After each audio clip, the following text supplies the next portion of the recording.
mention the manga artist Junji Ito. From my disturbing manga videos, horror villains iceberg, Japanese horror movies, and even way back sollte to my nichts body machen. horror iceberg, this guy just keeps coming up. Many of you know Junji Ito or have at least heard of some of his works like Tomie or Uzumaki, but he's known for his unique ability to blend the grotesque and the supernatural with an unsettling sense of everyday reality. His stories are often driven by bizarre concepts and eerie imagery that linger in your mind long after you've finished reading. Whether it's body horror, psychological terror, or surreal cosmic nightmares, his work is defined by his imagination and detailed art style. He's just one of those creators whose art you recognize almost instantly. While I've seen a lot of videos breaking down Junji Ito's larger and more iconic stories like Uzumaki, I haven't seen many of his lesser known or shorter stories covered much. But come on, this is grief. I've made a massive list of every known Junji Ito comic I could get my hands on, and I've been reading non-stop. While this isn't an iceberg video, I'm using a similar format.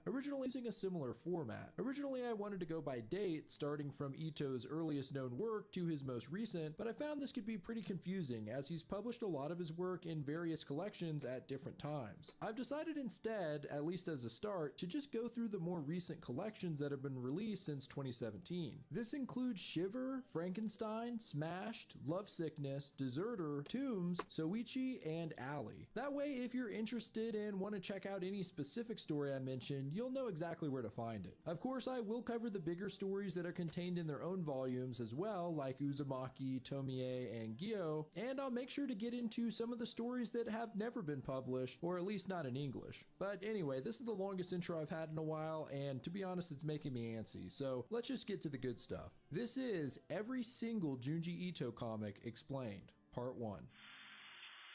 So let's kick it off with Tomie. This is Ito's longest running reoccurring character. In fact, there are over 20 different Tomie stories, with the original being published in 1987 and the most recent, Tomie Takeover, published in 2018. Because Tomie is one of the more popular Ito creations and there are so many stories, I've decided I'll give a kind of general description of the character and her abilities rather than an in-depth look at every individual story. Tomie takes the form of a beautiful girl, but she's actually more like a creature or supernatural entity. No matter how many times Tomie is murdered, she can regenerate, but more than that, any body part that is chopped off grows into another Tomie. Tomie also has a strong influence on people, especially men. The character's beauty is so overwhelming that it drives those around her mad with obsession, often leading to murder and betrayal. She manipulates and seduces the people around her, pushing them to do unspeakable things, all while reveling in the chaos she causes. There's just something deeply disturbing about how she creates copies of herself. Each time she's cut apart or injured, a new version of her can grow, meaning that multiple Tomies can exist at the same time, often leading to even more carnage. The stories involving Tomie can be unsettling in different ways, sometimes focusing on body horror as she regenerates, and other times on the psychological breakdown of those who fall under her spell. In the original story, her classmates accidentally kill her on a school trip, and in order to hide the evidence, they cut up her body into pieces. Each student is given a piece to dispose of, but the next day at school, she comes strolling in like nothing happened. Her best friend was given Tomie's heart, which she threw in a river. In the final scene of the story, the girl finds the paper the heart is wrapped in washed up on the shore and spots a new Tomie growing out of the heart. What makes her truly terrifying is the way she represents an inescapable cycle of destruction. No matter what you do, you can't get rid of Tomie. She's beautiful, manipulative, and utterly unstoppable. Okay, so let's move into our first collection of stories here called Shiver, which released in 2017. Well, why not start it off with Shiver since that's the name of the collection? Fair warning, this story is one of the most unsettling of Ito's work in the area of body horror, and if you happen to have trypophobia, the fear of clustered small holes, you might want to skip this one. A teen boy, Yuji, has a strange experience one day upon seeing his neighbor Rina. Since she was born, she has had an unknown sickness and is kept in her house, with a strange doctor visiting her every so often. One day, Yuji catches a glimpse of Rina looking out of her window and sees a horrifying sight. Rina laughs and points into her garden, but her arm is covered in small holes. The sight instantly reminds Yuji of his grandfather, who died covered in small holes, something his parents have since denied. One day, his friend Hideo stops by and finds an old diary belonging to Yuji's grandpa.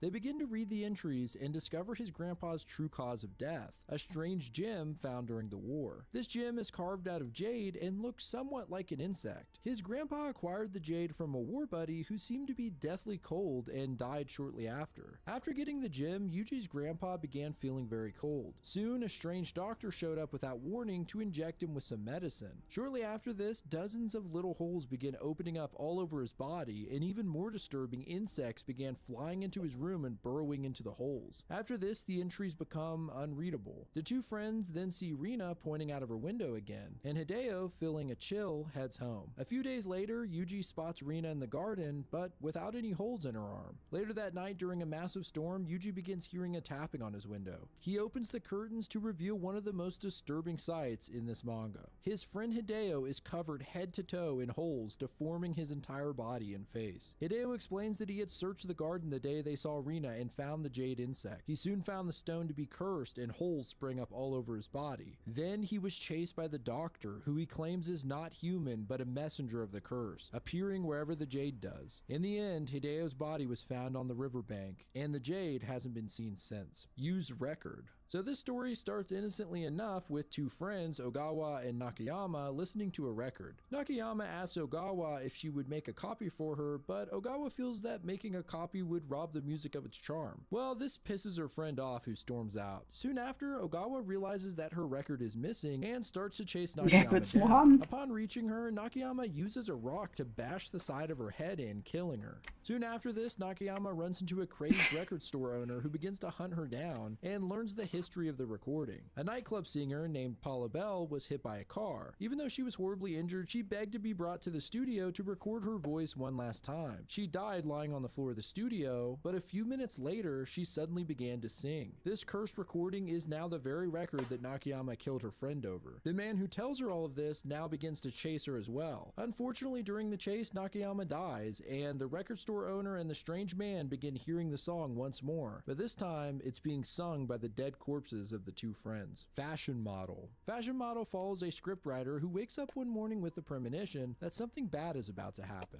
Then, while sitting in a cafe, he finds a fashion magazine and sees photos of a terrifying model. He ends up with writer's block as he can't seem to get the image of the model out of his head. Eventually, he does forget about the incident and manages to write a script. While casting for the female lead, the scary model shows up to interview. Her name is Fuchi, and the crew decides that since she's a professional model, it would be good to cast her even if she does look creepy. They travel up to the remote mountains to film and start noticing some strange things about the woman, most notably her shark-like teeth. My first thought when seeing Fuchi was that she looks very similar to the woman in the painting from It. Seriously, it's pretty close. Anyway, as you might expect, Fuchi begins killing off the crew, first by eating the other actress out of jealousy. She eventually kills everyone, and the story ends with a blood-soaked Fuchi staring down the scriptwriter saying, "At last, it's just the two of us." There's actually two other Fuchi stories. One we'll get to later as it's in another collection, and the other, Fashion Model Cursed Frame, is pretty damn short. It follows a girl as she becomes a model for a big magazine. Although she's gorgeous, she has a strange phobia. She can't stand having a photo taken of her that's not of her entire body. She thinks that something bad might happen if her limbs are cut out of the frame in a close-up. After her interview, she meets one of the magazine's other models, Fuchi in fact. She's unsettled as she catches a quick glimpse of Fuchi's strange teeth. Although she makes a deal with the magazine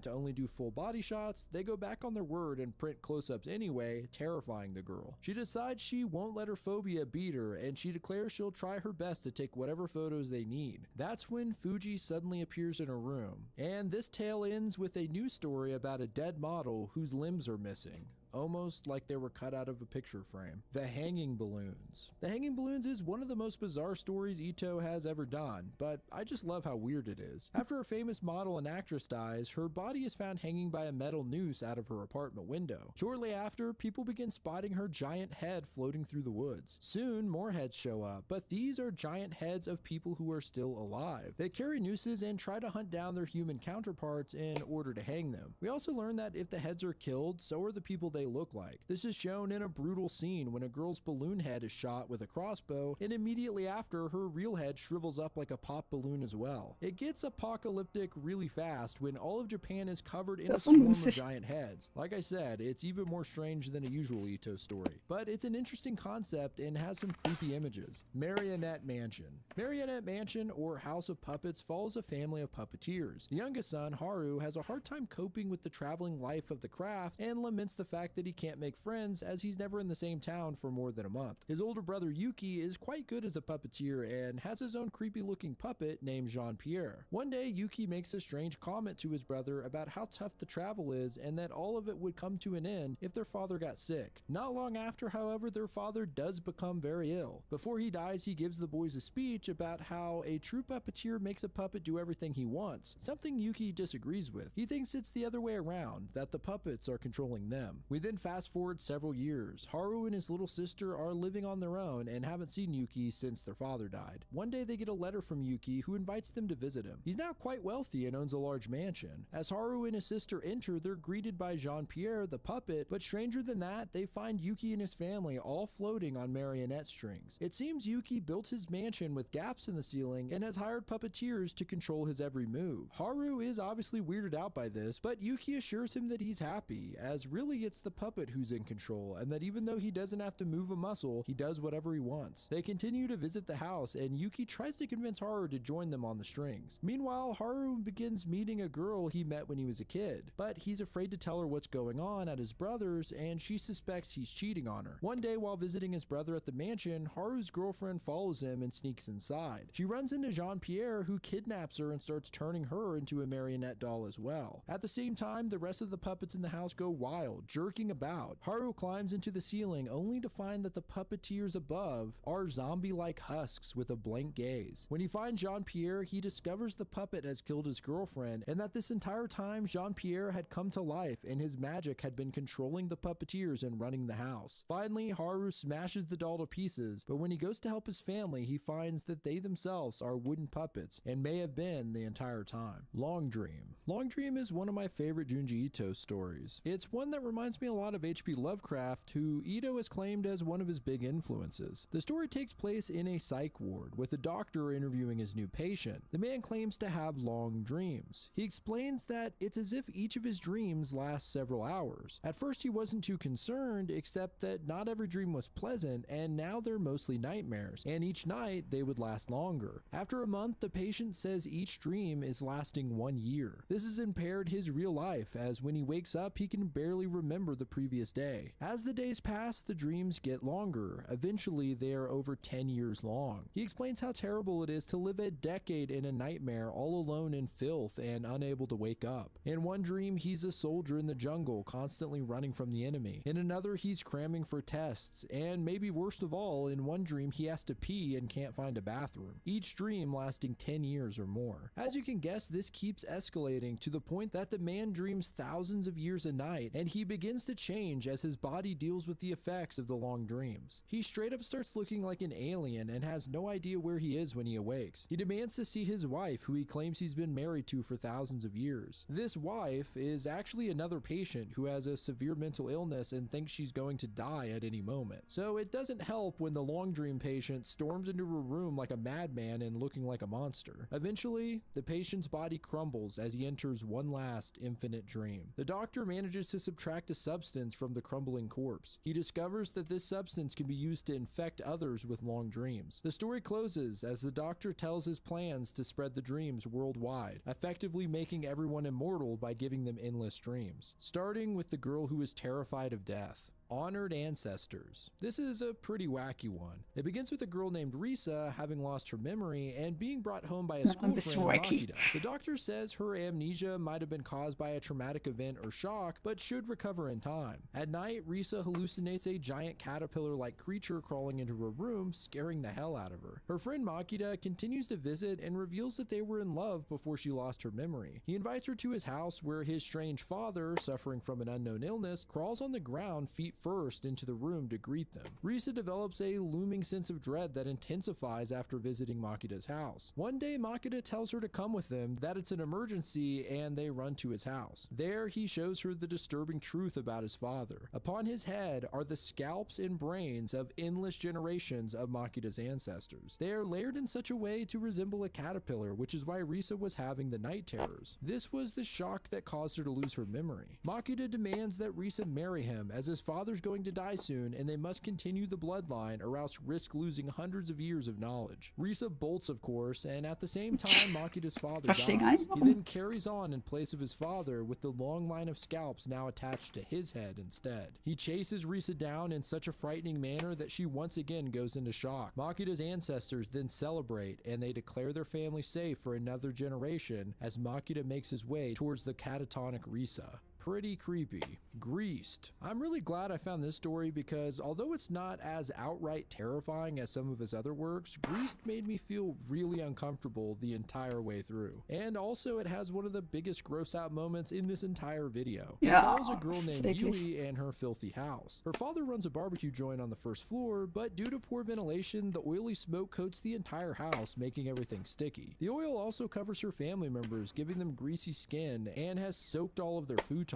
Yui's older brother Goro bullies her constantly and has a bizarre addiction. He straight up drinks oil when no one's looking. Unfortunately, as he hits puberty, his face becomes covered in huge pimples, which he gets bullied for mercilessly. After this, he has a mental breakdown and locks himself in his room, continuously drinking oil. I'll warn you that this next scene is super disgusting. At one point, Goro starts freaking out on Yui and squeezes his forehead, which shoots pus out of his pimples onto her face. Well, she's disgusted, of course, and seeing how grossed out she is, he pins her to the ground and mashes his face so that pimple juice squirts out all over her. It's an absolutely revolting image that I won't be forgetting anytime soon. Yui's father comes out of nowhere and bashes Goro's head in, killing him. It then cuts to a few salarymen discussing the restaurant and how the meat has gotten much better lately. Yui begins having terrible dreams of drowning in oil and awakes one night to find her father forcing her to drink oil. Meanwhile, the house becomes more and more oily to the point that it's constantly dripping from the ceiling. The father has also been binge drinking oil. This leads to a final horrifying panel of the father chopping off his own leg in the kitchen. The implication being that the father was serving Goro's flesh and this was the meat the men were raving about. Now the father has resorted to doing the same with his own flesh. Okay, so we're moving into the next collection now, Frankenstein, which of course has Junji Ito's adaptation of Mary Shelley's original novel, as well as the entire Oshikiri saga, one of Ito's few reoccurring characters. So let's get into it. Frankenstein. I won't spend time explaining this entire manga because the story is so well known. I will say, however, that this is considered one of the best Frankenstein adaptations in any media, as it follows Mary Shelley's novel very closely and doesn't take many liberties. Plus, Junji Ito's grotesque visuals make this a great way to experience the classic story, especially if you've read the book or seen any of the movies, because it's such a different style and medium. Definitely check this one out. Hallucinations. This story, which has the alternate title of Next Spectre, is about a boy, Oshikiri, who kills his friend and buries him in a garden. His friend had grown much taller than him over the last year, and out of jealousy, Oshikiri strangled him to death. Oshikiri, now paranoid, decides to dig up his friend and make sure he's still in the ground, but upon checking, he finds that the corpse's neck has stretched to an unnatural length. The next few days, his friend Hada begins questioning him about his missing friend, when suddenly her neck begins stretching out several yards from her body. Oshikiri attacks her in fright and realizes it was simply a hallucination. However, these visions continue. He begins seeing everyone's necks stretching out and eventually other body parts as well. He eventually turns himself in and reveals the location of his friend's body, hoping that this will finally end his horrific hallucinations. On the contrary, when the police dig up the body, they find that, in this particular case, what Oshikiri saw was real, as the boy's corpse is stretched out the entire length of the garden, and its head is stretched even further. And that's how this one ends.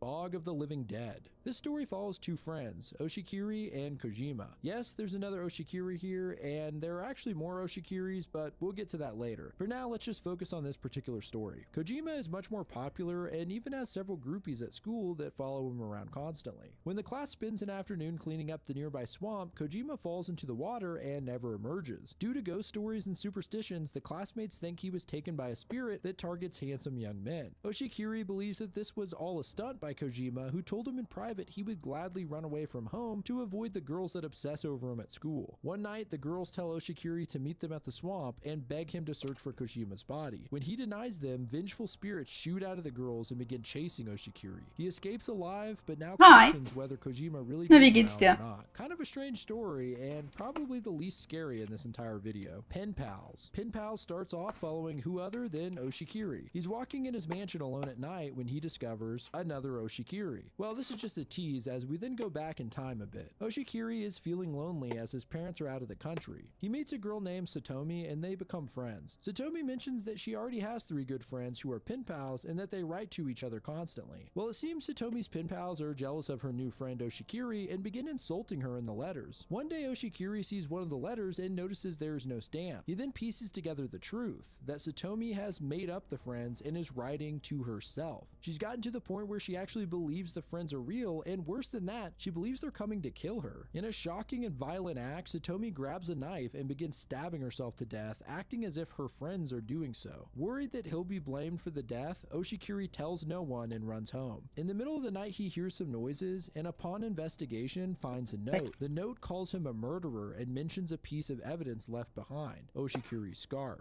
The letter is signed T.O. and is in Oshikiri's handwriting. And that is the cliffhanger Pen Pals leaves us on. But let's continue in Intruder. It's hard to tell if Intruder takes place directly after Pen Pals or if this is a different Oshikiri entirely, as there's no mention of Satomi. But either way, we follow Oshikiri, who is still living alone in his mansion. He meets a new group of friends who are into the supernatural, particularly the idea of alternate dimensions. When Oshikiri tells them about the strange noises he's been hearing in his house, they think it could have something to do with other dimensions and help him investigate. One day, the group looks out the window to see an Oshikiri doppelganger burying corpses outside the house. The alternate Oshikiri runs away and the group inspects the graves to find the bodies belong to them. Apparently, the copycat Oshikiri has killed his friends in his own dimension and is burying them here. The 4 friends help dig proper graves for the bodies, and that wraps up Intruder. Further tales of Oshikiri. This tale begins with Oshikiri seeing a girl from his class, Fuji, beat up and running for her life. She's terrified at the sight of him and vanishes while running away. The next day at school, Oshikiri spots Fuji and she seems perfectly fine, leading him to believe the version he saw the night before was from another dimension. A kid in class catches him staring and starts roasting him, saying he'll never have a chance with that girl because of how short he is. Well, Oshikiri starts fighting the guy. That night, he can swear he hears the kid's voice crying out in his house, and when he opens his door, the dude is there in the hallway, now a massive creature whose flesh melts into a gooey puddle. Fuji noticed Oshikiri staring at her at school and decided to be friends with him. As they become close, she asks him if she can see his mansion. He warns her that it could be dangerous, and when they arrive, she suddenly vanishes. After 3 days of Fuji missing, Oshikiri suddenly hears her voice and finds her in the hallway, now a mass glob of flesh that also melts into a goo pile. I think it might be time to move, my guy. He then hears Fuji's voice again and finds another version of her strapped to a chair with an evil Oshikiri about to inject her with some kind of drug. He explains that he tried the drug on 2 people from his dimension already, the boy from his class and the Fuji from his dimension. Obviously, the drug went wrong, which is why they transform. And here it's revealed that Oshikiri's goal is to create a drug that will make him taller. So yeah, the common trait in all Oshikiris is their height insecurity, I guess, which is kind of funny. Well, the good Oshikiri stops him and injects him with his own drug, causing his body to stretch out in a grotesque way before disintegrating as well, in the process revealing that there are many more worlds with even more vicious Oshikiris. Well, that wraps up further tales, but let's move into the next Oshikiri story, Walls. Walls is the final Oshikiri story, and this time we get confirmation that it's the same dimension as before, or at least the same one from Intruder, as Oshikiri mentions the instance when his doppelganger is burying his friends' bodies in the garden. In this story, Oshikiri keeps hearing strange noises coming from the walls of the mansion, but believes these must be hallucinations. After an earthquake in the village, he finds that a chunk of stone wall in the mansion has broken off, and he finds a corpse inside. Shortly after, he finds a strange photo of what looks like half a body hanging out of a wall, but when he inspects where the photo was taken, there's no hole. He decides to remove the body, but once he begins digging it out, it appears to scream. Then Oshikiri's parents arrive home earlier than expected, but they're acting a little strange, dismissing his weird photo, and when he shows them the hole in the wall, the corpse has vanished. The phone rings, and to Oshikiri's shock, it's his mother telling him that they will be returning home later than they thought. So then who the hell are these imposters? Turns out these are his parents, but from another dimension. In their world, the mansion was was burned down, and so they came here to take this one. Just as they move in to kill the boy, they hear Oshikiri from their dimension crying for help. They find him hanging halfway out of a wall, and when they try to help him, they merge with him and are sucked in. Apparently, this is a consequence of passing between the two worlds too many times. Oshikiri then realizes what the noise was he had been hearing. The souls trapped within the walls in the mansion,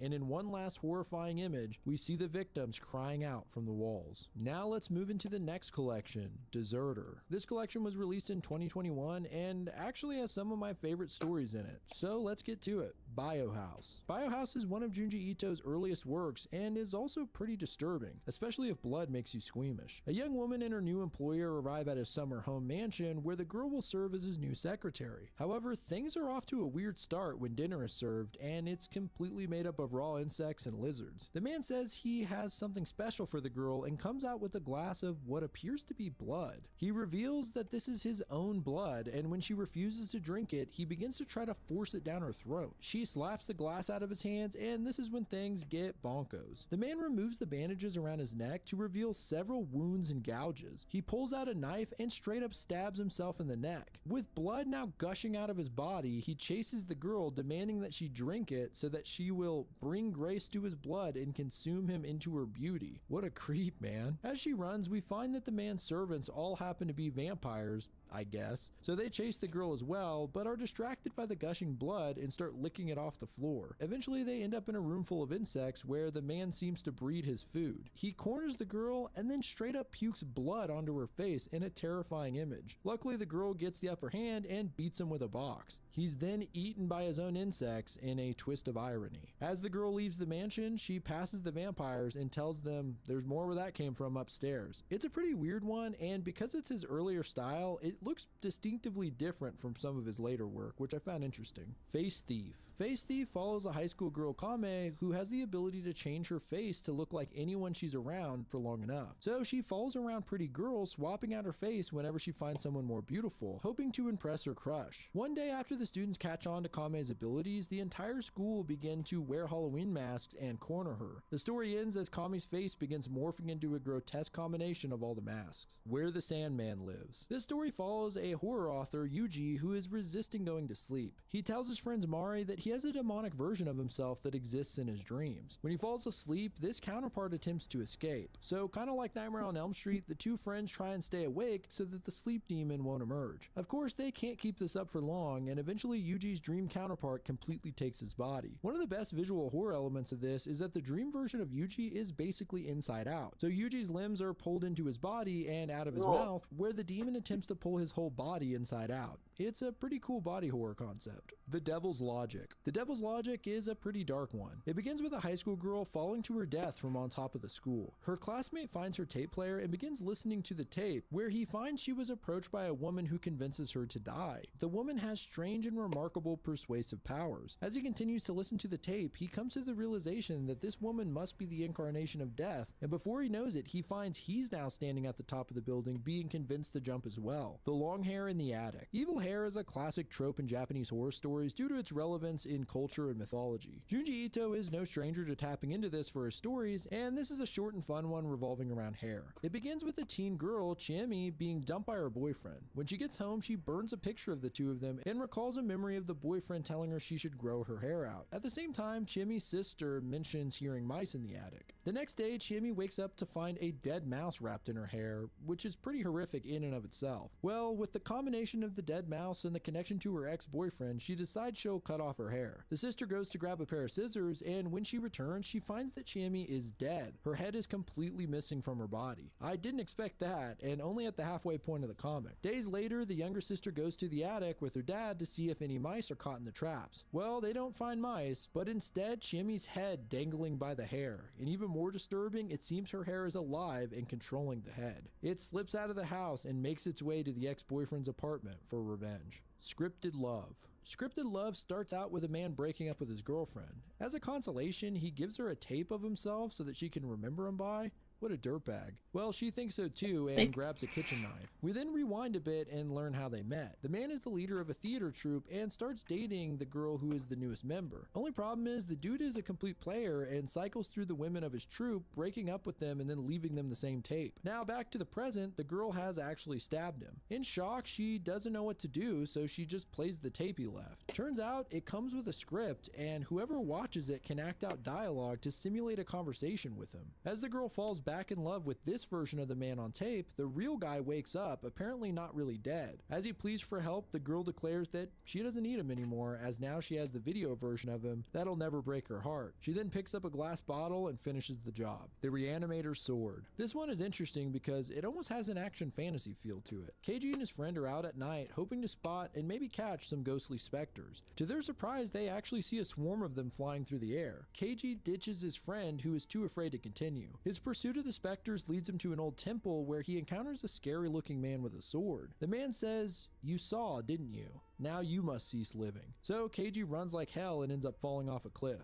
He awakes perfectly fine in his home and learns that while he was passed out, his grandfather died. His grandfather was apparently an important politician, and his associates say his death must be kept a secret. Then the man with the sword shows up to the house and seems to have been summoned here by the grandpa's associates. He impales KG's grandfather with the sword, which brings him back to life. KG witnesses this and later confronts the Reanimator as he believes it was unnatural to bring his grandfather back. The Reanimator says he sees a great potential in KG and that he must have similar gifts as him. He reveals that he has brought many people back to life in Keji's family and has been doing so for years. When Keji shouts at him, he releases a strange energy from his mouth, and the Reanimator tells him the truth. When Keji fell off the cliff, he actually died, and the Reanimator brought him back to life out of pity. Keji manages to take the sword, and the Reanimator warns him that if he's struck down, all who have been reanimated will die again. Keji calls him a liar and strikes him down, thus releasing all the energy from the reanimated dead. In a disturbing scene, we see Keji's family members shrivel into corpses, and Keji pledging his loyalty to the sword as its new bearer and the next Reanimator. A father's love. This story follows the Toto family. The father, a stern businessman, is very strict with his 3 children. A strange phenomenon began when they were little, where the kids would suffer terrible headaches, but never at the same time. When the eldest son, Satoru, turned 14, he suddenly became rebellious, constantly attempting to run away, and eventually he took his own life. The second son had a similar fate, but much stranger, as he rode out into the night on a unicycle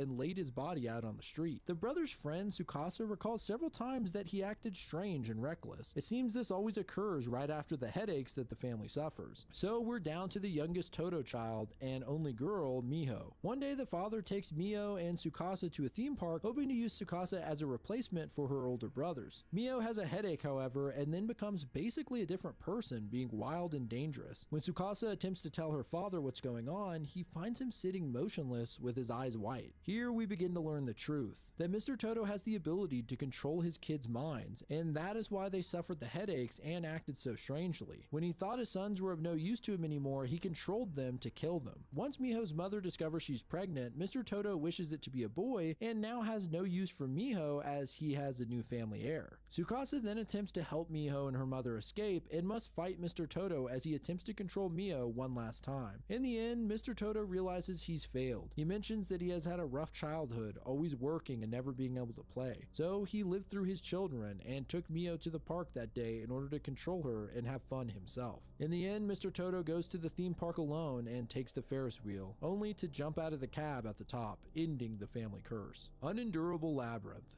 2 friends, Noriko and Sayako, decide to go hiking in the mountains. Recently, Sayako had a breakdown and hasn't been coming to school, so Noriko is using the opportunity to convince her to come back. As they travel through the mountains, however, they find themselves lost. They begin seeing shrines and Buddha statues and even see a long line of monks marching. One monk tells them that this place is kept secret from the outside world and that it's difficult to get in or out. He asks them to stay at the temple as it's getting dark and invites them to join in on meditation. While Noriko is reluctant, Sayako sees this as a chance to help cure her mental woes, and the two begin to participate at the temple. Here they meet Aya, who has recently joined the temple in search of her brother who went missing 5 years ago. Soon the 3 find what the training is truly for at the temple. Apparently the monks are training to become living Buddhas, as they go underground and meditate in place until they become mummified and reach nirvana. Aya leads the group as they investigate underground, hoping to find her brother. They find a maze of tunnels, the walls lined with hundreds of dead monks. As they travel through the maze, they find that the monks are becoming more more recent. Inaya finally spots her brother, now a living Buddha. She mourns her brother while the other two move on. Sayoko becomes more and more distressed. Since her breakdown, she can't stand people looking at her, and as they continue further, they get to the most recent monks who are still living but with one foot in the grave. They all turn to stare at the two, which is basically the most nightmarish thing you could imagine in Sayoko's position. And that's how it ends. Village of the Siren.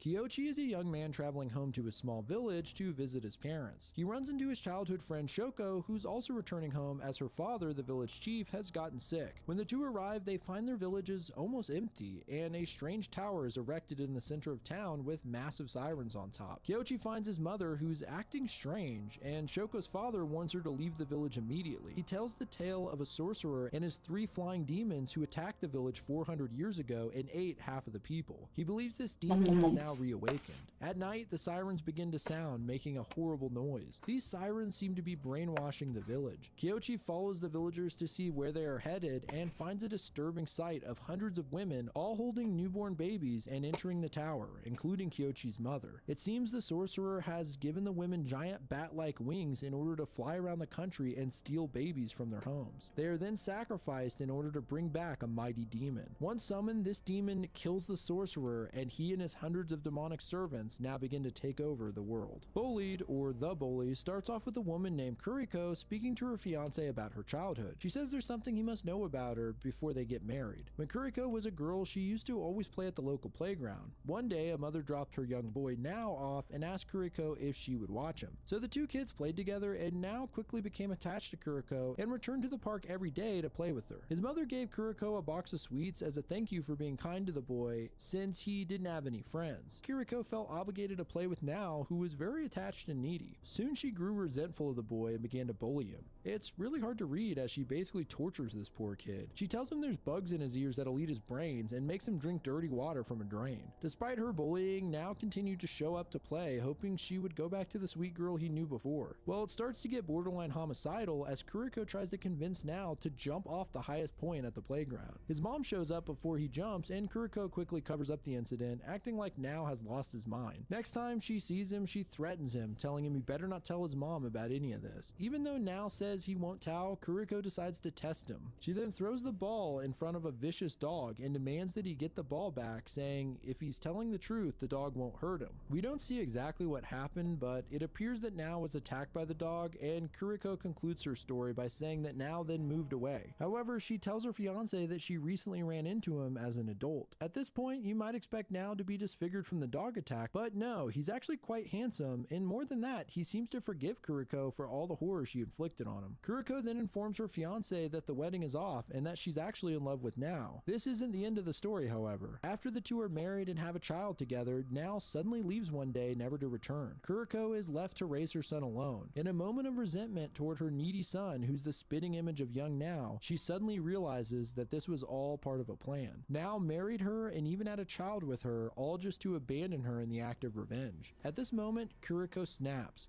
She dresses up in her old clothes and puts her hair into pigtails, and then tells her son that they're going to be going to the park, presumably to bully him the same way she did to Now. Definitely one of the saddest Junji Ito tales I've read. And finally, Deserter. This has been one of my favorite stories I've discovered so far. It's about a family who's keeping a Japanese army deserter, Furukawa, hidden in their house. He comes down once a day for a meal, but otherwise must stay hidden in the storeroom. During World War II, Furukawa ditched the military and begged his friend Adera to hide him. At this time, Adera's younger sister, Kimie, grew fond of Furukawa and would visit him in the storeroom until her brother got pissed off and forbade her from seeing him. One day, while leaving the storeroom, an air raid took place, killing Kimie. Adera blamed Furukawa for this and kept him in the storeroom even 8 years later, long after the war had ended. Him and his other sisters put on a show and pretend that the war has continued all of this time, forcing Furukawa to stay hidden. They even have a friend come by dressed as a Japanese officer, pretending to look for deserters just to scare him. Damn, that is messed up, man. One night, the village is setting off fireworks, and Adera decides it would be fun to tell Furukawa it's another air raid to freak him out. That night, while the fireworks are going off, they bang on the storeroom door and try to shock Furukawa. Only,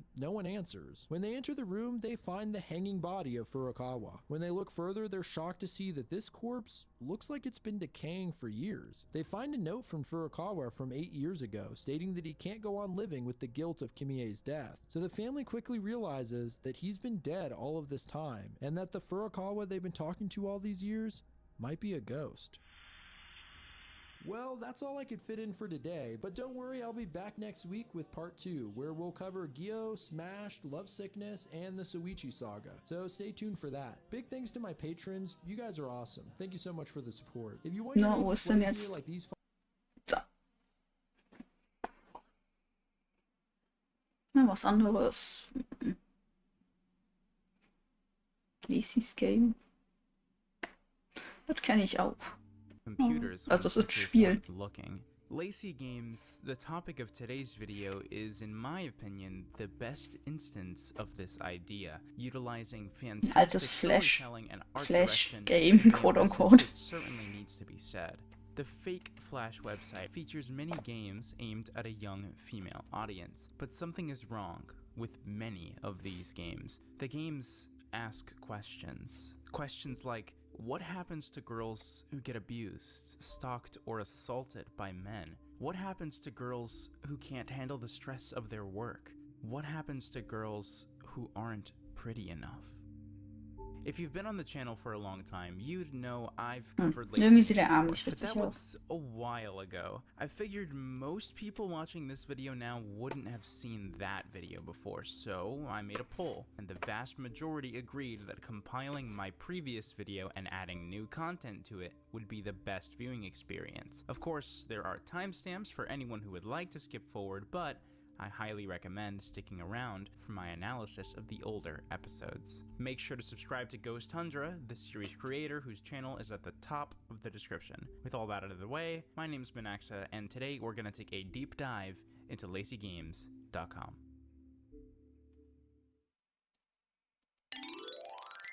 The first video in the series is Lacey's Wardrobe, and it's framed as a lost 2006 Flash game. The game begins with a call to action. Lacey has a busy day today. In the morning, she will attend a picnic in the park. Then, in the afternoon, she must go shopping. Finally, she will have a date tonight with the cutest guy.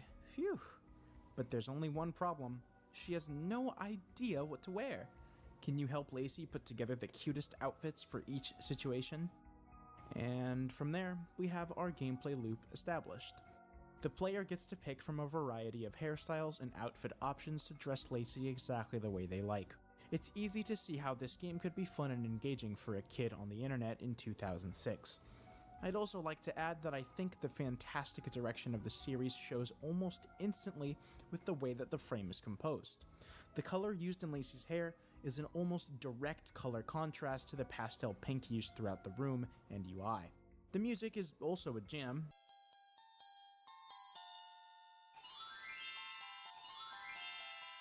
And we can see the track names in the bottom left corner actually match the task.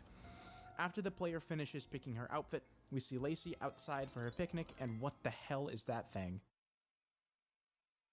We transition back into Lacey's room. Oh, warte mal. Now Gar kein Bild. dressing Wieso ist das her jetzt weg? shopping. I'm pretty sure the gameplay is identical, aside from the room now reflecting the sunset hours outside. But before we can Bild ist wieder da. get comfortable, Lacey gets a phone call. Lacey, did you see my text, Lacey? I can't wait to meet up, Lacey. I want to. Nett. Tonight with you, Lacey. Tonight.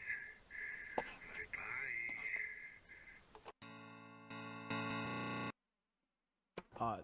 So now the player just has to like finish getting her dressed while that person from the forest stalks her outside her window, and once she finishes and goes to the mall, Lacey gives us a cry for help.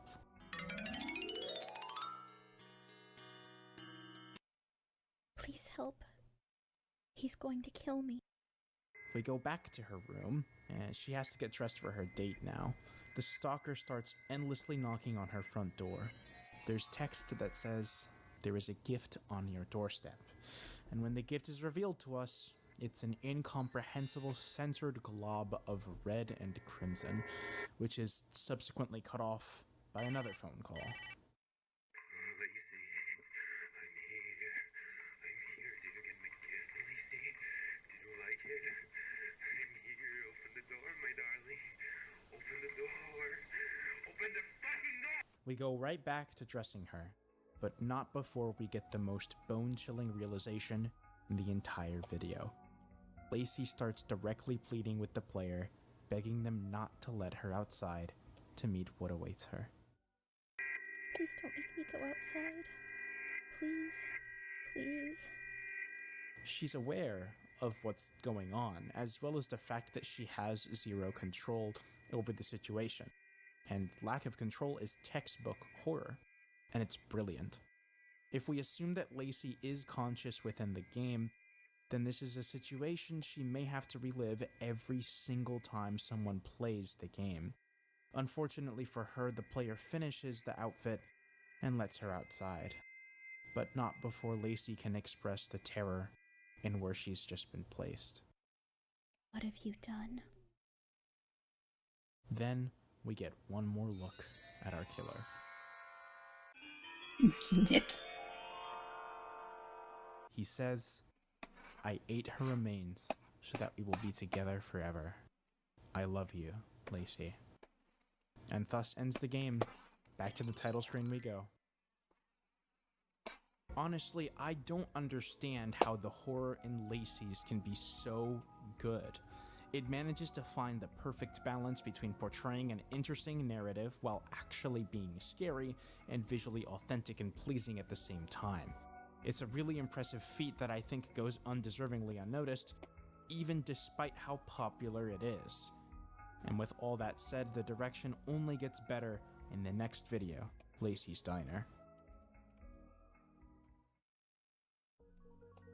The second video is titled Disturbing Secret Ending Found in 2007 Flash Game Lacey's Diner.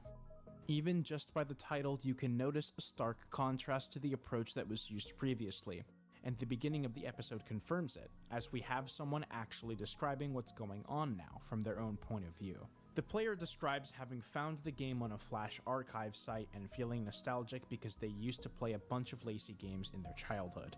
This was a great decision, because that line alone opens the door to many possibilities within the series.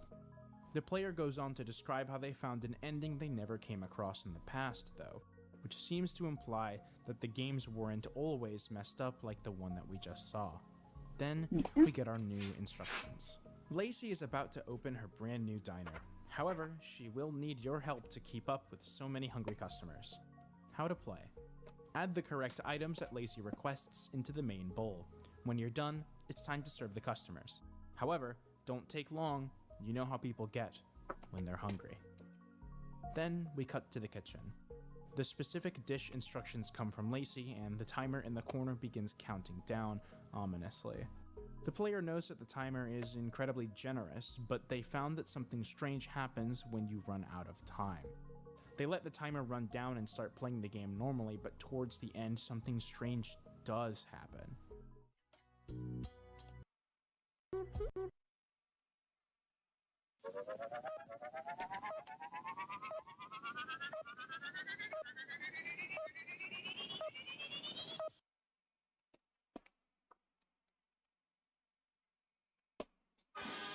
Despite all that, the player seems to finish with almost no time on the clock, and the dish is completed as intended.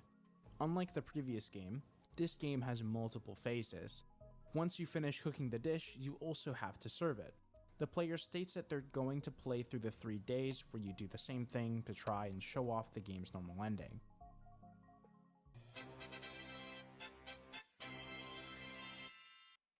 Now, the player wants to display what happens when you do run out of time.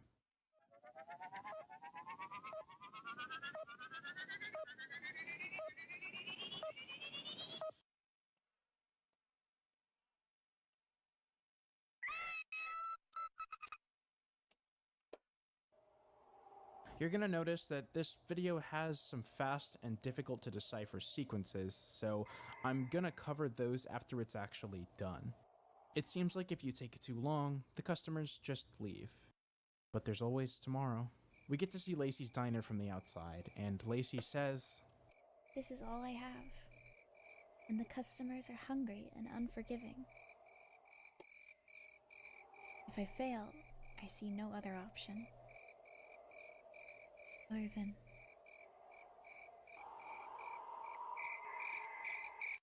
yeah. All of that happened on screen for the player. And apparently, the second day is even worse.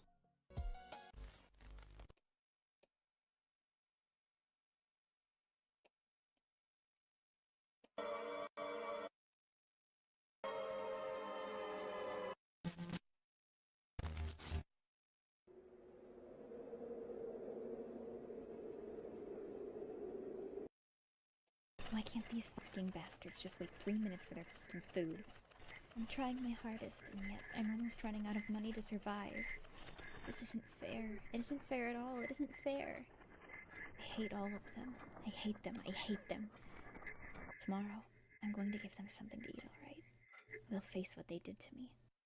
Welcome to Lacey's Diner.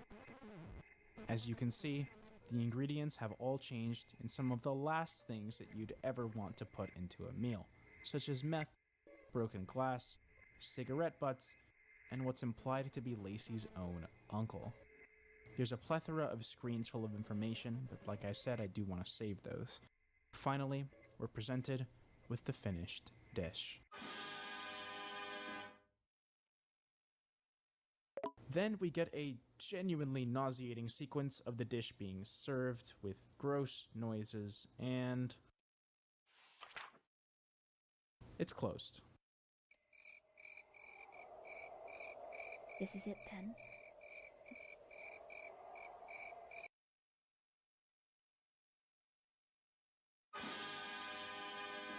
Lacey has taken her own life, and the player's reaction is about what you'd expect it to be.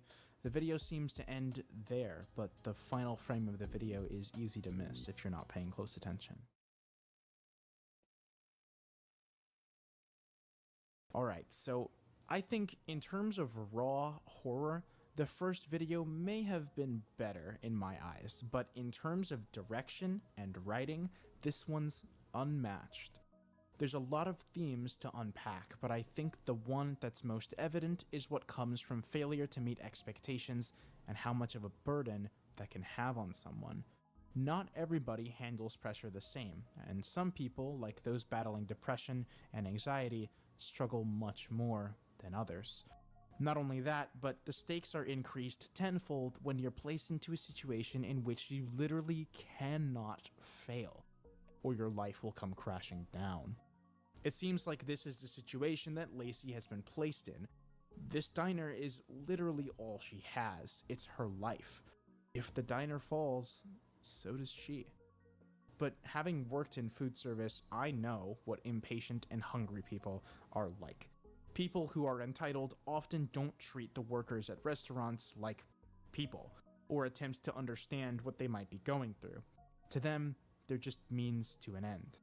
What use are you if you can't even do something as simple as get them their food? But it runs even deeper. There's a clear underlying narrative in the episode as well.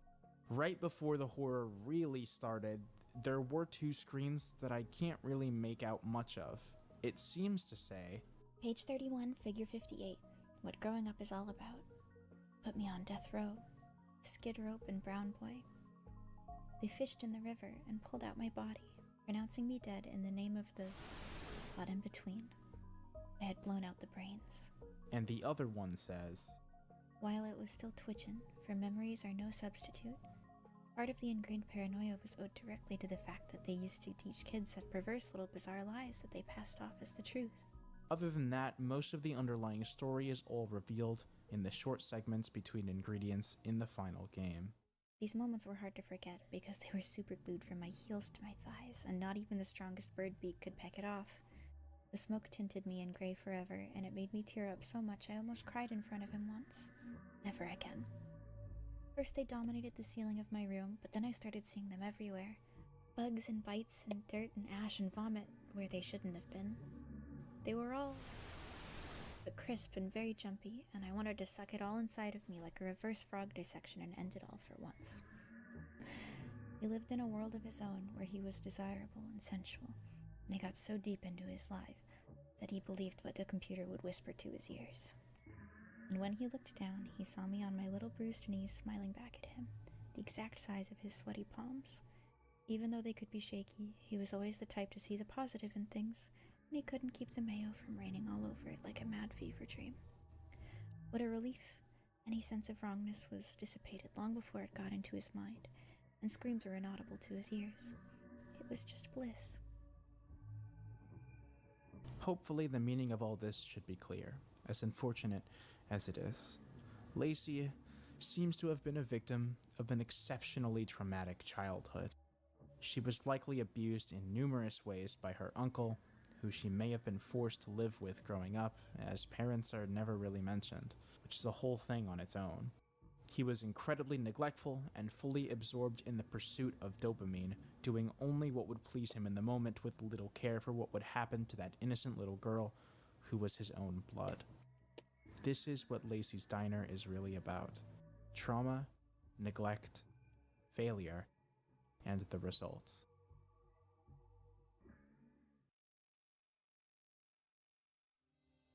The final episode in the series, as of now, Lacey's Pet Shop, is double the length of the previous. I think that's enough precedent, so let's get straight into it. The video starts with Lacey and her MP3 player, and we seem to have an interview with someone named Grace, who goes on to describe her experience dealing with many people finding the horror portions of Lacey's games. Meaning the games are tangible and actually happening in the world and not just something that we, the audience, get to see. Apparently, one of the creators of the website that originally hosted Lacey Games has credited her as being a co-creator, to which she seems to deny. Eventually, she did play one of the games after incessant complaining from upset parents to check out what was going on, and as it turns out, they were right. It was called Lacey's Pet Shop. Lacey has one of the most famous pet shops in town. People come from all over to buy their perfect little furry companion, and it will be your job to help her today. Instructions. Listen to the client's animal demands, then use the items on the bottom row to customize them and get them all ready for their new loving homes. Remember, the animals from Lacey's Pet Shop should always be perfect for their new owners. Good luck. From there, as is to be expected with this kind of horror, the first one is pretty inoffensive, but it already starts getting strange with the second, where the cat is forced to be dyed and wear contacts and glasses for the owner. Lacey doesn't seem to mind this too much, though. As is expected, the demands made of Lacey get more and more ridiculous as time goes on, like making a bird emo, or Jesus Christ, what is that for?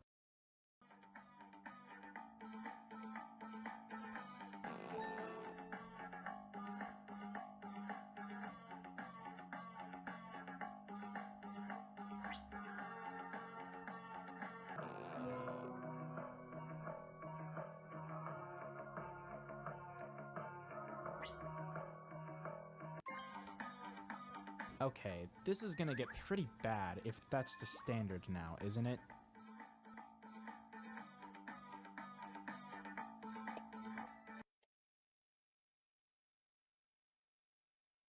Oh, okay.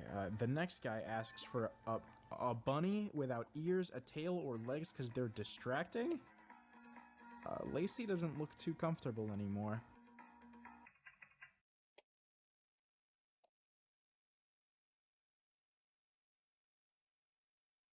Next is the final pet.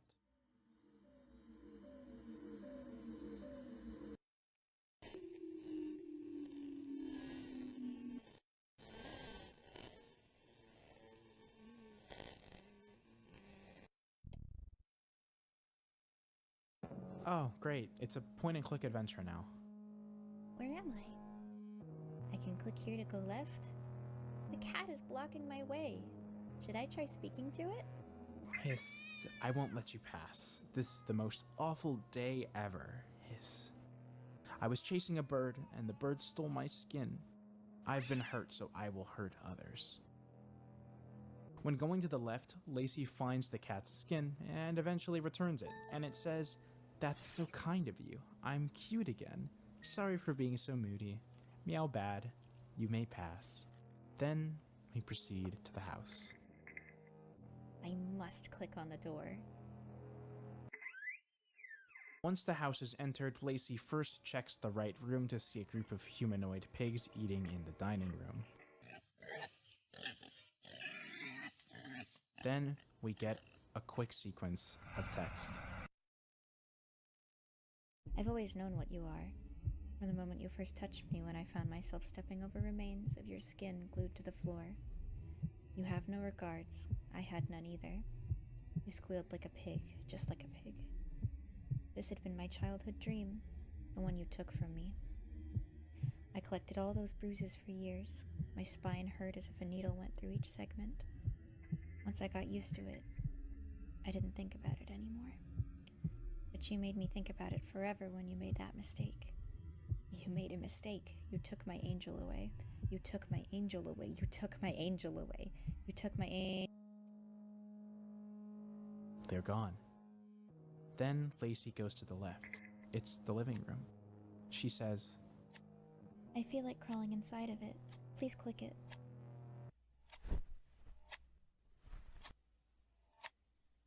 Yes, I know no one forced me back inside. But this pain just hurts so comfortably. Oh, I found a key in the middle of my edgy moment. Now it feels dumb. Upon re-entry to the main hall, all of the pictures change to that of a dog, and it returns to normal just as quickly. We go upstairs.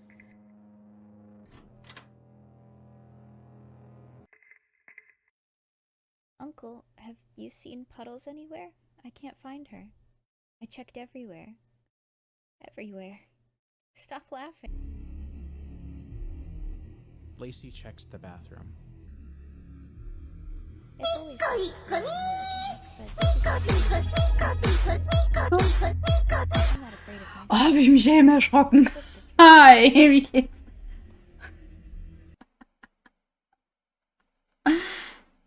Danke für das Abo. Ich bin wieder wach. Then we get a terrifying sequence. Wie geht's dir? And it sticks and it smells. Oh, I get it now. Someone melted here. Pulverized remains enter my pores. Blood and the rest of an eye. I suck it all up. My legs smell War schön. and yellow. Mach mal da Pause. Oh, beste Pausebild hier. War schön. Wir hatten echt Spaß in Spanien. Mir geht's auch gut. Bin gerade ein bisschen am Aufträge. Bin jetzt noch was für Sharky machen. Und dann fange ich mit deiner Skizze an.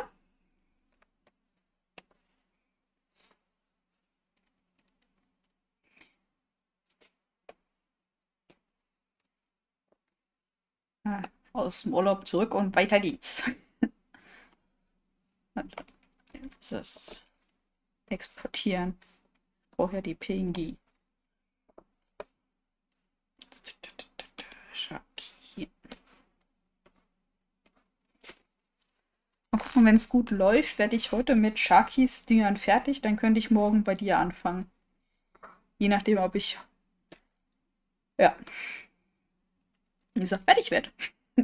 Das ist jetzt gerade einiges an Aufregen. Ich habe von dir Aufträge, ich habe von noch ein paar anderen Leuten Aufträge. Gerade läppert sich so ein bisschen. Einiges zu tun. Hä? Wo ist das jetzt hin? Da. Sollte aber da rein. Du sollst damit dazu. Geht doch.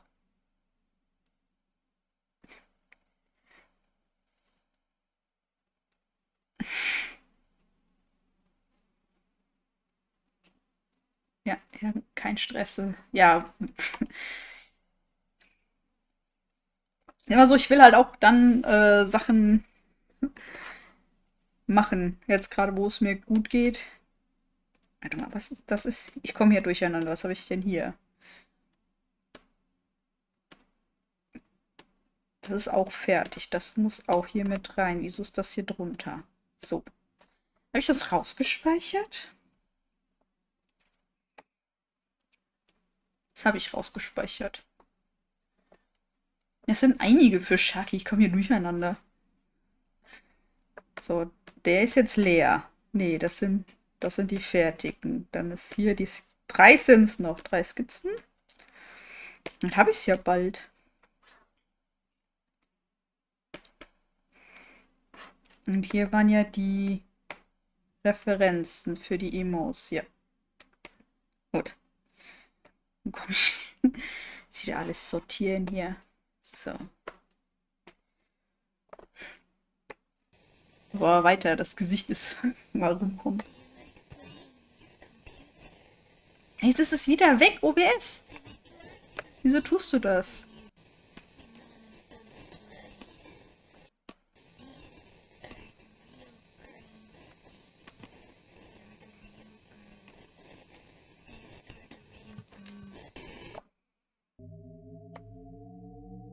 We re-enter the hall. Now all that's left Ey, is Ton ist da, Rachel's aber bildlich. Wieso nicht Rachel's Bild? room. Nee, das ist das Falsche. Da, jetzt habe ich das Bild.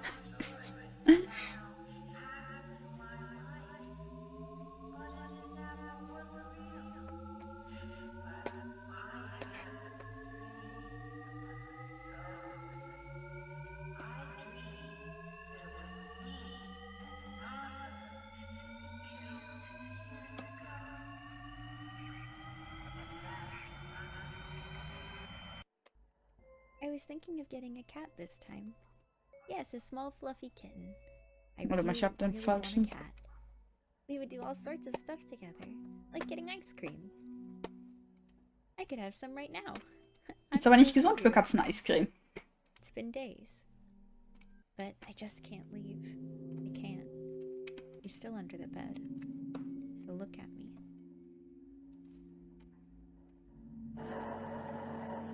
But after all of this is over, maybe I could go shopping.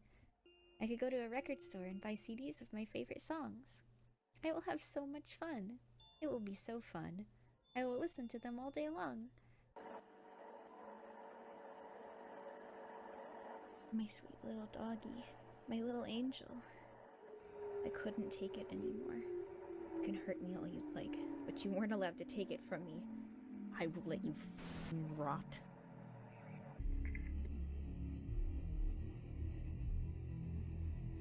I can click here to end it all. Should I light myself on fire and wake up? Goodbye. For years he was barking at the wrong tree. Heard about his sins becoming too visible on his skin. He always worried about the serious things.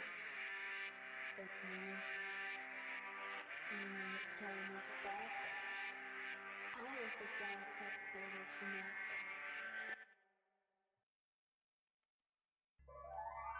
Phew, it was just a nightmare.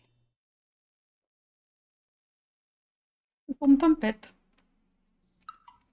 I only then realized the other co-founder, Rocio, was hiding a lot of things from me. We went our separate ways in like 2010. I'm not even sure she's still alive, to be honest with you.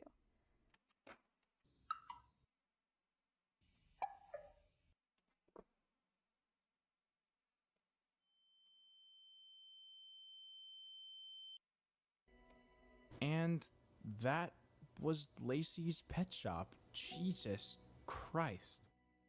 Let's try to break this down. So, the main theme being explored here is obviously about Lacey's pet, which is expertly introduced in the form of a pet shop flash game. We also learned a decent bit about the people who actually created Lacey's, and we know that someone is interviewing a character named Grace to get some information clarified, and even she doesn't know where the game's original creator went. We also learned that the website that originally hosted Lacey Games was called LaceyGames.com and began in 2004. At the 6-minute mark, the video changes into a point-and-click adventure in which we get to see an abstract interpretation of Lacey's childhood home. I believe the pig people we saw in the dining room could have been a representation of the way that she sees her family, or at least her uncle, considering she goes on to describe him as a pig right after. However, considering the size of the house, I don't think she lives with the rest of her family, assuming they still exist, because there were only 2 bedrooms upstairs. In the living room, she comments on the gruesome painting on the wall, saying it's pretty. And here, when she crawls into the cage willingly, I think this is where we unlock some pretty deep symbolism. Lacey grew up being abused. It's all she's ever known, and I believe the cage represents her feeling of being trapped in that cycle of abuse. But despite all of that, she finds a painful comfort in being in the cage, being in the situation. Once this trauma has established itself as normal, leaving it for the comfort of other people's definition of normal can be indescribably difficult. But to outside observers, leaving a traumatic or abusive situation might seem really easy sometimes. I mean, the key is right there. Well, Lacey found her key. The scene in the bathroom is one that I have the least explanation for given current knowledge, but I couldn't help but be astounded by this part. I'm not afraid Ja, of der war sehr myself. wild. Let's just look for a little bit. I'm Lacey. It's a sequence with an indescribable sadness, and the part after is one of the most disturbing and uncomforting things I've seen in internet horror. If I had to give an explanation, I believe this sequence could be implying that Lacey games were created as an outlet for the original creator's own trauma within the universe, and we don't really know where that creator went because Grace says that they fell out of contact in 2010 and that she doesn't even know if that person is still alive. Remember when I said Lacey had found her key just now? Well, that key was killing her uncle. It was so simple in retrospect that it made her feel dumb. After all, he killed her angel, the only thing that was keeping her together. Of all the terrible things that he had done to her and said to her, he had finally made the most crucial mistake, and he didn't even know it. Ich habe ein Zeichentablet. Obviously, she didn't know what to do with his body, so she stuffed it under the bed until it was rotten. Then she woke up, as if it was just a bad dream.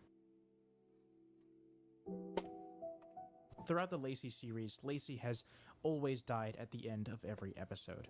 For someone who never really did anything wrong, unless she herself had something done to her, it's tragic that she's consistently met with some of the worst possible things that can befall somebody.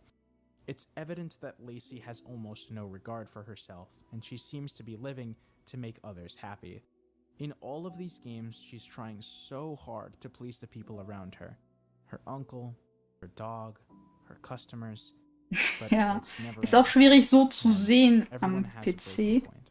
Within the confines of these Aber games, ich habe ein Lacey is Tablet. doomed to die Na gut, selbst over mit Webcam and sieht man es over nicht, weil genau and da over meine again. Webcam aufhört, wo das And Tablet there's nothing anfängt. she can do about it. The next episode, which is a whole 26 minutes long, is titled The Disturbing Rabbit Hole of LaceyGames.com. It opens with a full version of the song which was briefly heard at the beginning of the previous video. The music video introduces us to 2 new characters, Lacey's friends, Macy and Jay. The song is a banger too, but once it reaches its end, a scream is briefly heard before we cut to an amazingly stylized section depicting a conversation between Grace and Charlie. We didn't previously have a full name for Charlie, only a username from a video description, but we can safely put together that they're the ones we've been watching actually play through the games this whole time. Grace tells Charlie that the scream at the end of the recording was actually Rocio, the other founder of LaceyGames.com, who sang and voiced as Lacey. Apparently, this was very stressful for her, to the point where she would scream in the studio bathroom for everyone to hear, and then the recording happened to capture one of those instances. Charlie pressures Grace, asking what was wrong with Rocio, but she says she never bothered to ask, and just assumed that Rocio was, quote, a little cuckoo. At this point, you've probably noticed a bit of a strange pattern between the previous video and now. She's very willfully ignorant when it comes to Rocio and all of the bad things that came out of Lacey's. She never bothered to ask why Rocio was feeling so stressed, and also never bothered to figure out if she was even still alive after they lost contact in 2010. Aber ich habe jetzt jedes Mal, wenn ich eine Hand zeichne, eine verschiedene große Hand gemalt. Bin mir nicht sicher. The entire website endeavor together back in 2004. After that, we get to see what LaceyGames.com Hier ist sie relativ klein. Hier auch. Also das war eine andere Hand. Hier sind sie relativ groß. Ich habe die irgendwie nicht einheitlich gezeichnet. Macy's horoscope, Macy's first day of school, and Lacey's makeup parlor. Next, we get to see the About Us tab of the page, which ironically says that LaceyGames.com was meant to be a safe space for kids to play. And we know how that turned out. Below that is some brief character information. Macy is described as knowing all about astrology and astronomy. Lacey is described as a seeker of adventure, being a bit of an airhead, but always friendly and appreciative of fashion and music. And finally, we have Jay, who's the cool, outgoing tomboy who loves skating and rock music. While scrolling through the page, Grace and Charlie begin to discuss their favorite characters. And after Charlie mentions Jay was their favorite, Grace says that Jay gave her the creeps, because Rocio, quote, permanently killed off the character in 2009. Charlie wonders why she can't remember anything like that happening, and to which Grace just dismisses it as trauma repression, and tells her to just play Jay's skating game. And after a brief loading screen, the game begins.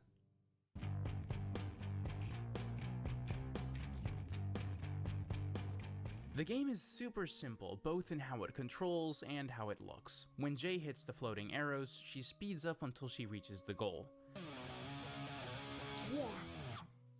Unfortunately, Charlie isn't very good at video games, so we get 2 deaths before anything weird can actually happen. Once level 2 gets completed, the screen glitches and freezes for a brief moment, and the numbers 0, 13, -2, 0, and 0 appear on screen. And to be completely upfront with you, I have no idea what these numbers mean, and I'm probably not going to bring them up again, so hopefully someone smarter than me can find some kind of meaning in them. On level 3, Jay hits an even faster boost section and starts zooming through the stage. At one point, the weirdest looking bird I've ever seen flies by for like a split second, and then it's just gone. And Jay gets stuck flying through the void after the game suddenly runs out of buildings for her to jump between. Then the finish line jumps into view and we move on to the next level, which is where everything starts to go wrong.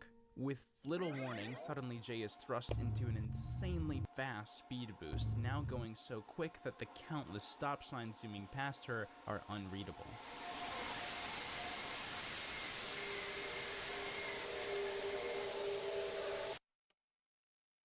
You killed Jay. It gets interrupted by a prompt to email a friend the score of the game, and we return to our conversation between Grace and Charlie. Charlie questions why Rocio would expose children to stuff like this, to which Grace once again dismisses it as her just being crazy. We then go on to learn that Grace didn't know anything was wrong with the skating game until she started getting her inbox flooded by angry parents. And even then, she didn't believe them until she checked the game for herself. After that, Rocio continued to mess with the website, deleting all of Jay's games and making the character vanish from existence. That is, until she started appearing in other games. Now we get to see one of the games that was on the homepage before Lacey's makeup parlor. Everyone loves feeling pretty, and Lacey is here to help with her super awesome makeup skills. Use your creativity and imagination to give the clients makeup looks to die for. When you're done, you can save or print your creation to share with your friends what you and Lacey did. The clients are lined up and waiting for you to make them beautiful. As you might have come to expect by now, the first couple clients, who have gorgeous character designs, might I add, get their makeup done without anything strange happening. The third client, though, has a bit of a face drooping problem, but fortunately, the player can fix her.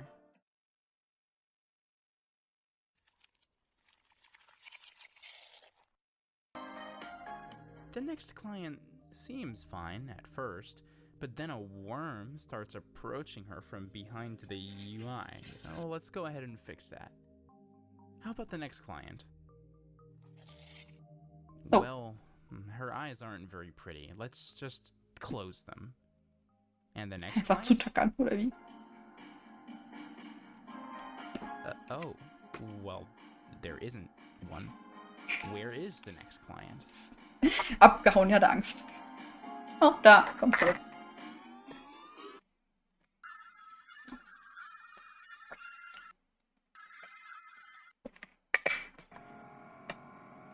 No, no, no, no, no. No, no. No. I'm not here. She's not here. This isn't happening. No. No, no, no. I look so ugly when I grieve. When I'm crying. No, no, no, no. No, no, no. She's just a client. She just needs makeup. She just needs her makeup done. Yes. Yes, yes. Yes. She just needs to get her makeup done. Yes. Like me. Yes. I just need fixing. I just need makeup. Yes.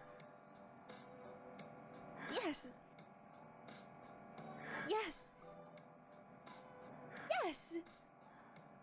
Let's go. Sind die Augen kleiner geworden? Wow, you look so beautiful. Ich glaube schon. Muss ich Augen größer machen.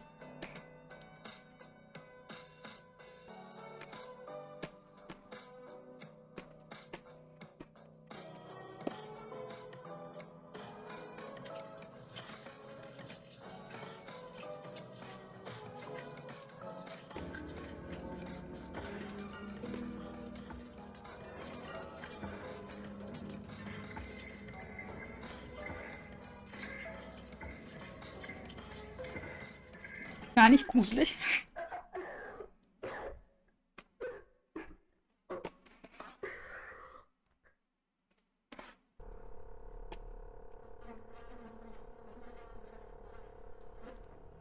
Silly Jay.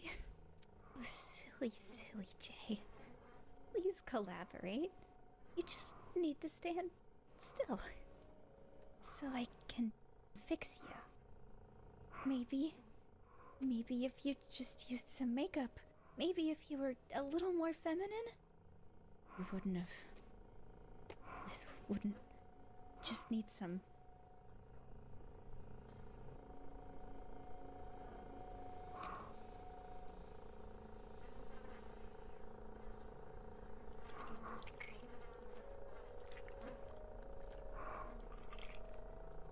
Lippenstift hat gefehlt. Natürlich.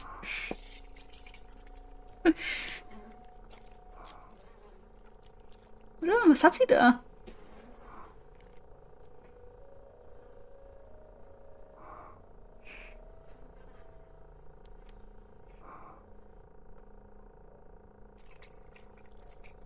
Oh, Farbe.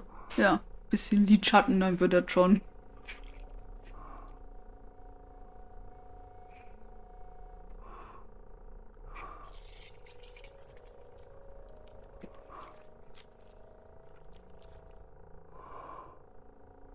Perfekt.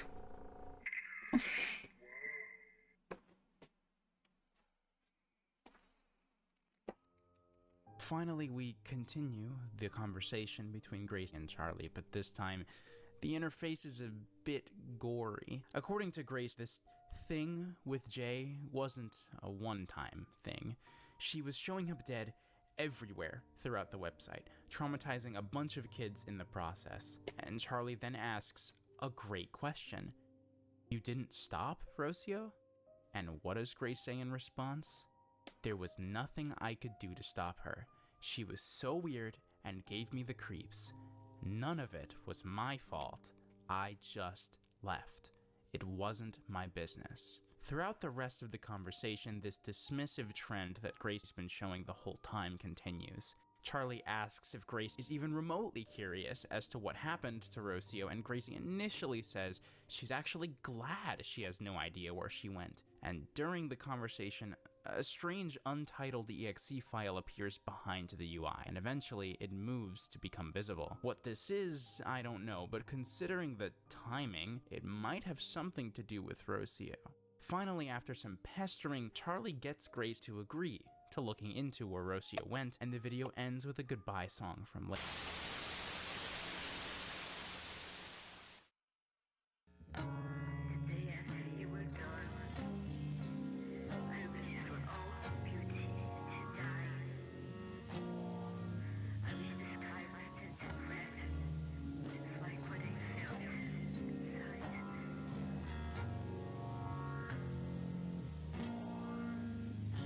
Millions of crying people howling for me, for rain to fall, rain heavy all day, for everyone to bleed from their mouths and their eyes. But today was just a normal, sunny day. So was the next, and the next, and the next.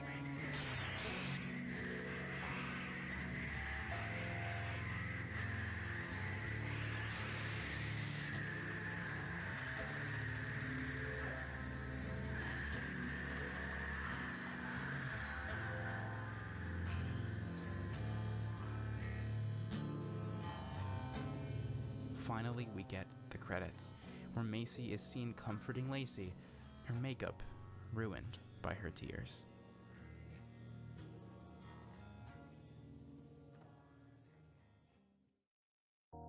Before we move on, I want to point out some of the finer details that I didn't already cover. I'll go ahead and cover them in order, but I'll be skipping the ones where I don't have much to say. First off, at 10:24, a brief freeze frame appears with lots of distorted text and a black silhouette of Jay. I can't make out exactly what any of the text says, except for one phrase, a proper girl.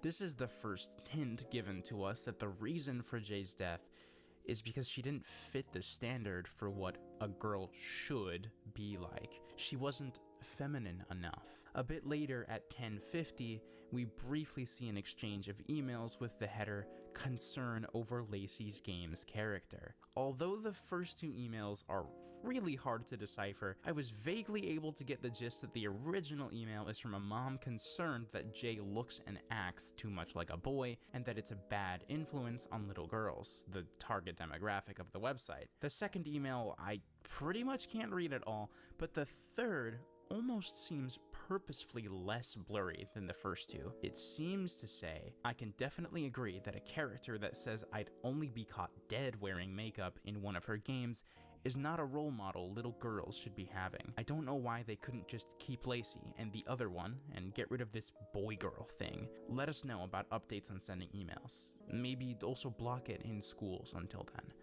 And after that, we can see Rocio's very clear reply. Careful what you wish for.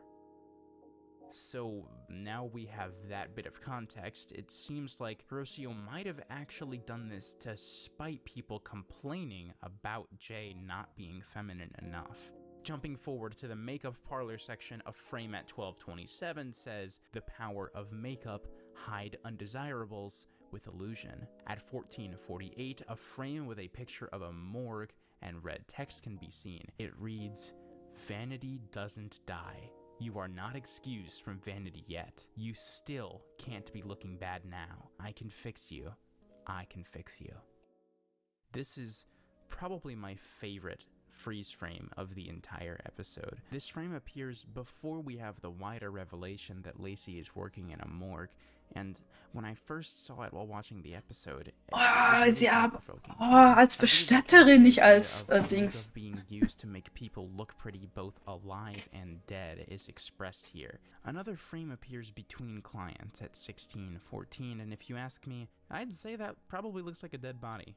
I think by now, it should be safe to assume that the makeup parlor game was actually Lacey working in the morgue the whole time, which explains the gore moments with the clients where they needed to be fixed, and the presence of Lacey's gloved hand actually appearing in both the parlor and morgue sections. Skipping forward to the scene with Lacey handling Jay's corpse, at 20:50, a frame with disturbing imagery contains text that reads, "Smile for me, girl.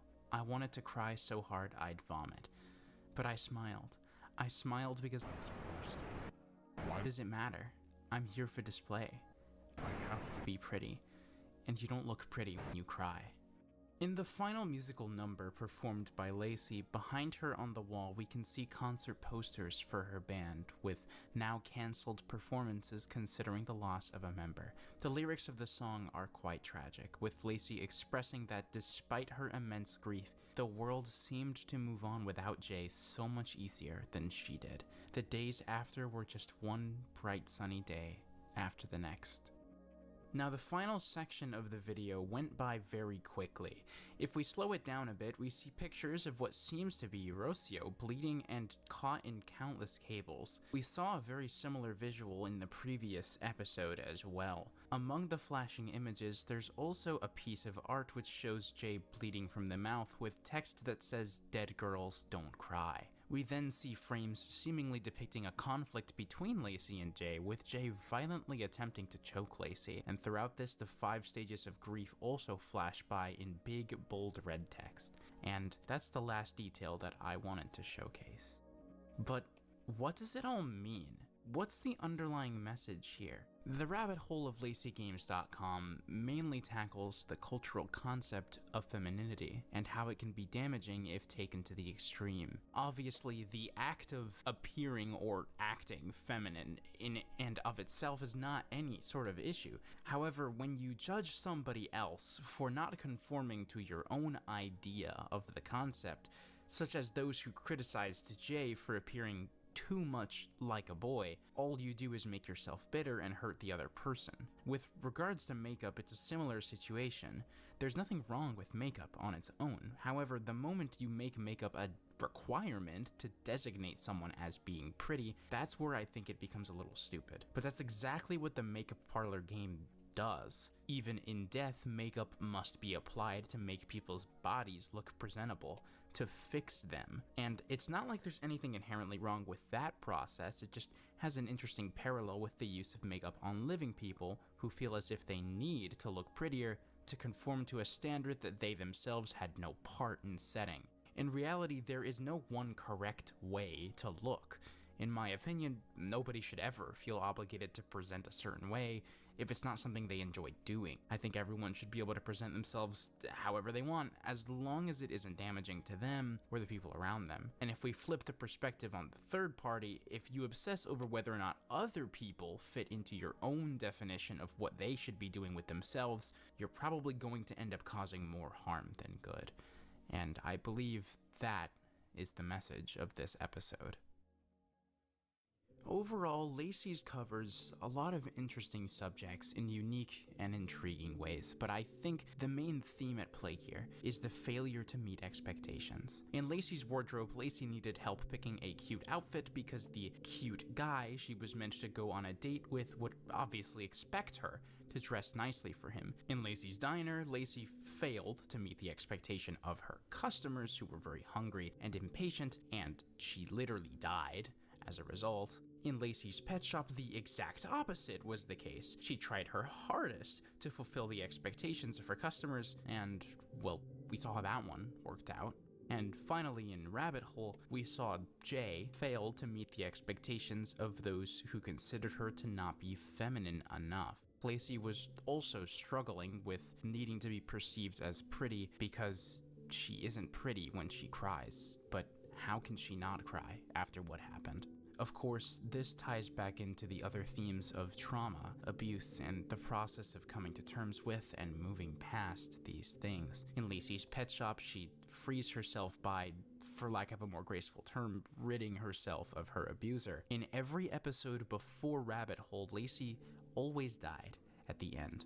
But this time, she didn't die, but she did lose a part of her, a close friend that she can never get back. And the way that she processes that grief through song, through art, through the comfort provided by Macy, that's an important message. We still have many questions left that need to be answered in this series, though. The main one, which I think is on everyone's mind, is what happened to Rocio? We've heard a lot about Rocio's strange tendencies and personality, as well as seen firsthand what she's willing to expose children to in the form of her own online games. It seems like a lot of what Rocio was doing was out of spite. We've also seen lots of visuals depicting her wrapped up in wires, injured or bleeding. Perhaps her character is a parallel to Lacey, someone who has experienced lots of hardship and pushback related to abuse and the expectations of femininity that weren't even her fault. Hell, if someone went through even a fraction of what Lacey does in the games, could you really blame them for acting out? I don't think Grace is off the hook, though. Although Charlie seems to just be our protagonist in the sense that they're the lens we're seeing everything through, I feel as if Grace is more important. Grace is hiding something from us. Her dismissive behavior seems strange to me, though it could just be a tendency to deflect responsibility and wanting no part in the mess that Rocio left behind. But I feel like she still should have stepped up to take some sort of responsibility, to try and do something about it. There's also, of course, the mystery as to why Jay and Lacey were fighting in the brief visuals that appear at the end of Rabbit Hole. If I'm correct in my line of thinking when I say Lacey may be a parallel for Rocio, then it would make sense as to why we'd see Jay strangling her, the person technically responsible for her removal and subsequent death. But then again, who knows? I could be completely wrong. That's the beauty of interpretations. If we want the truth behind the questions left behind, we're just gonna have to wait patiently for the answers. I don't think any other piece of horror has ever been as thought-provoking for me as Lacey's has been. The writing, art direction, sound design, every single aspect of the series just knocks it out of the park. Huge, massive kudos over to Ghost Tundra, series creator, who makes some of the best art I've ever had the pleasure of watching and analyzing. Lacey's is truly horror cinema. I had a lot of fun putting together this video, and I'd love to hear the theories you guys might have regarding the series and its future. If you enjoyed the video, consider subscribing. It would be pretty cool. Anyways, that's gonna be all from me. I hope you enjoyed the video. Until next time. War schon interessant. Ich hatte jetzt das letzte gar nicht gekannt. Das mit dem Schminken.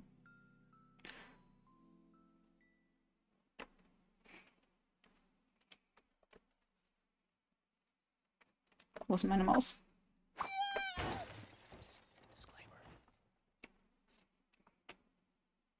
So, mal gucken. Vielleicht mal was anderes. Vielleicht wollen wir mal was Deutsches. Haben wir was Interessantes Deutsches? Was wir laufen lassen können?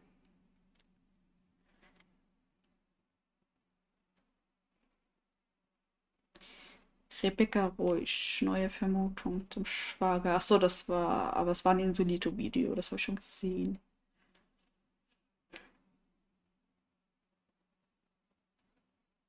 Aber halt nur englische Sachen. Ich gucke so gut wie nicht mehr viel Deutsch.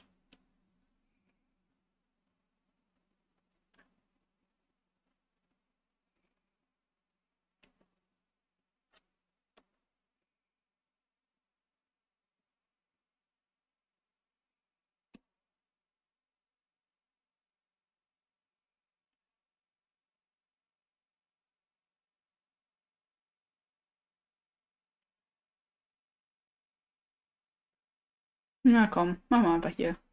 Okay. Wieder was Kriminalfallmäßiges. Used to be here. Imagine a world where those you trust the most We were pretty close friends for 5 years. become your worst nightmare. In the case of Fallon Fridley, Hi, Daddy. Hi, Daddy. Hi, Daddy. I never had any reason to not trust her. exposed cruelty that no one saw coming. Do you know that accidents happen all the time? I do, because I have 4 kids. Exactly my point. Then cut me some And then I slack. also know. Shocking revelations that will leave you speechless. Exactly why my 2 kids are 100% healthy. Have you ever thought about that? This is a story you can't afford to miss. Welcome back to our channel. Today we're unraveling the case of Fallon Fridley. Join us as we explore every twist and turn of this shocking investigation. If you're new here, make sure to subscribe and ring the bell to stay updated on our latest content. Also, share this video to raise awareness about protecting the young ones. Every voice matters. Let's make sure Fallon's story leads to real change. Fallon Fridley's story began in the maternity ward at Memorial Regional Hospital in Hollywood, Florida. Her mother, Kristen, was 5 days past her due date, connected to a Pitocin drip, and the progress was painfully slow. Despite the anticipation of welcoming her child, Kristen found herself alone. Pregnant and struggling with addiction, she was placed in Das ist rehab far ungünstig. away from her family. Her mother and sister were racing against time, Dir auch noch einen schönen driving Abend. nearly 700 miles to be by her side. They were among the few people still in her life at that time who truly cared. Meanwhile, Fallon's biological father was on the phone, screaming at Kristen. His harsh words sent her blood pressure soaring so high that the nurses threatened to take her phone away. That call would be the last time they spoke, a blessing she didn't realize at the time. Kristen was heartbroken and terrified. She had nothing, no money, no home, and no clear idea of how she would provide for her baby. Yet deep within, she knew she would find a way. The following morning, her labor ended in an emergency C-section. The anesthesiologist congratulated her. She was blessed with a baby girl. The time was 7:28 a.m., and Fallon entered the world as a healthy 10-pound, 3-ounce baby. Kristen overcame her addiction and got her life in order. She got married to Cameron Gant and started a new suburban life in Atlanta, Georgia. Everything was going smoothly until the pandemic hit and threw a wrench in her happy days. On December 9th, 2020, Fallon was now 2 years old, and on this fateful day, her mommy was not there for her. On December 9th, 2020, Kristen began her day with her 2-year-old Fallon. The morning routine was typical. Fallon woke up at 6 a.m., got dressed, and enjoyed her snack and almond milk. Before heading to work, Kristen's husband, Cameron Gant, dropped Fallon off at the babysitter's house around 6:30 a.m.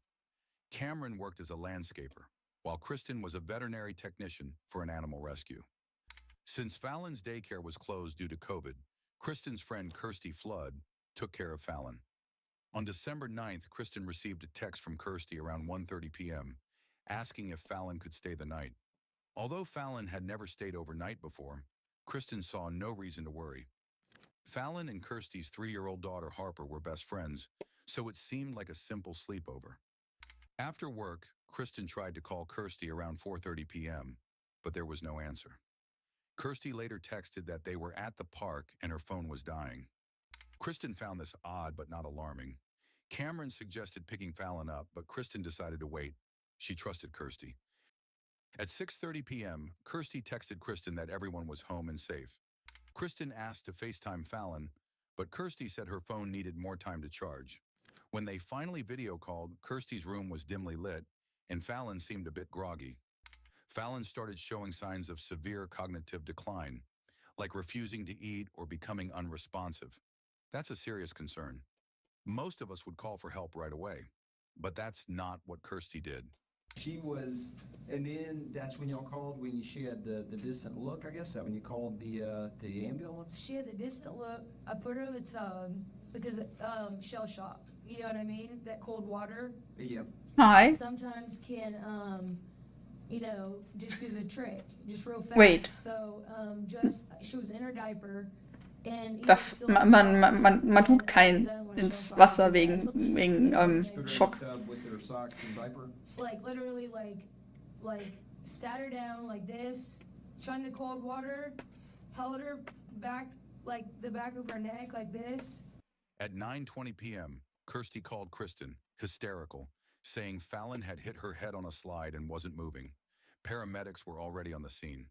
I guess, from what I'm understanding, the kid is pretty ill, to this point, but that's what we're trying to find out. I mean, you're saying that Wie geht's she may dir? have taken a little tumble off of a slide, but yet she was still walking, doing things, then went to sleep for a little bit, and then you came and saw her later. I'm trying to go off of what you're telling me. She always has And she just had like a distant look about her, and then now at what point did it go from that to, oh crap, put her and she's unresponsive in the tub?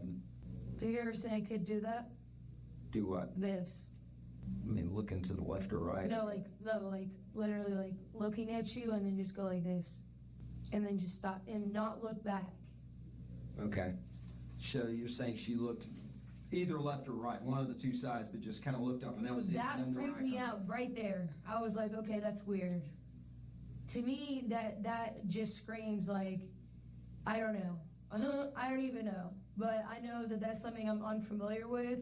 And being a mother, if I'm not familiar with it, just like the CPR thing, that's why we call the ambulance, because I'm not certified and I'm not going to risk someone's life trying to give CPR if I don't know how to do it correctly.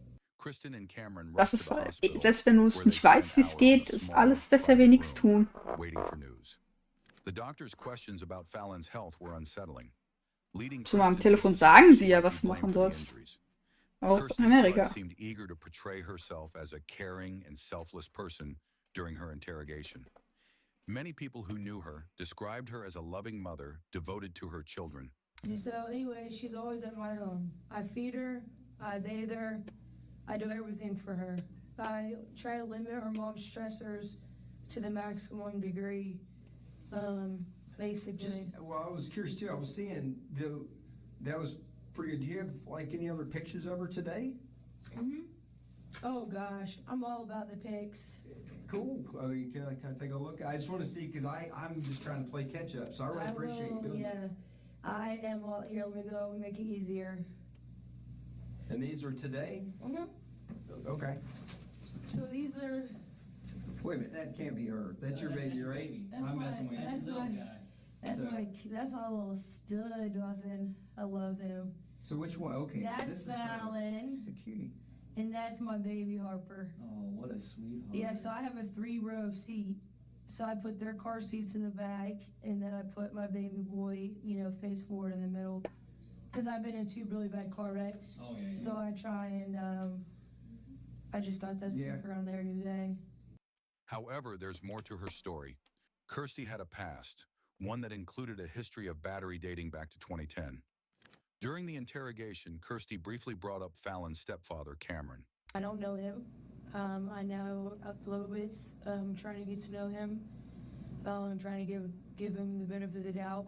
And that is what has been an issue for me. But you can't go to a mother and say, hey, the man you just married, I understand his past, but I would maybe look into that a little bit better, or maybe not leave him with him all day on Friday.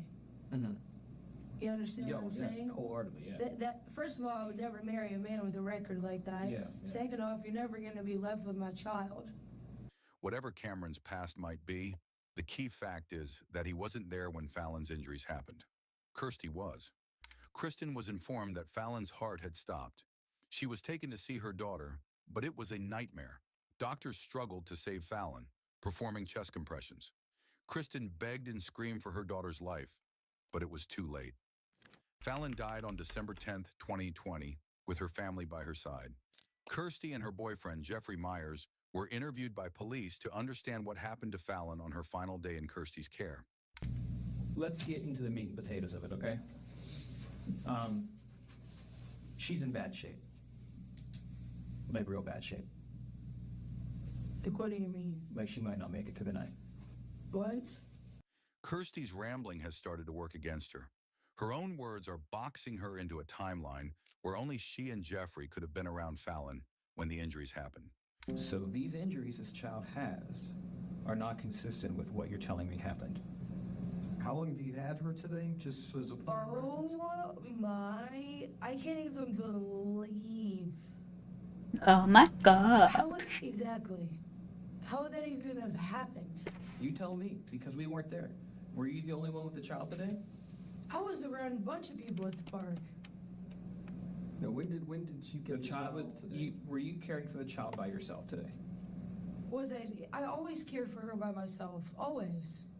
Okay. Every day. There's never been an issue. Ever. What time today did you get her? Or yesterday now? 6 o'clock in the morning. Oh, you had her all day long? Yeah. Okay. Something's happened that we're not being told has happened. Because those injuries just don't appear. There is absolutely nothing that I would ever do to a child, first and foremost. Second off, if you ever look at my kids, they've never been touched, and they never will be. While Kirsty was being questioned, her boyfriend, Jeffrey Mears, was in another room being interviewed by the same detectives. Kirsty mentioned that Jeffrey and Fallon's stepfather, Cameron, worked together at a landscaping company, with Cameron helping Jeffrey get the job. Jeffrey said he and Kirsty have been together since around 2014 and have lived together since 2017. But since the birth of their 8-month-old son, he's been trying to turn things around. In his interview, Jeffrey claimed he left for work around 5:30 a.m. on December 9th, and when he got home around 5 p.m., the house was empty. After taking a shower, he noticed Kirsty and the kids had returned, likely between 6 and 6:30 p.m. Detectives then questioned him about Fallon's demeanor at that time. I didn't see her until I got out of the shower. I got out of the shower, and she had already put her to go to sleep. So I didn't see Fallon until she woke up to eat dinner. That's when I saw her. To bed for like a nap? Yeah, she was tired. I could hear her crying like she was trying to put her to sleep, go to nap. You know, when babies get tired, they start whining or whatever. Jeff mentions hearing Kirsty putting Fallon down for a nap. After that, he spent time playing with the kids while Kirsty prepared macaroni and cheese. Up to this point, Jeff claims he hadn't interacted with Fallon at all. So the first time you actually physically saw her was like at 8:30? I saw her asleep. I saw her napping. Yeah. And then she cooked dinner, and then when she made dinner, it was like 8:30, she yelled, "Fallon, come eat." She yelled it a few times. Fallon came right out the room, came and gave me a hug, because that was the first time that I had seen her since I'd been home. Really seen her, you know what I mean? Yeah. She was fine. She seemed fine. She gave me a hug, sat down at the table, and we tried to get her to eat, and she wouldn't eat, man. I don't know. Kirsty says she deals with that all the time, though, about her not eating. Yeah. So I don't really know what goes on during the day when I'm not there, but... So she came out of the room, ran out of the room like normal, everything seemed fine? I didn't think she was going to even hear her name be called, honestly, because she called it from the kitchen. And you saw what the kitchen is compared to the bedroom. It's a little bit ways, yeah. Right, so I didn't think she would hear. She came right out, looked fine, gave me a hug. She made her plate. Both the kids, Harper and Fallon, Holden was already asleep, sat down at the table. Harper started eating. And Holden's your son, right? Yes, sir. You said he's 8 months? Yes, sir. And you said Harper's your daughter? She's my stepdaughter, pretty much. It's her. She has a baby by now, but it's still... You're being the dad? Yeah. Yes, she's 4. We're about to be 4. Yeah, okay. But, yeah, they ate. Harper was eating. And she always likes to brag, saying, "Look, I'm eating all my food. I'm eating all my foods," because we're trying to get her to teach Fallon to do that. And Fallon wouldn't eat. We're like, "Fallon, you don't want to eat. You don't want to eat." We're sitting there, and she's just looking at us. And she does that sometimes, you know what I mean? Like, she's a very quiet child. But this time, like, I'm trying to get her attention, and she's kind of like staring off to the right, like she wouldn't make eye contact with me. Mm-hmm. I thought that was weird, so I'm snapping in her face, and eventually she would make eye contact with me and was coherent, like would understand what I was saying. Mm-hmm. Even though Jeffrey's and Christie's accounts do tend to add up, there are slight inconsistencies in their stories, and it is these differences the detectives pick upon to decipher the truth from the interrogation. Christie conveniently forgot to mention the smoke break she took between finding Fallon in distress and stepping outside for a cigarette. While Jeffrey and Christie's stories mostly line up, there are slight inconsistencies that stand out. It's these small differences that the detectives focus on, hoping to piece together the truth from their interviews.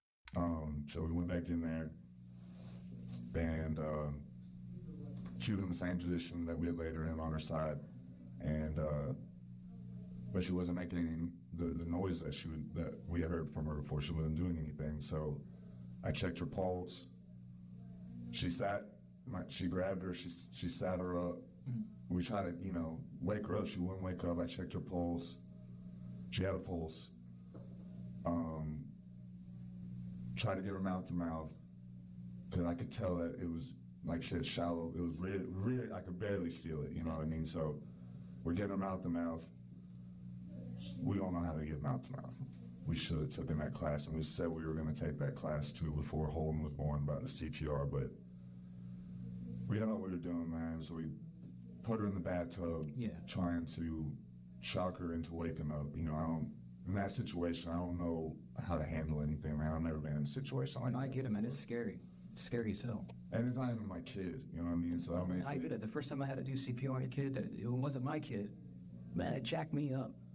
Yeah, I don't want to, you know your own strength when you're in a situation like that. So you don't want, you know, I was terrified. I didn't want to have anything to do with it. But okay, so we put her in the bathtub. She didn't respond to the bathtub.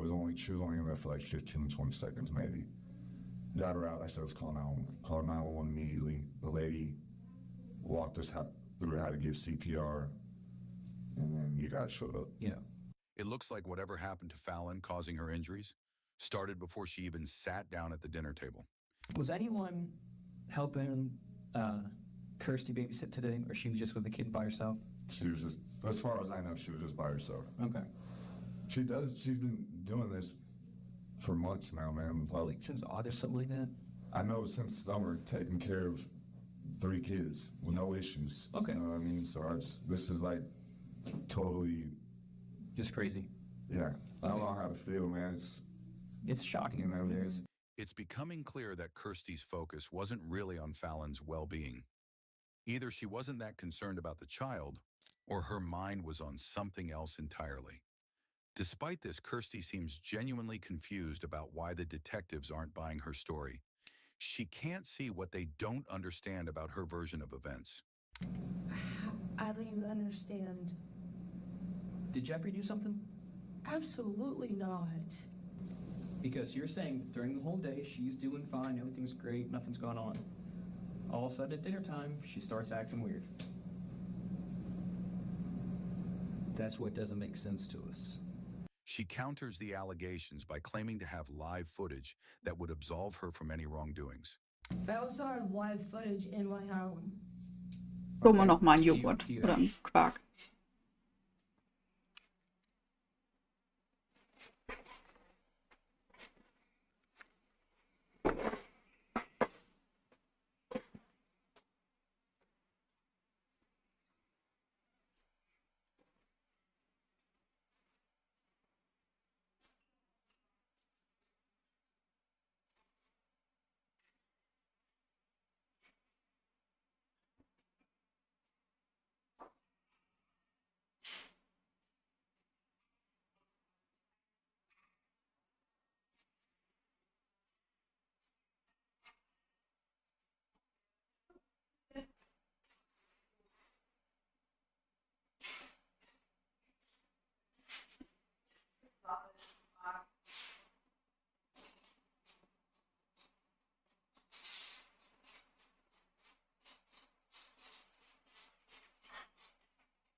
Weiter geht's. Komm, krieg ich irgendwie einen Ton? Have access to that? Jetzt, genau. I do. Okay. What's it recorded on? Wise. Wise, okay, I don't know that one. It's WYZE. The fact that she has all of that is heartbreaking, but the fact that any of that would ever happen under my watch, in my life, it would never happen. So this Wise recording you have, Yes. is it through an app, or is it actually hard record to like a DVR or something? It's through an app. Through an app? Yes. Okay. How do we get access to that? I have an SD card I could find for you probably. Like, in it, I could pull it out. Kirsty starts searching her phone for video footage stored in the cloud from her home security cameras. When the detectives realize she's pulling up potential evidence, they quickly move in to keep an eye on things, making sure nothing Nicht, gets dass es deleted. löscht. Ja. The footage doesn't seem to show anything unusual, but then Kirsty's phone dies.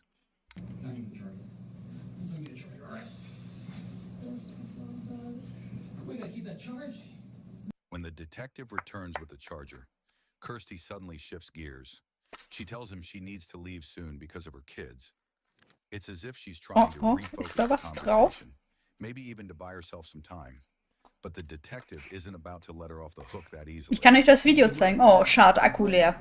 Themawechsel. Thanks. Die Ladekabel. I gotta go soon with my kids. So far, Kirsty hasn't been accused of any crimes. But from the start of the interview, she's been obsessively trying to prove to the detective that she's nonviolent and would never hurt Fallon. Her constant need to defend herself is raising major red flags.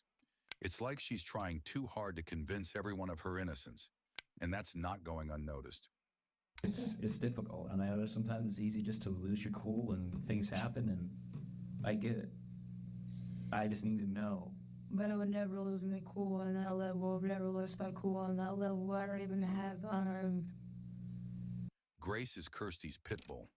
So far, Kirsty has tried to blame Fallon's stepfather, a playground slide, someone random at the park, and now finally her own dog. And the only thing is that I could think of is that in the hallway, you know, vinyl. It's vinyl. It's, you know, it's shit. The whole apartment is shit. I mean, you see how I'm under a whole court case with them because of how it's living and how dangerous it is. Because Fallon actually almost stepped on there was a flipboard underneath the sink. She almost stepped on the nail. To top it all off, Kirsty's apartment is now also a hazardous place to raise a child. Na super. I mean, there was a Warum hat sie dann das Kind? where I closed my door. Sometimes I close my door because my kid isn't. She'll walk in and out, in and out, in and out, in and out. You know what I mean? And yeah, I can admit to that. When the detective points out that this was before the visit to the park, Kirsty probably realizes her excuse isn't going to work. My concern is you're the only one that was with them all day. And these injuries happen. And we're saying we have no idea how they happened. Like, if I could, okay. If I could give you an answer right now that would just solve the problem, I would. Die widerspricht sich halt ständig. The only two things I could think of. Eigentlich, die reitet sie weiter in die Scheiße rein. On cement, Which we didn't see happen. which we didn't see happen. Grace, my pet, Which we didn't see happen. which we didn't see happen Did either. you hear her cry out at all today? I mean, I'll hear, Fallon is the most quiet thing you'll ever ask her mom. That kid doesn't cry. Yeah. While the detectives are out of the room, Kirsty frantically texts someone.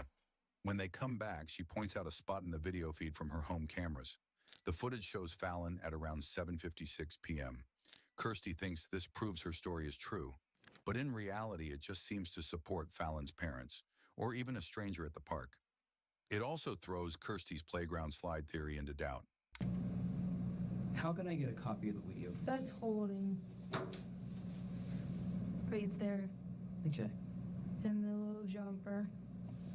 That's Fallon. Looks like right there. Where's Fallon at? Someone just gave him a kiss. Let's go to the lows. Did you see that? Go back. Ghost. No, I think it's just his clothes around. No, it was ghost. It was some flyer mob or It something. was, okay. Some time to show in there. This is 1956-25. What is Okay, that? so almost 8 o'clock. Military time. This crucial piece of information gave the detective a clear timeline. Now things are starting to fall into place. Whatever happened to Fallon clearly took place after 7:56 p.m. on the night of December 9th. Kirsty explains that she tried several times to get Fallon to eat, but the child wouldn't. She also tells the detectives that Fallon's mother was on FaceTime with Fallon until Kirsty's phone died. After that, Kristen called Jeffrey's phone. This all happened after 8:10 p.m., and the 911 call came in at 8:59 p.m. You don't think that... Ja, aber der Anruf war ja auch fishy. Der war ja irgendwie dunkel und Kind hat sich nicht bewegt viel. Oder gar nicht. That she was laying there for a little bit and, you know, what does that mean? They happened recently, What is recently? like today. Kirsty and Jeffrey are the most likely to have the answers to the questions everyone is asking. The other detective returns, this time with a third female officer. She has the same camera system as Kirsty. Is there a way to get a link for the video? I haven't tried that. You can just share right here. You can share the camera and add new users, which I don't think is quite the same thing. It's app based. If I don't have access to the website, so you It's pretty cool though. yeah, it's a good camera. I'm happy with it. Yeah, I've had Can it you for a few years. can you see if you can get the sound to it now? Yeah, What's let me the, see. and just Well, she said it knows what I know from the sound in the bottom left, but it's got bumpers. Sometimes they're slow because It's they're very, that's website it. based. Yeah, and it's $30. But say we want to get a copy of the video from today. Let me get back to you on that. Give me a second to kind of Do you know what play your around. hours of calibration is? Like you usually or whatever? I would have to get that for you.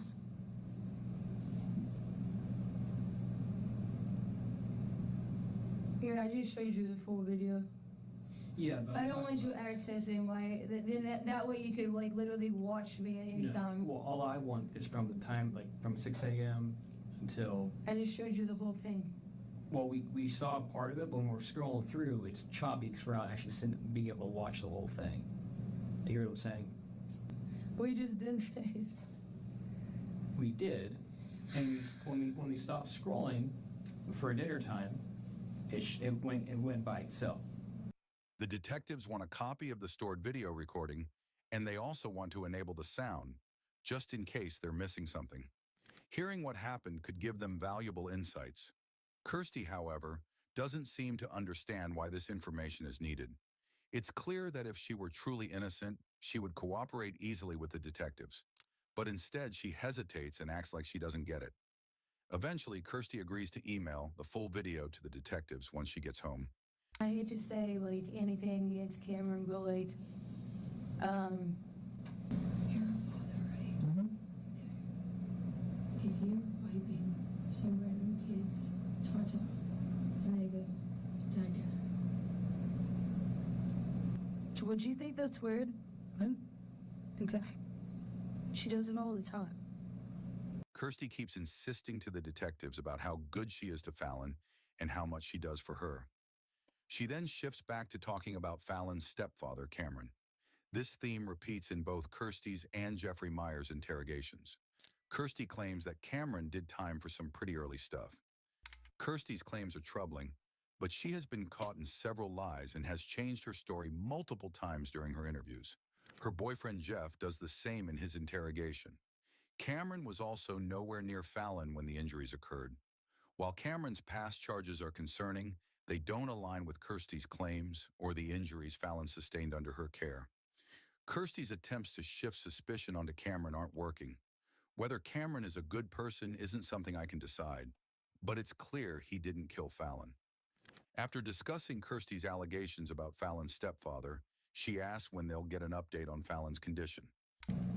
Where's Jeff? He's over there. He's in the other room. So what are you saying? I'm trying to figure out who hurt this child. Neither of us hurt this child.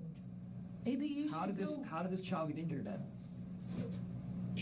I don't know how she was with you Nacht. We just saw videos of her running around and fine. What else And do I you get need? that video doesn't show the whole other part of the house. Why else? Okay, if she's so injured, why would she be running around like that? Have you ever thought about that? An acute injury? Don't you think she would be laying down? So you tell me, If she was hurt, wouldn't she be laying down? what could have happened when you took her off screen? So you think I took her off screen, went and beat her? I don't know. I need. And everybody else was just running around fine?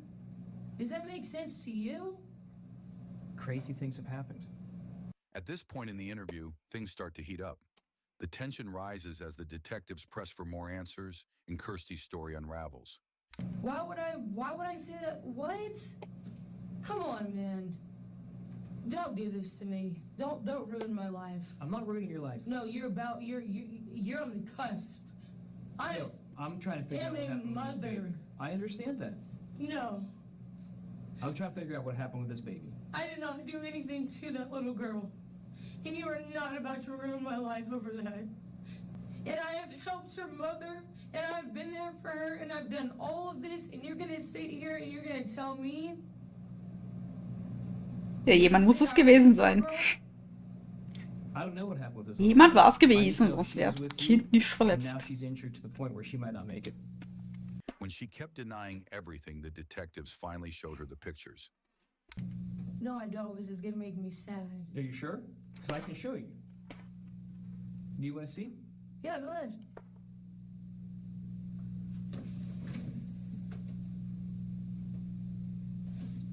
Those weren't in your photo. Exactly what she had.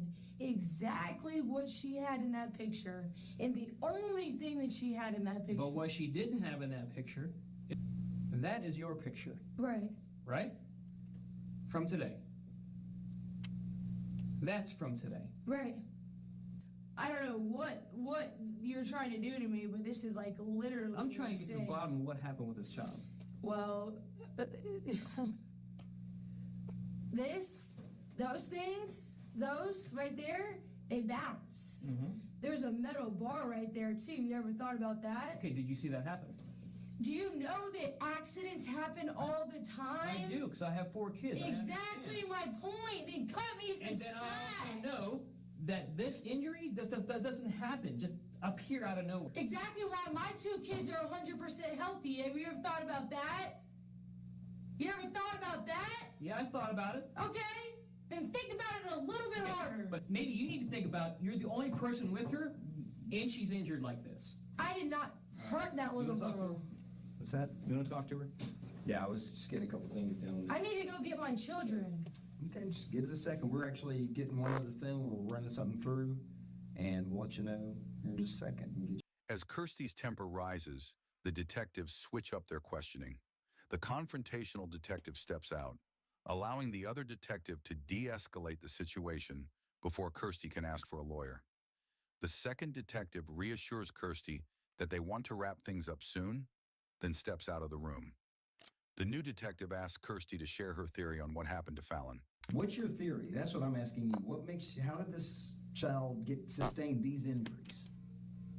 The only thing I could think of, like I told him, is falling.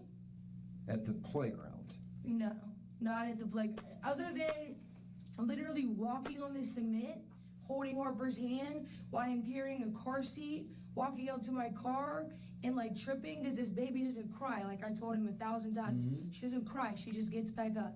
Okay. Okay? All right. So Harper pulling her, because Harper is 4, doesn't realize it, pulling her, she could fall. Where's this at? Boom! Is this... Morgan Falls. Okay, fair enough. The sidewalk walking and I parked way over the side. So this is going on the sidewalk? Yes. I got you. So she's falling down onto the concrete there, and your 4-year-old doesn't know any better. She's just kind of picking her back up and keeping it moving. That's what she does. Keeps falling down. Does this happen over and over, I guess?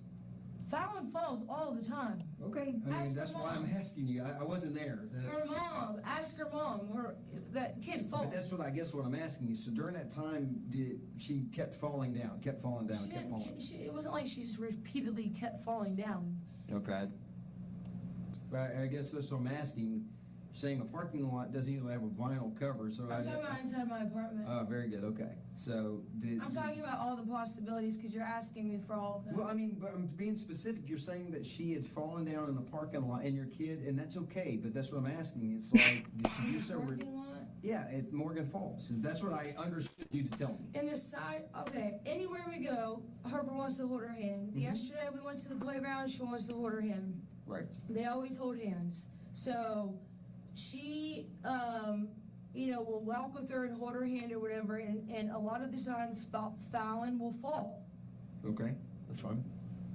The detective senses that Kirsty is close to asking for her lawyer, which would end the questioning for now. To prevent this, it's crucial that the conversation shifts away from confrontation. The detective starts showing his own human side, admitting that he makes mistakes. This approach is meant to build rapport and keep Kirsty talking. A lot of the times, my daughter busted And what both I'm of her asking you is, knees. like, again, because of the seriousness of her injuries today, when you were watching the kid, was there anything was like, ooh, I mean, like, I'm probably a substandard dad, but like, I'm scared enough of damn kids that I would watch them. I wouldn't have like alone time or anything. Meaning, I would never shut my door because I'm afraid of what they do to harm themselves. So if they play around, and my two sons, and they do, and one goes running and clips a corner, I know I'm like, oh God, and sure enough, they get bruised up, and I get all that. But I'm saying, Okay, did anything stand out to you? to maybe not being the best. I'm not today saying because that, of my son and me closing the door because of napping. But if she fell, then how am I supposed to know that? How are you supposed to know if she falls? This is the thing. The baby doesn't cry. She doesn't cry. She's one of those kids that's just real quiet, which is another alarming sign. Very alarming sign from the home life. Okay. Very, very quiet, doesn't cry, doesn't say much. Just always smiling, always happy, the sweetest little thing ever. Yeah. So let's say she did fall, she wouldn't say anything. That's what I'm saying. Half the time she doesn't say anything. It's almost like she gets in trouble at home for maybe saying if she did. I don't know. But she doesn't say anything. My daughter is so dramatic. The whole world will hear about it. All right. This kid will fall and get up and keep it moving. This kid will get knocked over by my 60-pound pit and get up and keep it moving. Yeah. Harper gets knocked over by my pit and is a whole ordeal. You know what I mean? The detective's strategy works. Kirsty, sensing the shift in tone, starts to soften. She admits that maybe she's not the perfect nanny and that something could have happened to Fallon while she was asleep or not paying close attention. But even as she admits this, she can't resist hinting again at Fallon's stepfather. Kirsty suggests that Fallon's quietness and lack of reaction to pain might stem from something more sinister in her past, subtly pointing the finger back at him. She is clearly hinting that Fallon might be groomed by her stepfather because it is unusual for a toddler to not cry when they get hurt. The detective then proceeds to explain why she is in the interview room and what is involved in a death investigation. They're looking into as far as they trying to figure out exactly what the injuries and where they were caused, obviously. I mean, you do understand that, right? We didn't just kind of wake up today looking to pick on you. We're trying to figure out how a 2-year-old who really can't speak for herself got injuries. By default, because that's what you do. You care for her throughout the day. That's why we're asking you this. It's not to anger you or to push you in a corner or we got to figure out. They told me I'm not when you tell me that I might not get my keys back and I might not be able to get my kid, you're basically telling me. Well, right now we're looking. Yeah, we're having to investigate this case. We can't just.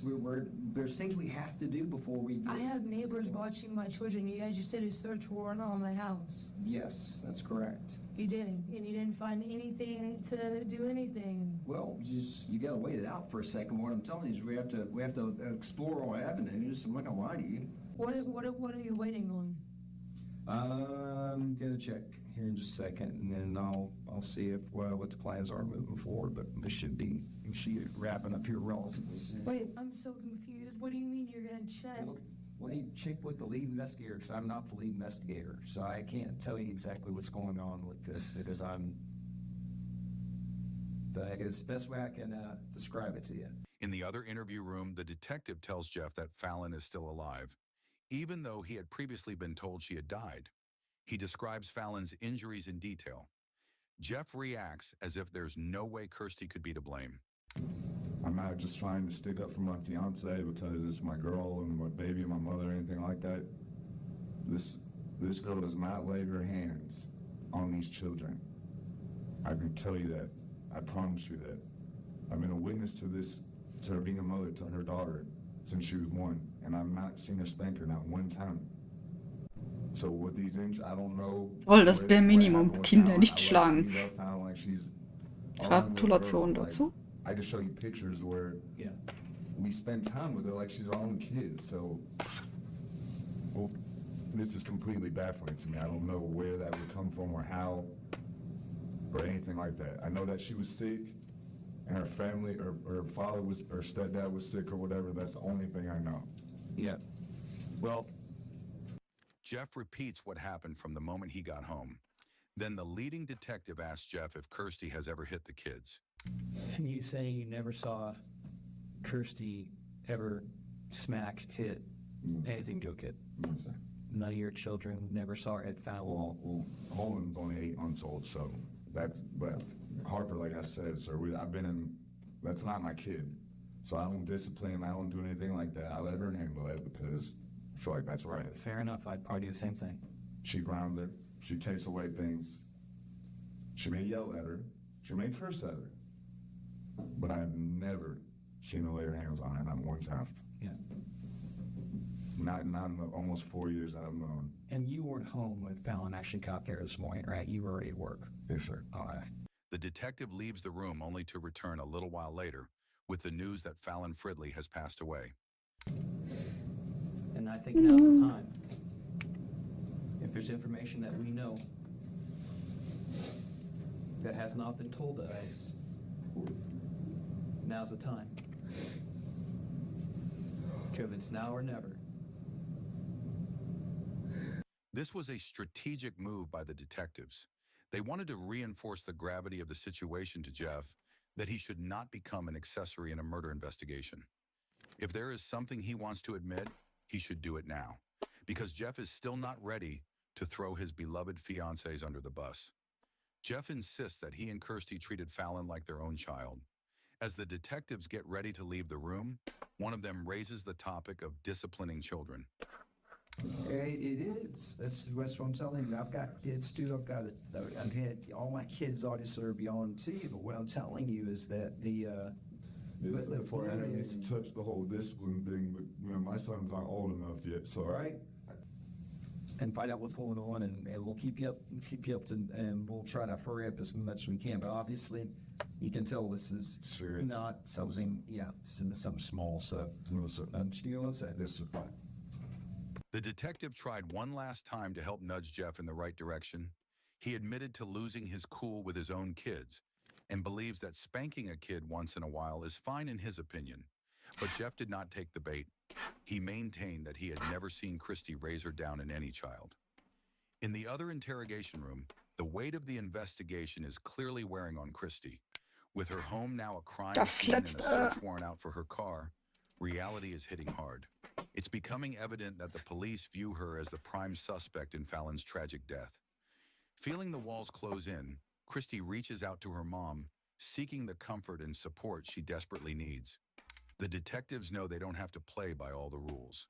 They've misled Kirsty into thinking Fallon is still alive from the very start of the interview, a strategic move to keep her talking.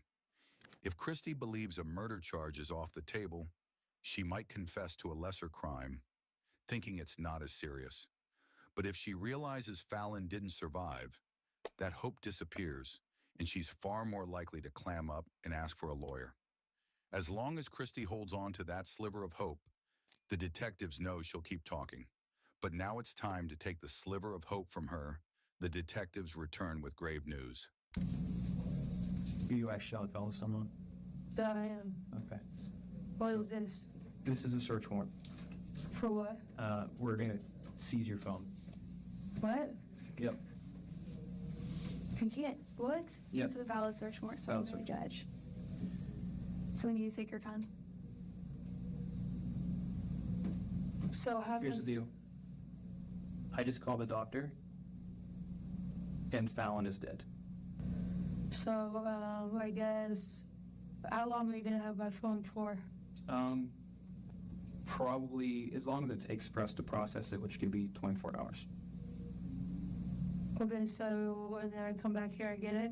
Yeah. We'll contact you to release it back to you. Because I have Jeffrey's number. I can call him and y'all can come back and get it then.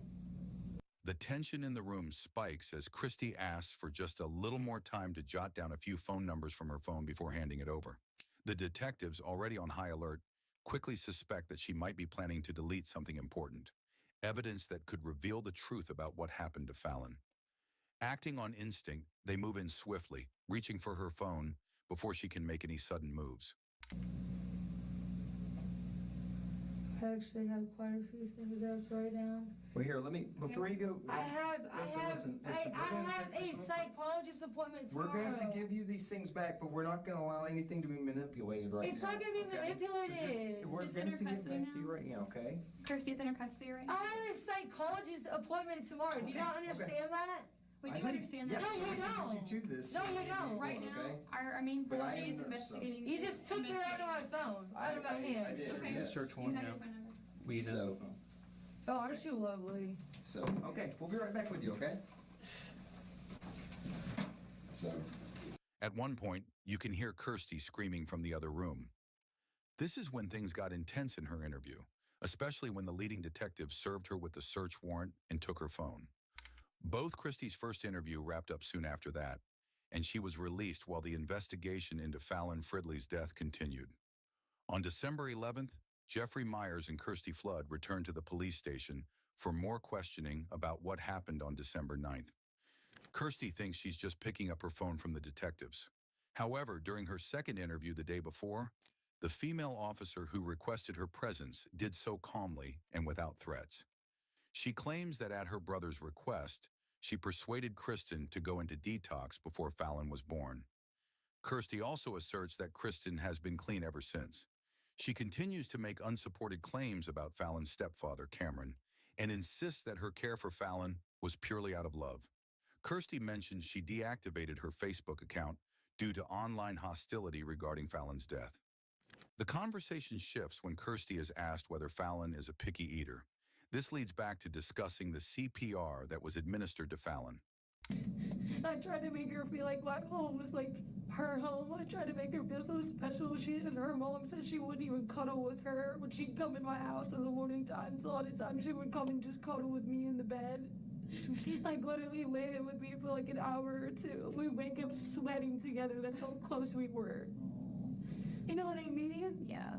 And when everyone that came over, like my mentor came over on Tuesday, and he was like, he's shocked when I called him. He's like, oh my God, that girl loved you so much. I'm so sorry. He's like, I could just see it. He's like, she just was so happy and so sweet, but she was so quiet. That's a problem. She never ever cried. She didn't have anything to say. She just so quiet. Kirsty tries to convince the officer that she's incredibly patient and surrounded by supportive people. She also insists that she regularly reports suspected child to the authorities. But I also am in sobriety, and I also have a mentor. I also have a therapist, and I also have a psychiatrist. You have a lot of support. I have a lot of support. Yeah. You know? That's really important. I have a lot of people who are willing to go to war for me for this. They know that, I mean, anyone that knows me knows that I'm absolutely incapable of. Kirsty recounts the events leading up to the moment she and Jeff went out for a smoke. They left Fallon unattended for about 10 to 15 minutes, and when they came back, Fallon was completely unresponsive. I was like, Fallon, you okay? Fallon, Fallon, Fallon. She just, and then I pick her up, limp. And I'm like, oh my God. Now put yourself in her shoes. What would you have done? Obviously, it's a no-brainer you call 911 immediately. Oh my God. Oh my God. I knew. I just knew. I knew right then, no matter what we had to do, we had to call the ambulance. Kirsty's story is all over the place and inconsistent. This is not what happened. That's not what she said yesterday. She completely skipped the part where she dumped the kid in the cold bath. She tells the interviewer that she likes her energy and feels that the original detective didn't give her a fair chance. Kirsty is concerned about her own record and continues to cast Fallon's family in a negative light. You can't pull something out of nothing. You know what I mean? So, you can't just...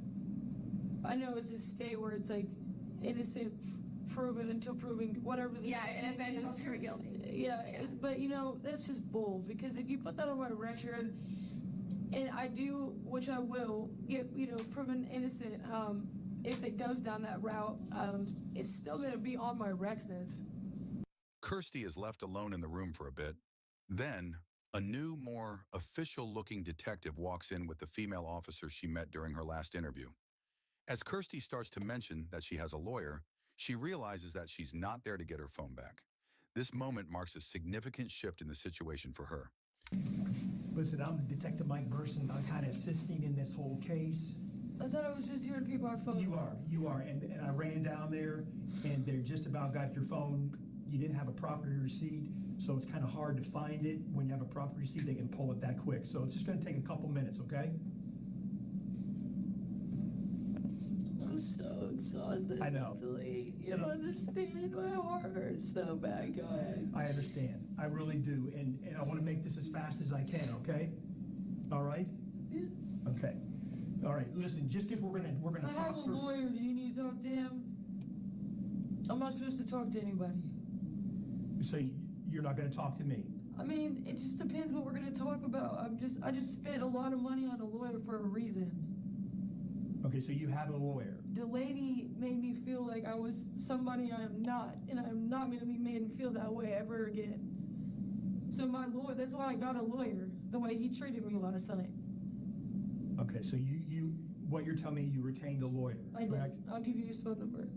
Okay, no, that's okay. Okay, then I can't talk to you. Yeah, for sure. Okay, all right. I mean, that you know, that's He fair. has all the live footage and everything too. No, I saw the live footage, but no, if you have a lawyer... You saw it was great, right? Yeah. Thank you. Da muss sie aber auch aufhören zu reden. Anymore now, since you got a lawyer, I'm okay? just saying, sir, please. When authorities searched Kirsty's phone, they uncovered something chilling. On December 9th, the day Fallon suffered her fatal injuries, Kirsty searched these disturbing phrases. What type of people enjoy abusing other people's children? And what does it mean to have a sudden urge to beat a child that's not yours? This was just hours before she asked if Fallon could stay at her house. All right, Kirsty, just swing over here this way. Just move your legs out this way. Why? Because I gotta put this on you. Okay? Why? Because. I have not. No. You're not about to jam me up right now without. No. I never gave you any information about my lawyer. So you can't detain me. Yeah, we can. You're under arrest. Ja, natürlich können sie das. For what? The camera feed from Kirsty's home provided further insight into how Fallon sustained her injuries. In a stunning twist, Kirsty's mother, Karen Flood, was also indicted for influencing a witness. It was alleged that she engaged 3-year-old Harper Flood in misleading conduct to prevent her from providing information to Sandy Springs PD about Fallon's murder. Initially, Kirsty and Jeff pleaded not guilty. However, on March 18th, 2024, Kirsty Flood changed her plea to guilty and was sentenced to life in prison without parole. Jeff accepted a guilty plea deal for murder in the second degree and received a 15-year sentence. Their pleas spared Kristen from a lengthy trial, bringing some measure of justice for Fallon. Kirsty is serving a life sentence at Pulaski State Prison, while Myers got 15 years and will be eligible for parole in 2036. He is at Georgia Diagnostic and Classification Prison. Despite this, the battle wasn't over. The Department of Family and Children Services, DFCS, placed Harper Flood in the care of her nearest relative, Karen Flood. 6 years after Fallon's birth, Kristen had everything she once only dreamed of. From being homeless, she now owned a home. From being without a car, She now had one she was proud of. Her career was fulfilling. Her relationships with family had been mended, and she was surrounded by true friends. She had a beautiful baby boy and a loving relationship, more than she could have imagined 6 years ago. But what's missing now is Fallon, the little girl who gave her the strength and determination to turn her life around. The only hope she clung to was that one day she might be strong enough to help others facing similar pain. But that day had not yet come. For all of us, this case demands reflection on our own roles in safeguarding those around us. Let the story of Fallon Fridley be a catalyst for change, an urgent call to protect every child and ensure that such tragedies are never repeated. Thanks for watching. If you found this story impactful, don't forget to hit that like button, subscribe, and click the bell icon so you never miss an update.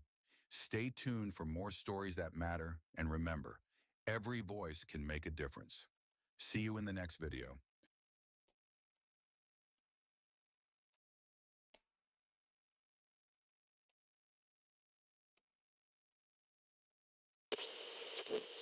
Bada bing, bada boom. We're talking about Dennis Bradford. Dennis Bradford had been keeping a secret for the past 20 years. That's a very long time. Like, not a single person knew his deep, dark secret that he has been just holding inside of him. He made sure that nobody knew, nobody found out. His life depended on it. His ex-wife, his current wife, his children, his legally adopted children, none of them knew what he did 20 years ago. The only person that knew his secret, they died with the secret 20 years ago. And that was his only comfort. That was the only reason he could sleep at night. That was the only thing that kept him going. But almost 20 years to the day that he had his big secret, he was pulled over for this routine stop. And somehow Dennis found himself in this interrogation room for a routine traffic stop. So things are going down. He's being asked about that dark day from 20 years ago and what happened. And, he's being asked all these things that make him feel like someone out there knows his secret. I mean, it doesn't make sense. Why would they suddenly ask him these questions about a day from 20 years ago? Maybe the detectives read his mind because they looked at him and they let him know. Hey, 20 years ago? That little 8-year-old girl that you left in a field completely naked? The one that you tortured and then slit her throat from ear to ear? That girl? The only one that knows what you did? Well, she's alive. Okay. And she's been hunting you down every single day for the past 20 years. She was the one that caught him. This was his reaction. If you were to see her, I think you would be extremely proud of her. I really do. Oh, thank you. She's alive. Yes, she's alive. She's alive. She's alive. Let me tell you, she is an incredible young woman.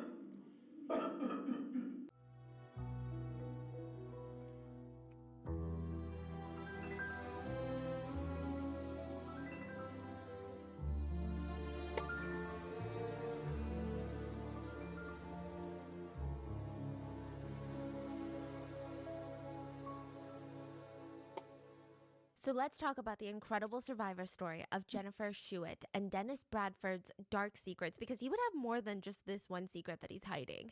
Now, as always, full show notes are available at rottenmangopodcast.com. But with that being said, let's get into the story. There were a group of kids that were gathered to play at the field. It was like the best type of field to play in. Do you remember playing in fields? No? Yes? You've never played in a field before? Okay. School. Oh, no. This one's a bit different, okay? So there is like a calculation on what the best type of field is. And when you're a kid, I used to love fields with long grass. What? I don't know. It's so much better than an empty flat field because you feel like you can hide better, and it's just more of an adventure. You feel like you're in the jungle even though you're not. Serious? You're in like the suburbs. But I used to love like thin, kind of almost ticklish as you're running through it. It feels like an adventure. So that's what these Das girls fand ich do. auch schöner. They're probably between the ages of 6 and 10 years old. So, they're pretty young, and they would all huddle around in a little center of the field, and they decide who's it. They're like, you're it this time. You're going to be the one chasing all of us. And then all of them would just make a run for it. They would just web out into these different directions and just carelessly run through the field. They would turn their head back recklessly every so often just to see if that person is close to catching them. So they're screaming, shouting, giggling. They're not being quiet, but most importantly, they're being very, very carefree. They're kids. They're acting like kids. It's a beautiful thing. Now, one of the young girls was running so fast she could feel her hair just blowing in the wind, and the grass was tickling her all through her sides. And she's looking back and she's laughing because she's getting ahead. And boom, she falls face first onto the ground. She had tripped on something. I guess due to the overgrown grass, she didn't see it earlier.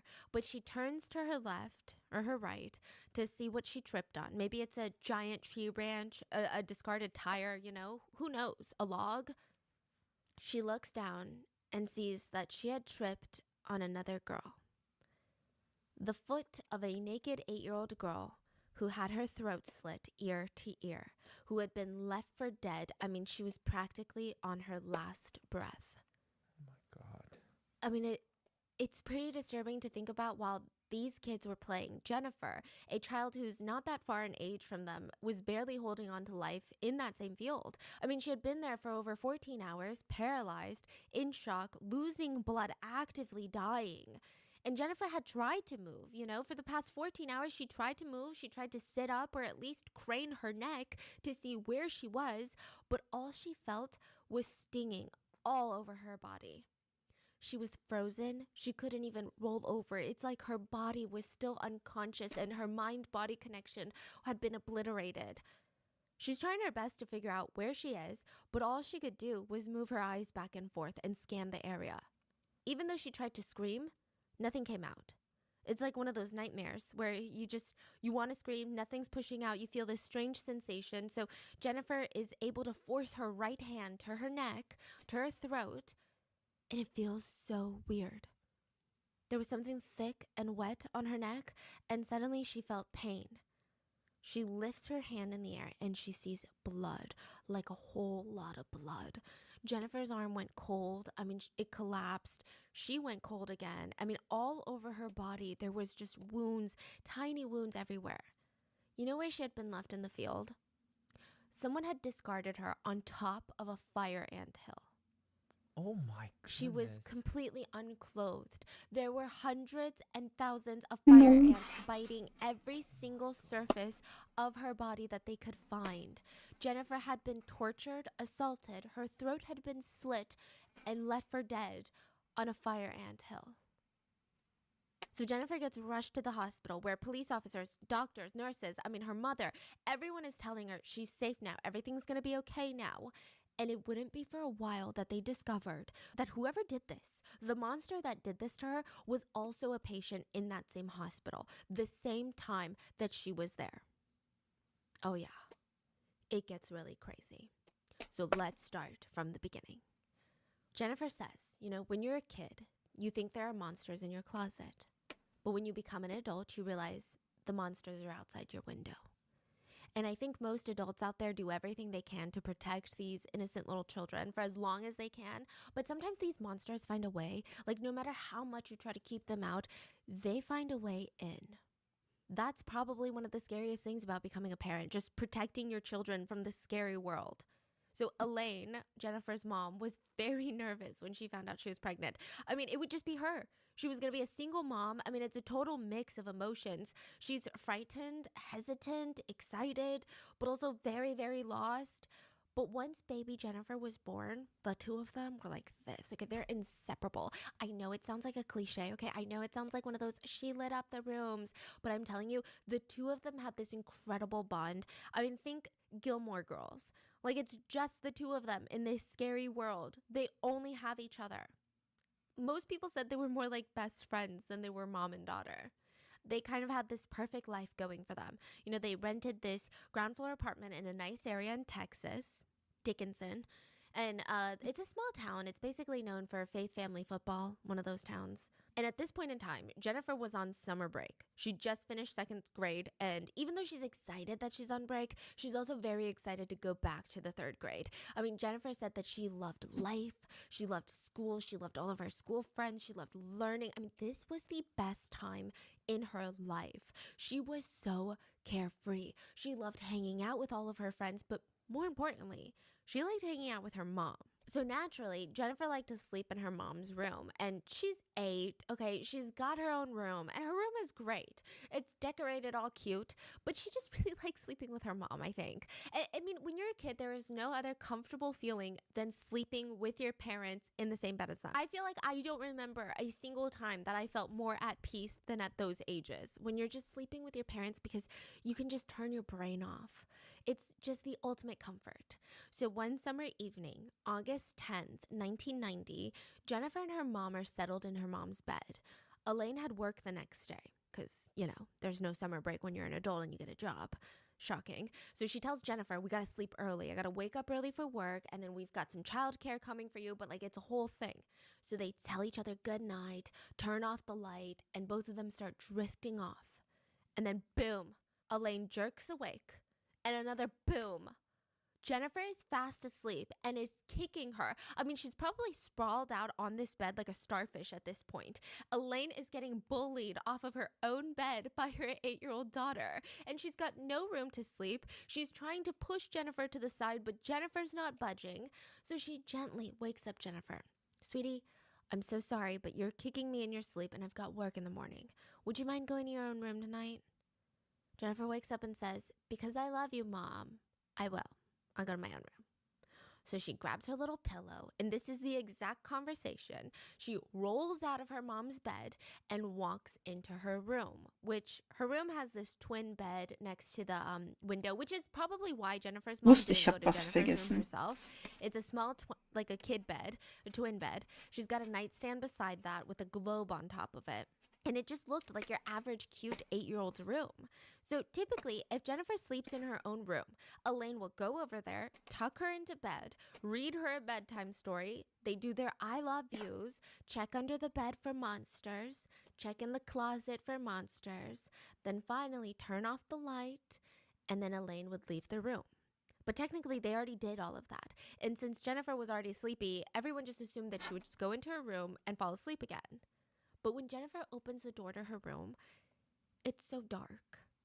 So she starts getting a little freaked out, okay? She flicks on the little light bulb lamp that she has, which sounds like just a light bulb, but it was actually a light bulb shaped lamp that had a light bulb inside. Yeah. So she liked to keep the light on because, you know, she's 8 and monsters are scared of the light. So her version of monsters at this point are furry bears with claws. Like, think Monsters, Inc. She's not thinking people outside, people inside. She's thinking Monsters, Inc. She flicks on the light and she decides, I can't fall asleep right now, so I'm just going to go through my bedtime routine by myself. I'm going to pick a book from my shelf and start reading it in bed, and hopefully I'll fall asleep. That was the whole plan. She starts reading to fall asleep, and although the lamp was still on and bright, Jennifer drifts off into sleep in no time. She's like knocked out. Now, a couple of things to note. Her shades were not drawn, or they were not closed, so there was no curtain or shades or blinders that were blocking her window. Her light is on, and her window was open a crack to let in that nice summer Texas breeze. Jennifer had a nightmare. Or at least it felt like she was having a nightmare, okay? One where she was getting tossed around like a doll, and she opened her eyes expecting to be in bed still, but she looked up to see her body being moved by a man that she did not recognize. He was carrying her. He had one hand over her mouth and her nose, and he's booking it down the sidewalk. He's running full speed while she's being bopped around in his arms, and she's trying to hit him to make him stop and let go, but she's 8. This is a full-grown man. Jennifer was barely 4 feet. She weighed under 50 pounds. Yeah, this man overpowered her in every single physical aspect. But I think that's where some people underestimate children, okay? Jennifer was very, very sharp. Even while she was being smothered by this giant hand, she wanted to stay alert. So she's looking around and she thinks to herself, 2 doors, blue yucky paint. Wow. That was the car that this man threw her into. He gets in, locks the car doors, and within seconds they were already on the road. He forces Jennifer to sit on his lap, and he had one hand on the wheel and another hand on her head to yank her head down anytime another car passed them. Jennifer was so terrified. She's just analyzing the situation, trying to find a way out, when finally the man speaks. It's okay. Everything's gonna be okay. I'm an undercover police officer. A police officer? Jennifer felt a little bit better because at the time, this is in the 90s, 1990. Most parents, most teachers tell their children, if you get lost and can't find your parents, what do? You find the police. I mean, there was ultimate trust in the police at the time. There was ultimate trust for the general public, for doctors, teachers. There was no concept of like, don't listen to these authority figures because they might not be good people. So Jennifer's confused. I mean, what is going on? I'm supposed to trust this guy. I want to believe him, but there is just something so off about him. He doesn't feel like a police officer. So she tells him, well, can I see your gun and badge then? I don't have my gun or badge with me right now. What? Jennifer was confused, but she looks up, and right at that moment, she sees that they're driving past her grandparents' house. So Elaine's parents' house, they live nearby. And she's eagerly telling him, oh, that's my grandparents, like, you should drop me off here. You need to drop me off because they can help me. If you're a police officer and you took me because I'm in danger, you need to drop me off with my grandparents. He didn't stop driving. And Jennifer realized if he was a police officer, surely he would have taken her to a trusted family member's house, right? This is the moment that Jennifer started to believe that she was being kidnapped. But she didn't just panic, she was quick on her feet. She remembered looking at him and repeating in her head, glasses, mustache, yucky hair, scar on face. Suddenly, the car stops moving and Jennifer pops her head up and she sees that the stranger pulled into the parking lot of her elementary school. Did he know it was her school? Did he pull into the lot by chance? I don't know. But he tells her, and it's very strange, he tells her, look out the window at the moon. When the moon changes colors, your mom will meet us here to pick you up. Mind you, Jennifer has never seen the colors of the moon change before, so what is he even saying? She tries to stay hopeful, though, and she stares out the window, just waiting for the headlights to approach. But they never approach. I mean, it felt like an eternity that she's waiting for her mom. Later, it's suspected that he was using this time to psych himself up for what he was about to do next.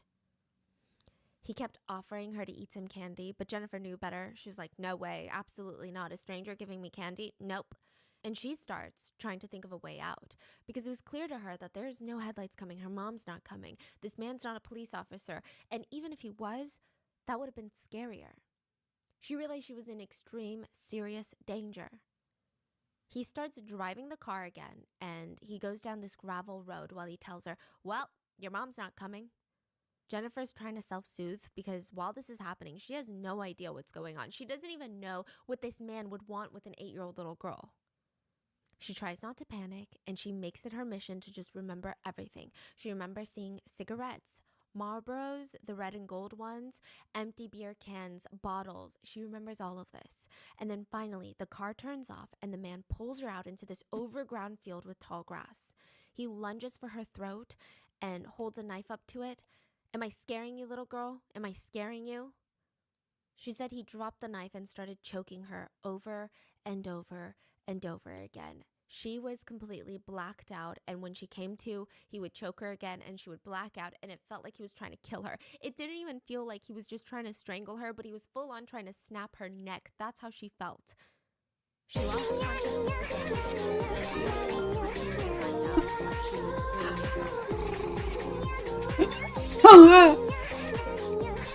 Hi. War gerade so spannend. Wie geht's euch? And the next thing that she felt was her body being dragged through the field. Danke für den Raid. Wie geht's euch? Barely able to stay awake at this point, let alone even fight back or even move or talk. She felt him drop her legs. Ich bin noch ein bisschen an Sharkys Emote-Zeichen. Ich bin sogar direkt am letzten. His car door slammed and he drove off, just leaving her. Ja, bei mir auch gut. Entspannt aus dem Urlaub zurück und wieder am Arbeiten. She said, I would come in and out of consciousness, and every time I would come to, I would just be in disbelief that I hadn't died yet. Now, before she knew it, the sun was rising and it's the next day already. Jennifer could feel all of these little stings and nips all over her little body, and she felt these things crawling and biting her, and Was she ist tried das für ein screaming Punkt? for help. But that's when she discovers that big gaping wound, basically a hole in her neck. Her hand was covered in blood. Anytime she tried to hold her neck together, whether from shock or pain or from loss of blood, Was habt ihr so she gemacht? slipped back into darkness. Gar nicht This gesehen, kept als ich online happening war. all day long. So that's what she was doing all night long, into the morning, then all day long, until early evening rolls around. And this time, she could hear passing cars on the road. She tried to turn her head to see if she could make out these cars, but all she saw was them driving past in the Ja, distance. nice. She can't move, she can't scream. And at this point, she said she just felt exhausted. Just tired. She felt like she had been fighting for so long. Ja, wir hören uns Kriminalgeschichten an und ich bin gerade ein bisschen am Zeichnen. Seht Shakis Emotes. Of a fire ant hill, beaten, bitten, and her neck slit. I mean, she just wanted rest. Jennifer said she felt this kind of peace in this moment, like a wave of peace. She wasn't afraid anymore. She didn't care about the cars that were driving past anymore. She didn't care to try and move or Mal gucken, scream. vielleicht tue ich nachher ein bisschen häkeln, wenn ich die Emotes fertig habe. She just felt very Wie gesagt, das ist jetzt nur noch das eine, was At just fehlt. 8 years old, Jennifer was dying. And she closed her eyes one last time, thinking it would surely be the last time. I imagine she thought about her mom or her friends from school, or I don't know. But speaking of her friends from school, it felt like she could hear them right now. Or at least she could hear people right now, like young little kids playing in the field. And those voices started coming closer and closer to Jennifer, and she could make out the sound of a young girl giggling and running through the field, laughing with her friends. These weren't Jennifer's friends, but they were all very close in age. That little girl ran, giggling, not a care in the world, until she tripped over Jennifer's limp foot. Wow, that is crazy. Jennifer remembers the girl's little voice turning into multiple voices that become louder and louder, and it felt like there was a whole commotion over her. She tried to wake up, and all she could see was a police officer, which was probably traumatizing. But this one was in uniform, and they told her, "You've been found. You're going to be okay. Stay with us. Just please stay with us."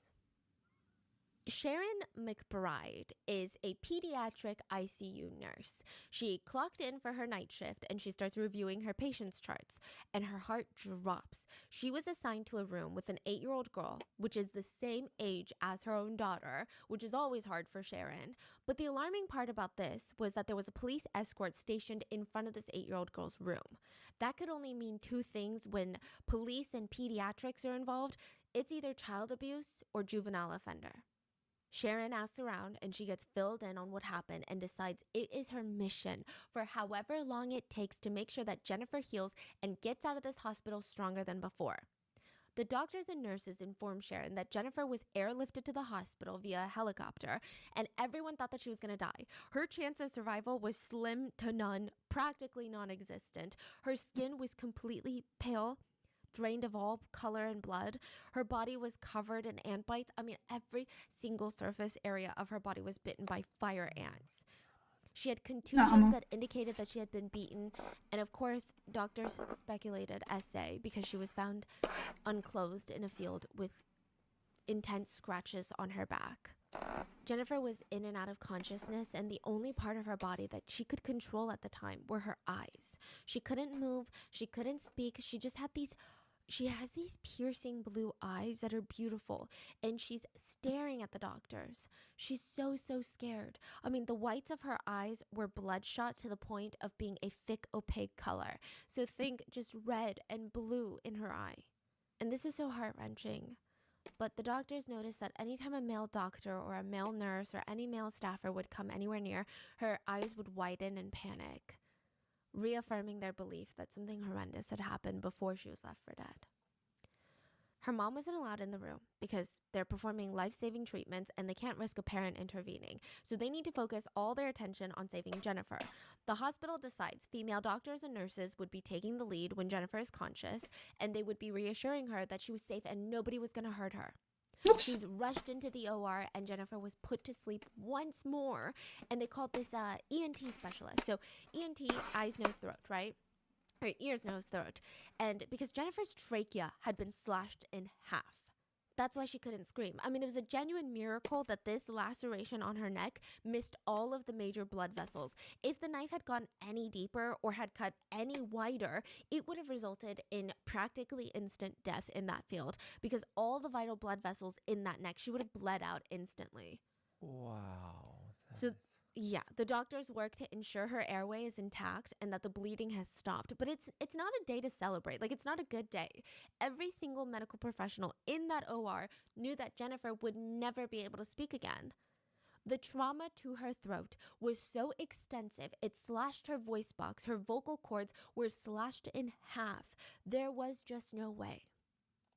So being caught up to speed, Sharon was adamant that she was going to do whatever it takes to make sure that Jennifer feels safe. Nurse Sharon. She's not going to allow anyone to re-traumatize this young girl. Sharon would slip Hat into ja the auch genug room and watch durchgemacht. Jennifer even when she slept. And she just could feel all these tears threatening to come out because all she can think about is her daughter at home. Like, who is doing this to someone this young? Sharon was a seasoned nurse, though. Whenever she was scared or emotional, she never let it show. She said standing there looking at Jennifer, the fact that this little 8-year-old girl had suffered something like this, horrendous trauma, my heart aches for her. What on earth was her life going to be like now? How was this going to affect the rest of her life? So no matter what Jennifer was doing, Sharon was always in her room. Even if she was sleeping, even if she was eating, Sharon literally never left her side. Jennifer's mom was also allowed to be there now, and she was beside herself with grief and anger. She had woken up the next morning to get ready for work. She slowly opened Jennifer's door, expecting her to still be fast asleep. But instead, So, her bed was letztes empty, Emote. Jennifer was nowhere to be seen, Hm? and the window was wide open. She called 911 and she had not stopped searching for Jennifer until she got the Wieso machst du messages das? in Hä? the hospital. And now, just like Nurse Sharon, she's not going to leave Jennifer's side. Sharon quickly becomes Geht doch. one of the first few people that Jennifer trusted. So Jennifer later said that she was very difficult to deal with in the hospital. She said, I had a lot of male doctors. I was scared of men now. And side note, the man who assaulted her told her he was a police officer, and she said, I learned in school that police were good. The man that hurt me said he was a police officer, and he hurt me really, really bad. So in my eyes, who's to say that these doctors can be trusted? Like, at that point, everyone Das was war a das suspect letzte in my book. Emote. Yay. At one point, she even kicked one of the male doctors in the stomachs to get him away Ups. from her. And she was Hoppala. in this Wollte ich constant nicht. state of fear and panic in the hospital, which is not good for your Ah, recovery. nee. Immer so Now, mache ich das just to nicht. clarify, in case I forgot to mention, Mach das Jennifer einfach so. was able to move now after her operation. She was actually never Machen wir das paralyzed in a sense. größer? It was just fear, pain, and trauma that prevented her from moving because her body went into Ich ultimate würde survival mode. das So she's gerne like kicking these male doctors, mit which der Kamera tauschen, weil wir wollen, also ich will jetzt ein bisschen häkeln. improvement in her Wenn ich situation, den her recovering. She's got strength. She's a fighter. umbenennen. Even just looking into the mirror, though, was traumatic for Jennifer. One of her uncles brought her this Tinkerbell makeup set as a gift while she was in the hospital, and that's how she saw herself for the first time. She saw blood vessels were bursting in the whites of her eyes, and she just said she felt so ugly. That little girl Häkeln und she saw True in the mirror, Crime. Ich she's habe das, glaube ich, I falsch don't know who geschrieben. that Egal. girl is. That's not me. I mean, this had been so alienating and disorienting for her. Like, her reflection was a literal stranger. Ist Shaki noch da? Dann kannst du gleich zu den Emotes was sagen. Obwohl, ich pack die in Disk einfach in den Ordner rein, dann kannst du gucken. Texas. Like I said, very small community. The police are like, we need to catch who did this to Jennifer Wenn's before noch everybody gleich. starts freaking the fork out. Was denn? And we don't have much to go off of. So right now, we've got Jennifer's pajamas that were found in the field. We've got a Wo blue ist sie t-shirt denn? and a pair Nochmal of kurz in men's Discord underwear that Shaki was also schreiben. discarded nearby in the field where Jennifer was found. But at this point in time, I know you're like looking at me like, that's amazing, that's all you need. In Machen wir this die point alle in in den time, Drive? DNA evidence was not Nee, der specific enough to sollte identify da nicht suspects hin. with such a small sample. Bleib mal bitte schon schön With DNA auf dem back then, Video. you would need like a blood sample. You would Das ist need das like hier. a genuine sample. So these things, they would be kept in evidence. Machen wir There's die mal nothing that weg. can be So. tested that could tell them anything. So it's pertinent to the police that they catch whoever did this because there is a danger out there to children. The police also had no leads, no potential suspects, no witnesses. The only thing the police had was Jennifer. Pack ich die And there was a schnell lot of rein. concern about talking to Jennifer about what had happened to her. First of all, she's 8 and this could easily re-traumatize her. Second of all, adults alone have a very hard time remembering details, especially after traumatic events. How could they expect an 8-year-old to remember? And third, she was very, very scared of people right now, especially men. And this is a small town in Texas. Majority of the police force were men.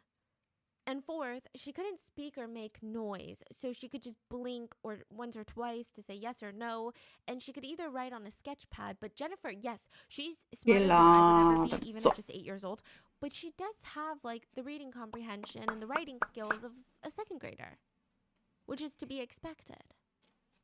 So they come up with this system where the police would ask Jennifer's mom and Nurse Sharon all these questions that they want Jennifer to answer. They would go in with a sketch pad and Jennifer would write down her answers. Wir wollen häkeln. Her ability to recall traumatic memories Obwohl, da and kann the ich fact that meinen she's Avatar so ausmachen. observant is out of this world.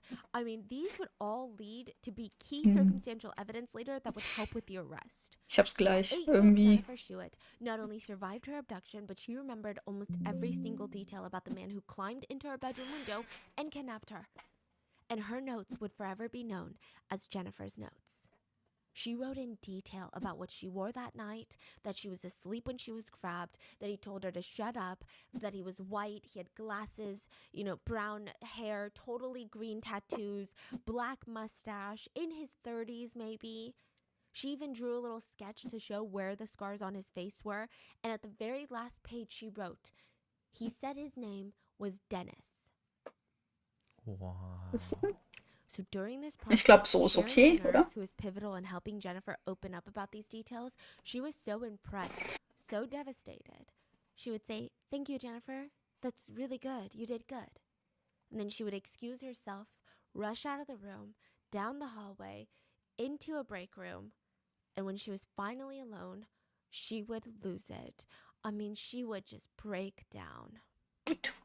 Das habe ich, glaube ich, alles. After Jennifer's notes were completed, the authorities Nadel, brought in a Faden. forensic artist. So she's Ich mache a weiter composite Donuts. sketch artist who's Das ist gonna noch talk to die Jennifer Donutwolle. and start drawing the attacker. Das ist aber die This blöde is Jennifer's 4th day at the hospital. She's heavily medicated, in excruciating pain, Ja. reliving her trauma, but nevertheless, within an hour, they had their composite sketch of the suspect. It showed a man with dark hair, dark eyes, dark eyebrows, and a mustache and stubble all over his Mustache. chin. He also had a scar on his face. They turn it into the police, and I think this is when Jennifer focuses all of her energy on just recovery now. Now, remember how the first wie geht's responder dir? said that there's no way she's going to survive? Well, she did. And remember how they said that she would never talk again? Well, she did. Oh, sie kann wieder reden. In the hospital, it all started with this tiny little noise, like a soft noise. And everyone just went quiet. Because they're like, is that coming from Jennifer? Slowly but surely, she started to talk. She had to relearn inflection and speech patterns, but all of it returned. I mean, her voice, her octaves, Mir geht's auch inflection, gut. tone, all of it was restored. She Oh was nice, sie proof kann that wieder the reden. impossible was possible. Jennifer now jokes as an adult, and I haven't shut up since. Okay. But even though she's defying all these odds, okay, it's still very scary for her to go back to the normal world because her attacker is still out there somewhere. What if he comes back to finish the job? What if he comes back to make sure that she will never be able to talk about it again? Nobody would have blamed Jennifer if she wanted to move, if she never wanted to leave the house again, if she wanted to switch schools, move states. But she started 3rd grade at the same time all of her classmates did. Yeah. So she went straight back from summer break to school. Mm-hmm. And they didn't move? I think they moved apartments, but not towns. Wow. So Jennifer got closer and closer to how her life was, but the police are getting further and further from catching the attacker. Days turned into weeks, and you know how it goes. It was a cold case. Jennifer's an adult. She's no longer that 8-year-old girl. Which, side note, I know I'm making it out to be like, oh, Jennifer is so strong, which she is. Oh my gosh, she's so strong. But she also went through a lot. Like, this was not an easy road where she's like, okay, guys, I'm just going to go back to school now and be fine. She remembers being a child. She would lock herself into the bathroom for hours and just stare at the, quote, ugly long red scar on her neck. She felt like she did something to deserve this attack. She couldn't participate in PE classes anymore because of her airways. So she would have to go to the nurse's office and she would sit there while the rest of her friends played. She was scared of parking lots, of windows, of going to sleep, of the dark. She had anxiety, panic attacks, PTSD. Most nights, she would just sit up for hours at night just trying to calm herself to sleep. This is what an 8-year-old is going through while the case goes cold. The only news that she would hear periodically was that her case was being reassigned to a different officer. This is very bureaucratic. It's like a new officer comes in and they're like, oh, well, you get this case, and nothing really happens. And it's a pretty shitty and scary feeling knowing that the Das person glaube who ich. did this is still out there. But Jennifer, she's trying to move on. She starts working at a public library during college years. She had a really strong maternal instinct. Her title, everyone nicknamed her the children's librarian. Kids just gravitated towards her. They loved her. And she just wanted to have kids one day. That was her dream, to be a mom. So she falls in love with this man, Jonathan Martinez. The two of them get married, and Jonathan was like the man of her dreams, the one that she wanted to have children with and start a family with. He was like the biggest cheerleader. He knew everything that she went through to be who she is now. She had to learn to be less afraid of the dark, to sleep alone again. She had to unlearn her deep-rooted fear of men, like even doctors and police and men in her life that she could trust. She had to unlearn that fear. Everywhere she went, grocery store, park, anywhere, she would constantly scan all the men's faces looking for any familiarity. She said, it could have been our new neighbor, or someone at the post office, someone at the grocery store. I never knew. Is he watching us? Is he going to come back and finish me off? I never knew. This is what she would have to go through every day for the rest of her life. But Jonathan was helping her through it. Even when she was diagnosed with hydrosalpinx, I think. At just 25 years old, he was right there with her. So if you're wondering what that is, it's a condition where your fallopian tubes are blocked and they're filled with fluid.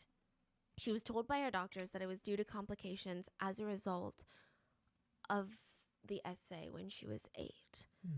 And because they're blocked and filled with fluid, she may never be able to conceive any children. The doctors told her, even with corrective surgery, your chances of becoming a mother naturally are slim to none. So this devastation just starts hitting again. Like, she's finally moving on from everything that's happened, and boom. Ah, gut, war's noch da. Ja, ich habe sie dir in den Drive geschickt. Sind ja 11 Stück. War doch ein bisschen was. How Jennifer felt. The man who did this to her is walking free, and she is dealing with the consequences that he forced upon her. An infertility diagnosis alone is very, very traumatic for a lot of people. It's life-altering emotional news. But the fact that Jennifer's infertility was directly caused by the fact that she was SA'd at 8 years old, I can't even imagine the sheer amount of rage and anger I would have felt. Like, I don't even think I would be able to function from the hatred I would have for the world and for life. So while she's in the thick of these emotions from this diagnosis, she gets a phone call from a man named Tim Cromie. Tim Cromie was the new detective that was in charge of her case. It had been 18 years since her attack. 18 years. I mean, she's all grown up now, and here was another officer taking a look at her case. There had been so many before him that took a look at her case, and what? Nothing happened. I mean, it was more painful to even convince herself that this one's gonna be different. But there was something about Detective Cromie. He called Jennifer personally to let her know that he was taking over and he wanted to meet with her in person. It was the first time she was requested to talk to a police officer about her case. They met for the first time at the police station, and honestly, Jennifer was frustrated, she was upset, and she let it out. Kann man She thought to verstehen. herself, here we are 18 years later, like, what is this guy gonna do? She met with him, and she just starts bawling. She's breaking down, and she's saying, it's not even about me anymore, okay? It's not even about what happened to me, because what's happened has happened, but that man could still be out there hurting kids. Like, you don't even know how many kids he could have hurt since he hurt me. It's been 18 years.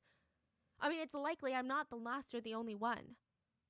Detective Cromie sat and listened, and when he finally spoke, he said, Jennifer, I will do whatever I can in my power till the end of my career to get you the answers that you need for this case. Jennifer said, that simple sentence changed my life. For the first time since what happened, Jennifer had hoped that she might get justice. She told Detective Cromie, I want a trial. I want to help and I want a trial. I want to face this guy in court. She said, I want to be able to face the person that wanted to silence me and show them that I came out victorious. So she puts her trust in Detective Cromie, and he did not take that lightly, okay? He felt like he owed her answers. Now, it's 2009, 19 Schon years since the ewig attack, her. which in police investigations, we know that time is the enemy. Like, they barely have anything to go off of. Detective Cromie reaches out to the FBI to help with the investigation, and in 2009, this was the year for a lot of new tech. DNA testing had grown significantly. So the police sent the clothes off to Quantico for them to be tested for any sort of DNA that they could find. Now, side note, the police knew that there would be a long line for DNA testing done at Quantico. And their Ja, wenn es ja crime neu took place war, neu. 19 years ago, so this case is not going to be a priority. But they had no idea how long it was going to take, truly. So DNA testing, it's a very lengthy process. It's not like this easy, I just put it in a machine and a computer screen pops up and it says, hey, we've got this DNA in our system. It's really, it takes a lot of people. The machines are not fast and quick, especially in 2009. To get results turned over is not easy. And not every police station or law enforcement agency has these machines, so most of them get sent to the FBI. So they've got every single DNA evidence from all these states coming in. They have to prioritize it. What's urgent? Who's in immediate danger? What needs to be solved today versus a case happened 19 years ago? It took a year. It took a year for them Oh, to get das back. ist lang. Detective Cromie got a call at 2:30 in the morning. They had a match. Whoever did this was already in the system. So, who was it? A man named Dennis. Remember that name? Oh my god, that's crazy. Dennis Earl Bradford. The detectives went back to Jennifer's notes and they saw the name was Dennis. They said it was monumental that this girl was that accurate. The detectives thought, well, we never heard of this guy though, but apparently he has a criminal record. They look him up, and Dennis Earl Bradford had been convicted of kidnapping and rape in 1997, 7 years after Jennifer's attack. But they noted that this happened in Arkansas. So, as Na far gut, as the 7 police Jahre kept ist track, lange Dennis had Zeit, da lived kann man in umziehen. Arkansas since at least 1991. So they call the driver's license bureau in Texas and they try to figure out, okay, well, he was in 1991, he was in Arkansas. Maybe he was in Texas before then. So let's figure out if he was a resident of Texas before we hunt this guy down in Arkansas, because then we got to get multiple agencies involved, right? So they look him up in Texas records and there he was. They were even sent a picture of his Texas license ID picture from back when he was a Texas resident. Their jaw hit the floor. Remember the composite sketch? They said this was the most accurate composite sketch they had ever seen in their entire careers. It looked like the sketch artist had drawn the picture based off of Dennis's driver's license photo. Wow. And the fact that an 8-year-old girl did this, Wow. I mean, the details were spot on. It was insane. And when Dennis was in Texas, his residential address was in Dickinson around the time of the crime. Dickinson. In fact, from Jennifer's apartment window, you could probably see his residence. He only lived a few blocks away. So let's get this Dennis guy, okay? Who even is he? Let's backtrack a little and dig into who this guy is. And there's not much on his childhood out there, but he would have been 20 when he attacked Jennifer. Soon after, he moved from Texas to Arkansas, and we know that he got married at 21 years old to an 18-year-old Lisa, and they had 2 kids together, but the marriage would disintegrate. He was a bit of a binge drinker. It seemed like everyone saw Dennis's life, and it was just falling apart. Dennis was not very good person. He was not a good person, yeah. What can I say? Wer hätte es Even gedacht? though they didn't even know his secrets, just wasn't a good person. They get divorced, and in 1996, he's at a local bar when he spots a girl across from the bar and offers to buy her a drink. She politely declines, but he keeps asking for all these things. Just one drink. Just play around a pool with me. Let's do this, let's do that. She finally just agrees to get him off of her back, and he Mensch, ich proceeds to glaube, buy her für drink Häkeln after muss ich drink eigentlich ein after drink anderes throughout gehen. their whole pool game, their game of pool. And once they were finished, he offers her a ride home. She accepts it, but in his car, he's like, can we take the long way? The Hey, scenic route? Emots sind drinne. Here's a couple of songs that I Nice, want gut. you to listen Da to. gefallen sie dir ja. Ich Take hatte some jetzt diesmal time keine to Sketch geschickt, sondern direkt fertig really want gemacht. to. but Ich hatte ja she couldn't eine control gute him. Vorlage. He just starts driving down the back road. He So, stops the car and ich without wollte ja even noch hesitating, kurz he begins den Titel, choking and nicht den punching the Titel, woman. denn She starts losing Kategorie. consciousness. He drags her out of the car. When she woke up, she was naked. Her clothes were scattered in a field.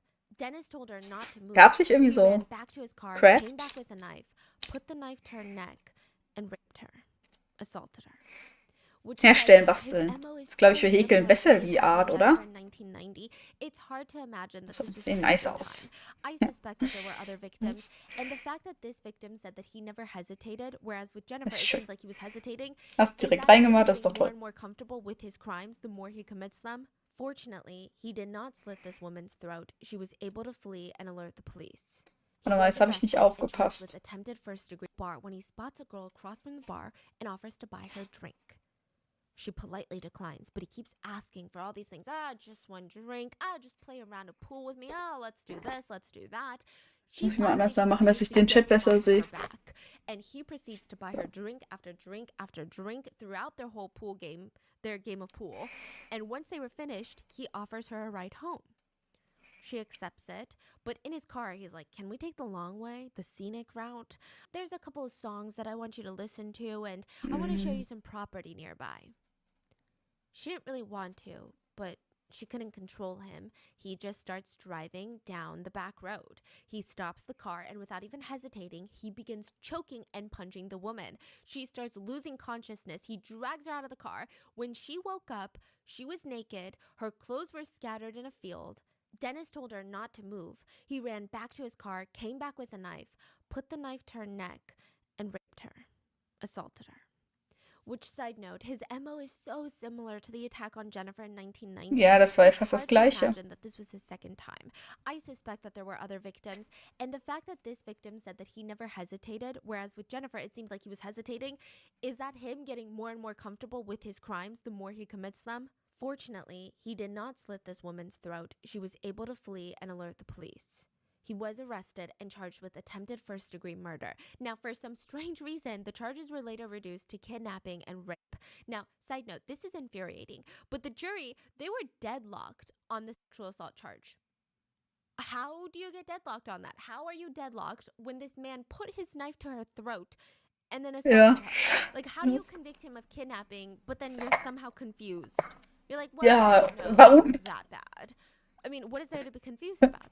Wir waren uns nicht sicher, ob er sie umbringen wollte oder Ordered to nicht. provide a DNA sample for the database. Arkansas correction records showed that he served less than 3 years in prison before he was released. He was paroled February of 2000. He was arrested the next year for drinking and driving. And in 2004, Dennis remarried a woman named Elizabeth.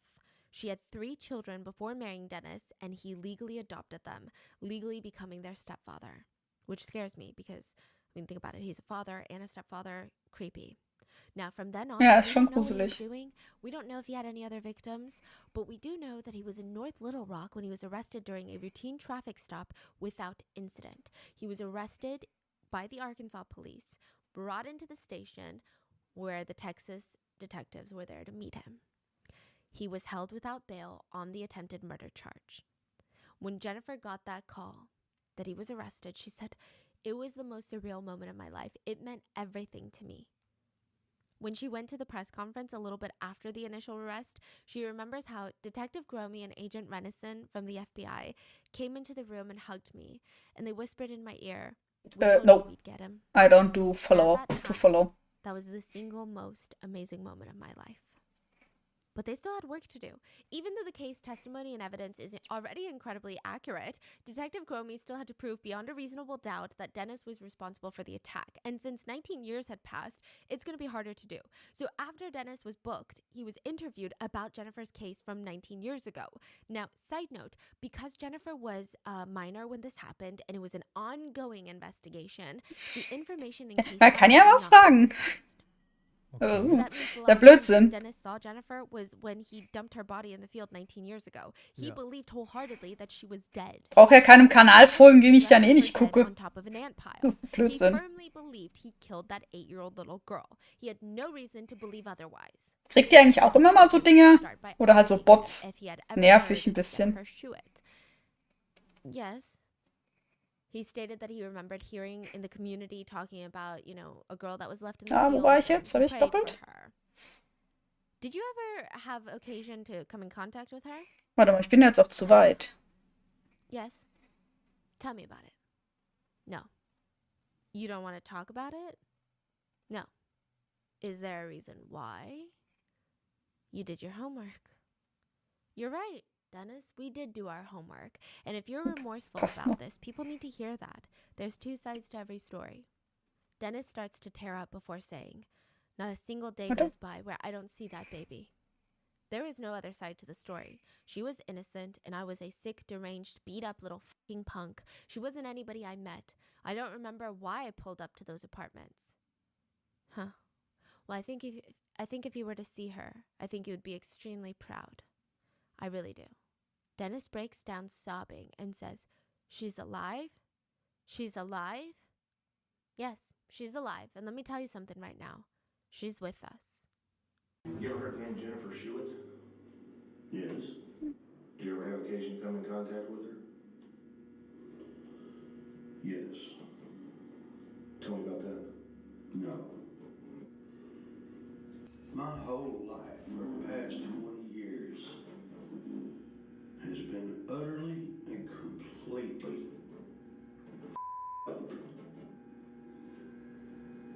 because of my mistake.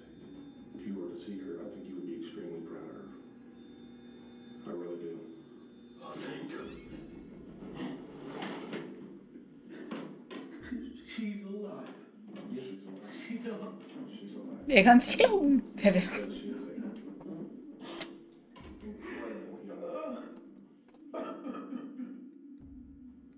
Well, you have no idea how hard I have prayed for that.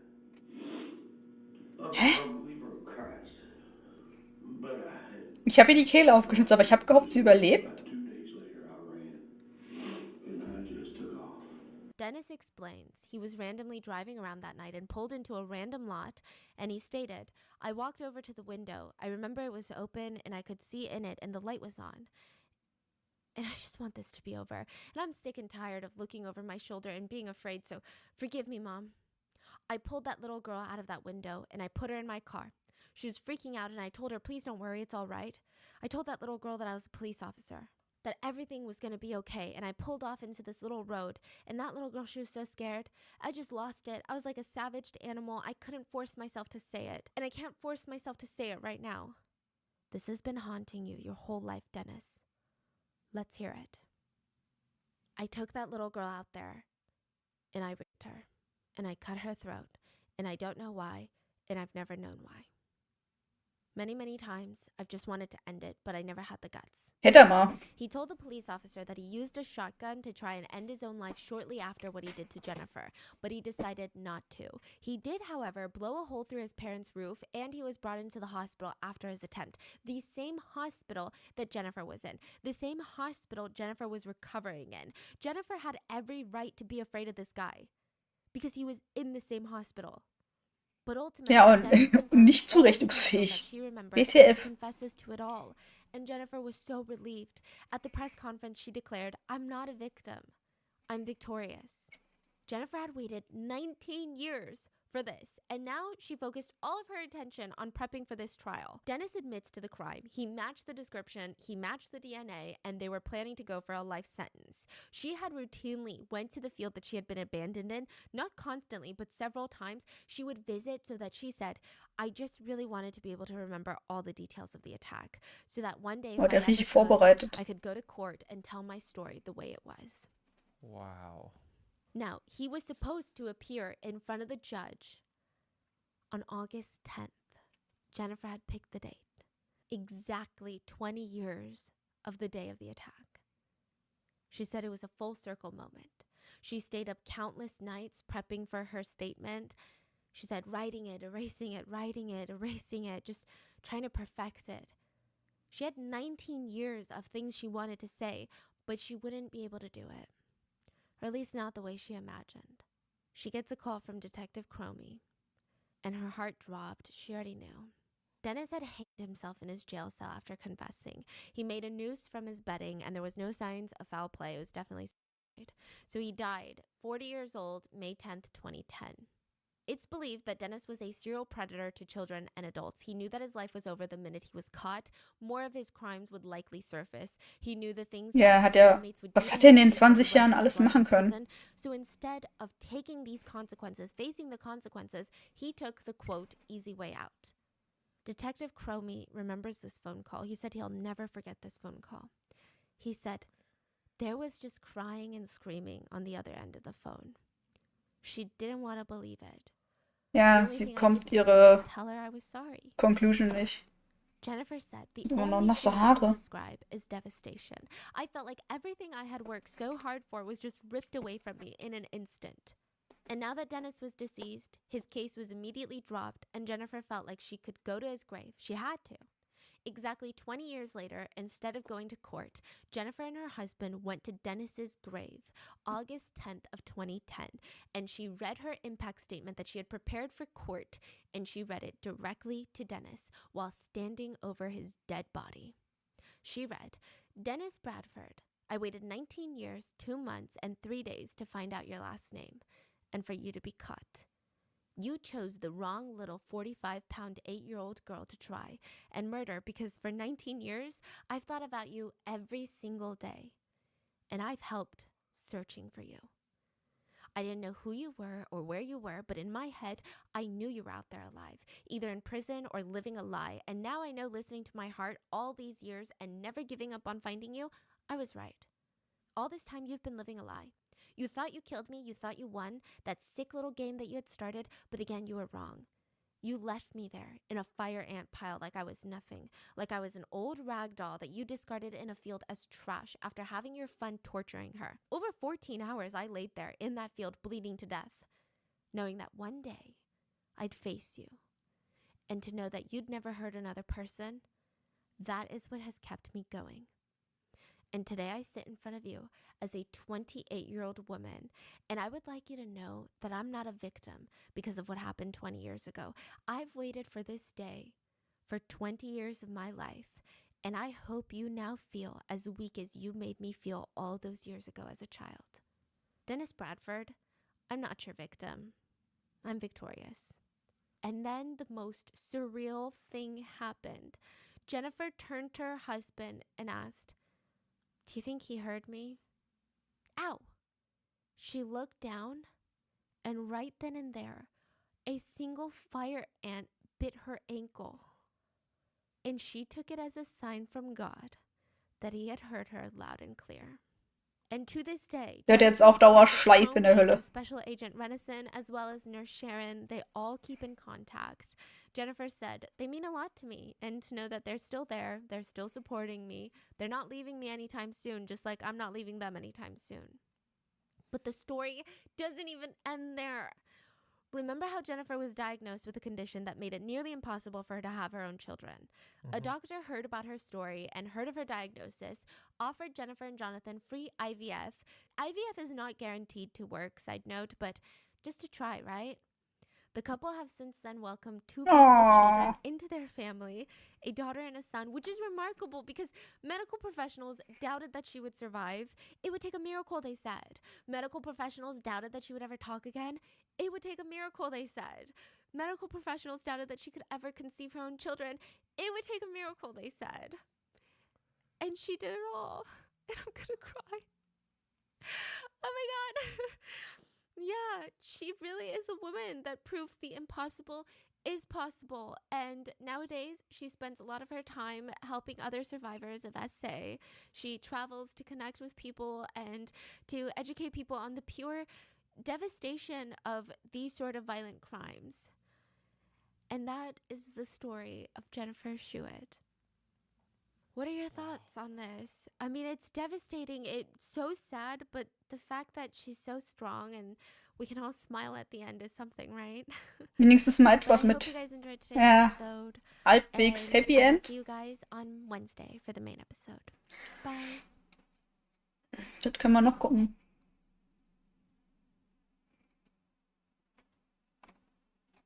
Vielleicht doch tatsächlich mal, vielleicht eine Doku oder sowas, die gehen ja auch immer schon lange. Dokumentation in Deutsch. Was haben wir denn da? Ein Tag in Nürnberg. Was? 1593? Todesdroge. Ne, Fentanyl habe ich jetzt so gar keine Nerven für. 2 Stunden Mythen der Geschichte. Doku zum Einschlafen. +2. Was ist das mit dem +2 gemeint? Also sind mehrere. Die Macht der Druiden. Kelten sind ja auch bei uns in der Nähe der Glauburg. Amish in den USA. Oh, was ist das? Bordellskandal? Der Pfleger von Steppingen? Lautes Unterwasserbereich der Tiefen. Tiere wären nice, ja. Hier, im Reich der Tiefe. Kind im Knast. Fettleibigkeit. Die tickende Zeitbombe. Abtraum Stewardess. Ja, ich habe keinen Bock mit Leuten. Rappan, ist der Osterinsel. Ist jetzt noch nicht so. Immer mehr Extremwetterphänomene im Himmel. Themenparks ganz elend. Ja. Ist doch irgendwas mit Tieren. Haben wir irgendwo was? Gefährliche Jäger. Ja, wie wär's mit Dinos? Wir gehen mal Dinos gucken. Fantastische, rätselhafte Urzeitriesen.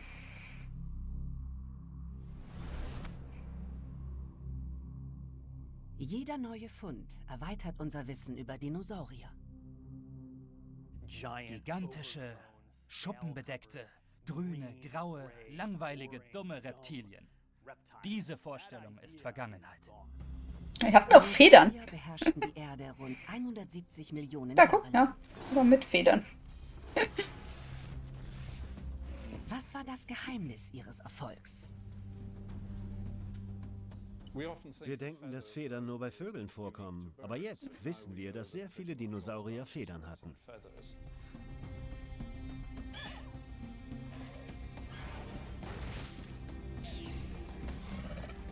Federn halfen den Dinosauriern, die Welt zu erobern.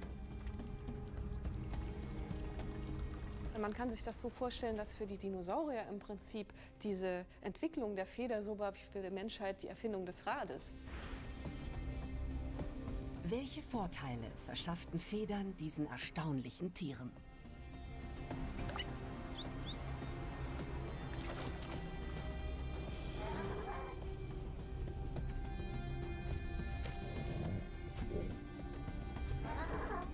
Viele Dinos sind ja auch falsch. Das ist ja bei vielen Dinos hat man ja dann eher so Fehler gemacht, indem man Dinos, die halt nicht zusammengehören, also so Dino-Knochen, die nicht zusammengehören, einfach zusammengepackt hat, um einfach neue Sachen zu finden, um einfach besser zu sein wie der andere. So wie so ein Ding gewesen.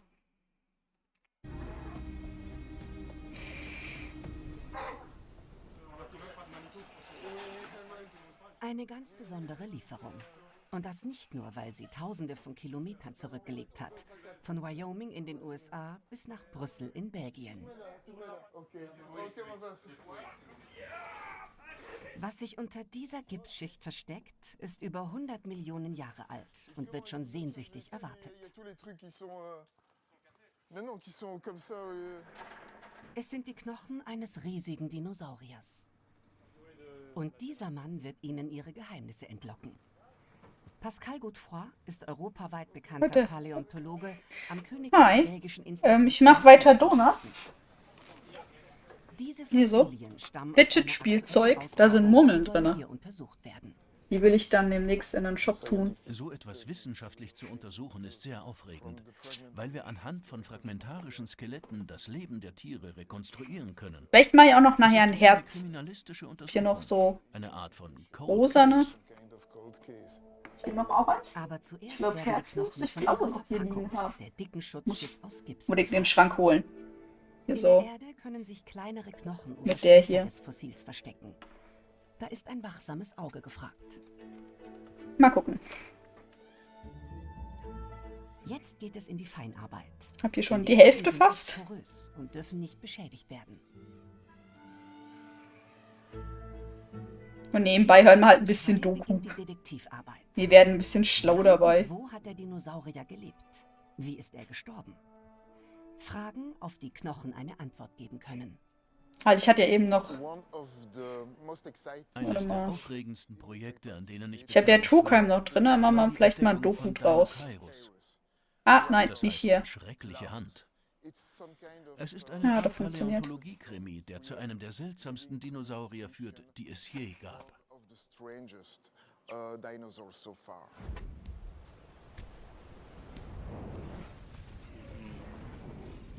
Die Und Dino-Doku. unglaubliche Geschichte beginnt So. in der Wüste Gobi in der Mongolei.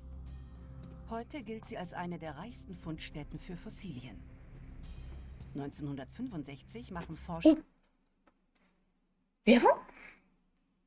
Hatte ich die nicht ausgeschaltet? Kann ich das auch sehen, wann Werbung? Ach, hier. Tatsache. Wieso ist jetzt hier Werbung mittendrin?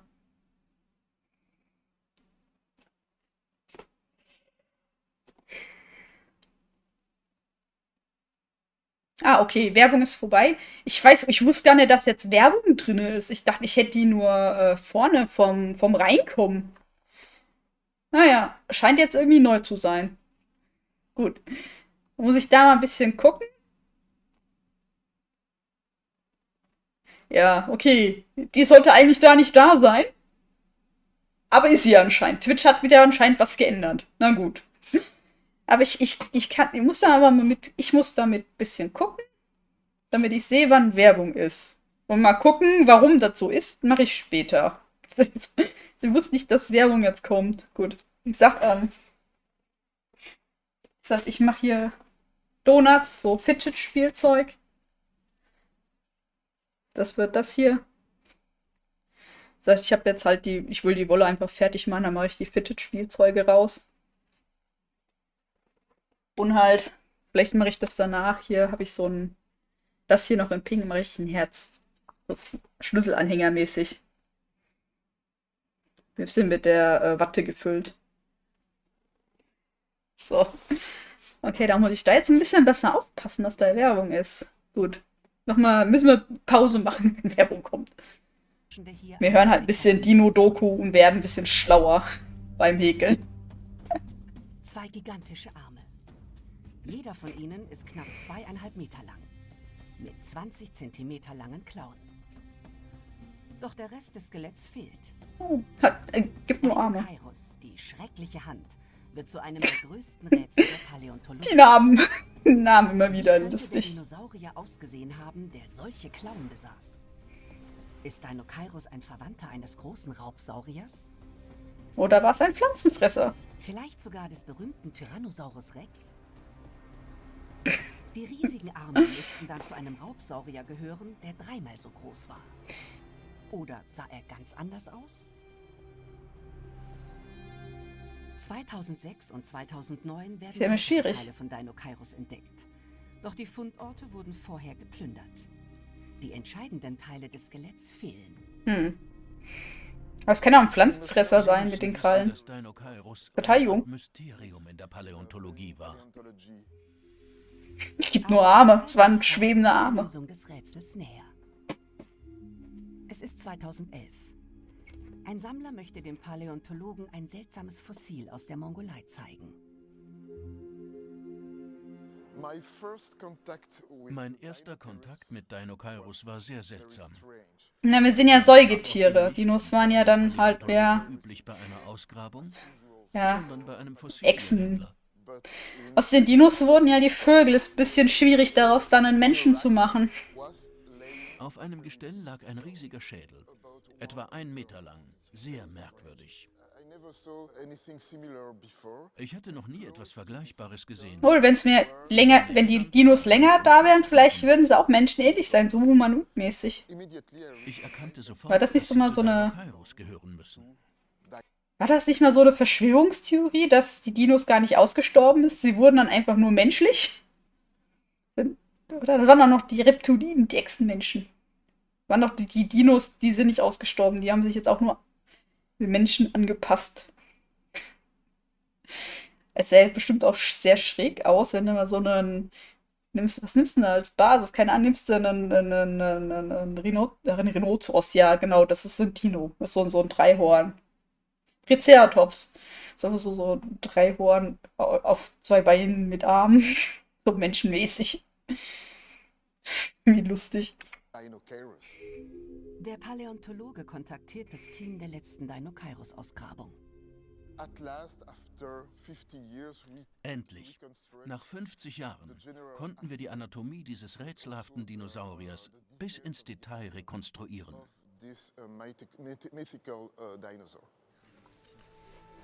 2019. Ein japanisches Team setzt den Oh, Dinosaurier ist gar nicht so lange her. mit schrecklichen Händen 5 Jahre. aus Einzelteilen zusammen. Was für Clown.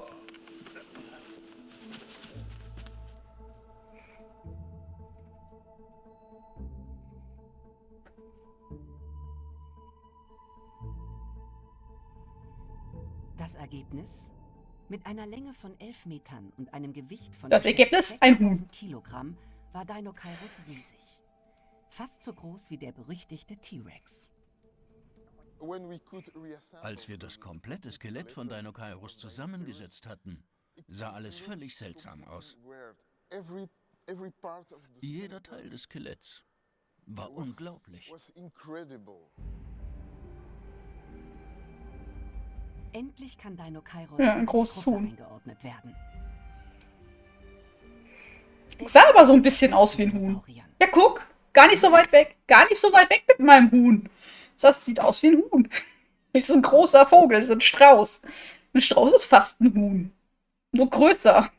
Sind schlank gebaut, haben lange Beine und Hälse und auch große Arme. Sie sind heutigen Laufvögeln sehr ähnlich. Ein Strauß mit Armen. Deinocheirus ist der größte Saurier dieser Gruppe. Seine Arme gehören sogar zu den größten aller zweibeinigen Dinosaurier. Doch es sind nicht die Arme, die im Mittelpunkt aktueller Forschungen stehen. Der Schädel. Als ich diesen Schädel zum ersten Mal sah, war ich völlig verblüfft. Und ich bin immer noch verwirrt, denn er hat keinerlei Ähnlichkeit mit dem, was wir kennen. Mit Hilfe eines 3D-Modells wollen Pascal Godefroy und sein Team die Anatomie des Schädels detailliert rekonstruieren und so Rückschlüsse auf Deinocheirus Verhalten und seine Lebensweise ziehen. Dem geht's wahrscheinlich genauso wie dem Dude mit dem Schnabeltier, der das erste Schnabeltier wissenschaftlich beschreiben sollte. Ich kenne die Teile irgendwie, aber so ganz passen die nicht zusammen. Wie könnte dieser außergewöhnliche Dinosaurier gelebt haben? Die Nemegt-Formation in der Wüste Gobi, in der südlichen Mongolei. Eine Sedimentformation aus der Kreidezeit. Vor 70 Millionen Jahren war die Landschaft hier dank des damals warmen, feuchten Klimas mit üppiger Vegetation bedeckt.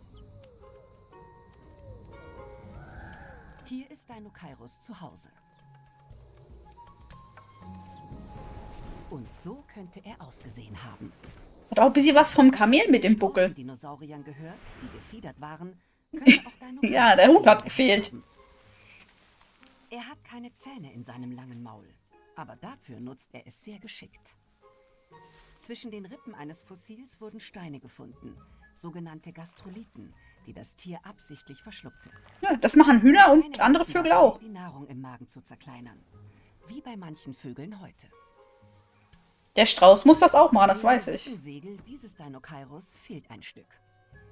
Oh, da hat einer rausgebissen. Originalknochen legen nahe, dass er trotz seiner Größe Feinde wie den Tarbosaurus hatte, ein Verwandter des T-Rex. Ja, guck mal, der ist gelb. Den will ich haben. Ich mag gelb. Und war kleiner. Zu der Wasserstelle ist der Dinosaurier nicht nur zum Trinken gekommen. Forschende fanden Fischreste im Magen von Deinocheirus-Fossilien.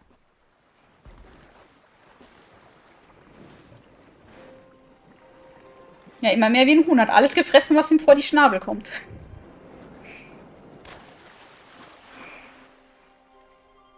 Seine Klauen sind Ja. Allzweckwerkzeuge. Flugfisch.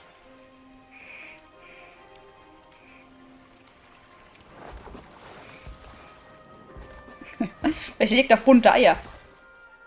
Hätte man sich das Anmalen gespart.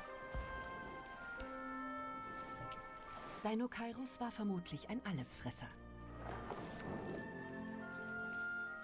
Eine Gruppe von Avimimus mit ihrem bunten Federkleid. Gefiederte Dinosaurier. Eine eher irritierende Vorstellung. Doch tatsächlich ist sie wissenschaftlich belegt. Ist halt schwierig, weil Federn, die lösen sich ja nach ein paar tausend Jahren oder so auf. Das Museum für Naturkunde in Berlin, wie es nur die wenigsten kennen. Hier verbirgt sich so mancher prähistorische Schatz. Was an meiner Arbeit das Schönste ist, ist eigentlich so diese Detektivarbeit aus einzelnen Knochen und diesen Skeletten, die man hat, die ganzen Tiere wieder zusammenzusetzen und am Ende zum Leben zu erwecken. Immer ätzend, wenn beim Puzzle Teile fehlen. Bei so einem Skelett, glaube ich, nur ärgerlicher. Ihr Spezialgebiet? Federn. Der Nachweis von Federn im Fossilbericht ist ja gar nicht so einfach, weil das eigentlich Weichteilstrukturen sind, die nicht erhaltungsfähig sind. Glücklicherweise haben wir aber manche Sedimente, die das ermöglichen, dass auch Federn überliefert werden konnten.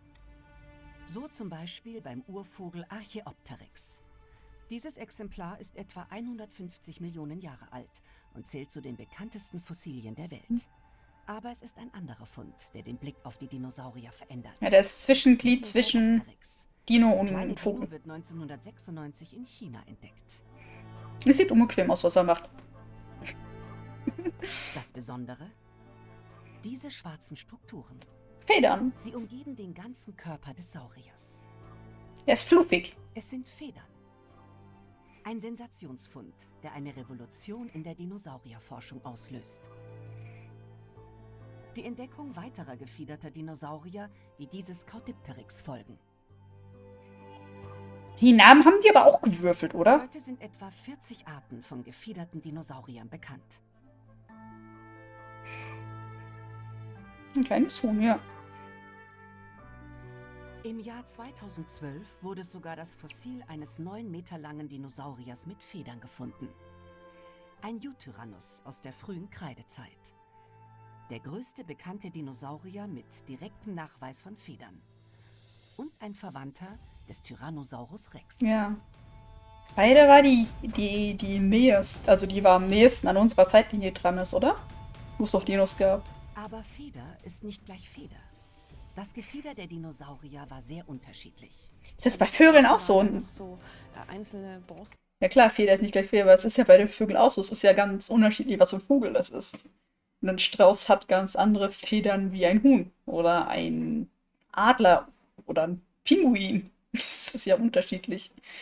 Ist ja schon gut, dass bei Dinos auch ist, nicht alle die gleichen Federn haben. Artige Strukturen, die sich dann eben zu so flaumigen Federbüscheln entwickelt haben und später anfingen, so einen richtigen Schaft zu entwickeln, von dem sich dann immer feinere Verzweigungen auch gebildet haben, bis man dann am Ende eben so eine wirklich asymmetrische, moderne Feder hatte, die man jetzt auch fürs Fliegen hätte gebrauchen können. Der Flaum, der zum Beispiel den Körper von Sinosauropteryx umhüllte, bestand aus sogenannten Protofedern, eine Vorstufe der heutigen Federn. Die Alpha-Phase. Unsere haben jetzt schon die entwickelte. Die komplizierteste Integumentstruktur, also eine von der Haut generierte Struktur sind, die wir im Tierreich kennen. Und man kann sich das so vorstellen, dass für die Dinosaurier im Prinzip diese Entwicklung der Feder so war wie für die Menschheit die Erfindung des Rades. Diese schon so frühe Entwicklung der Feder zeigt eigentlich, dass das wirklich ein Erfolgsmodell der Evolution war. Ja, wenn es bis jetzt noch besteht. Ihre enorme Verwendungsbreite, also über Schutzfunktionen bis hin eben zu dieser visuellen Kommunikation, zur Tarnung, zum Brutverhalten, bis eben hin zum Flug. Eine Theorie: alle Dinosaurier waren gefiedert. Aber bisher konnten längst nicht bei allen Dinos Federn nachgewiesen werden. Das zeigt auch ein Blick auf die Hauptlinien des Dinosaurier-Stammbaums. Da haben wir auf der einen Seite die Echsenbeckendinosaurier und auf der anderen Seite stehen die Vogelbeckendinosaurier. Diese beiden Gruppen unterscheiden sich, wie der Name schon sagt, aufgrund der Struktur ihres Beckens. Die Echsenbecken-Dinosaurier hatten nämlich ein Schambein, was schön nach vorne gestreckt war, während bei den Vogelbecken-Dinosaurier dieses Schambein nach hinten abgeklappt war. Die erste große Gruppe der Echsenbecken-Dinosaurier, das sind die Theropoden oder Raubsaurier. Die sind alle zweibeinig gelaufen und man sieht ganz deutlich, die haben sehr große, messerartig scharfe Zähne, eben um ihre Beute auch gut ergreifen und jagen zu können. Bei diesen Dinosauriern sind Federn sehr, sehr häufig schon nachgewiesen worden. Die zweite große Gruppe der Echsenbecken-Dinosaurier, das waren die Langhalsdinosaurier oder Sauropoden. Das waren die größten landlebenden Wirbeltiere aller Zeiten und alle hatten sehr, sehr lange Hälse. Bei den Langhalsdinosauriern haben wir bis jetzt noch keinerlei Nachweise dafür gefunden, ob da Federn vorhanden gewesen sind. Bei der zweiten großen Gruppe der Dinosaurier, den Vogelbeckendinosauriern, konnten Federn bisher nur vereinzelt nachgewiesen werden. Zu den Vogelbeckendinosauriern zählt zum Beispiel der pflanzenfressende Triceratops oder der Stegosaurus. Der Triceratops ist ein Vogel, jetzt wisst ihr Bescheid. Und der mit den Platten auf dem Rücken. Eine sehr wichtige Gruppe ein Vogelbeckendino. Vogelbeckendinosaurier, das sind die Ornithopoden oder Vogelfußdinosaurier. Das ist eine sehr diverse Gruppe und bei denen hat man in der Tat bei einigen Vertretern auch schon Federn oder federähnliche Strukturen nachweisen können. Das ist ein Vogelfuß, WTF. Vogelbecken, Vogelfuß? Federn wurden also bisher vor allem bei den Raubsauriern und Was ist jetzt ein Vogelfußdino? Habt ihr auch Beispiele? Deinocheirus lässt sich bei den Raubsauriern einordnen. Auch er hat wohl Federn gehabt.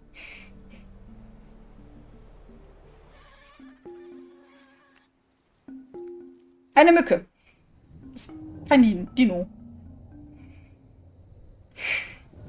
Der Deinocheirus mit dem angebissenen Rückensegel. Er ist größer geworden und auch die Farbe seiner Federn sieht anders aus. Das Gefieder der Dinosaurier könnte im Laufe ihrer Entwicklung seine Farbe verändert haben, wie bei heutigen Vögeln.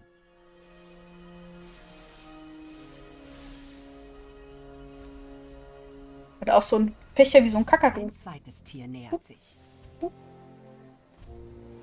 Seine Federn haben eine etwas andere Farbe. Federn können auch nützlich gewesen sein, um die Geschlechter zu unterscheiden. Das hier ist wohl ein Männchen. Der andere ist dann ein Weibchen? Liebe auf den ersten Blick. Greift er an?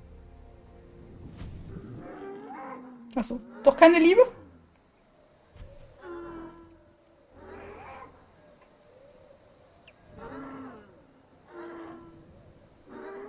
Nein, er will imponieren.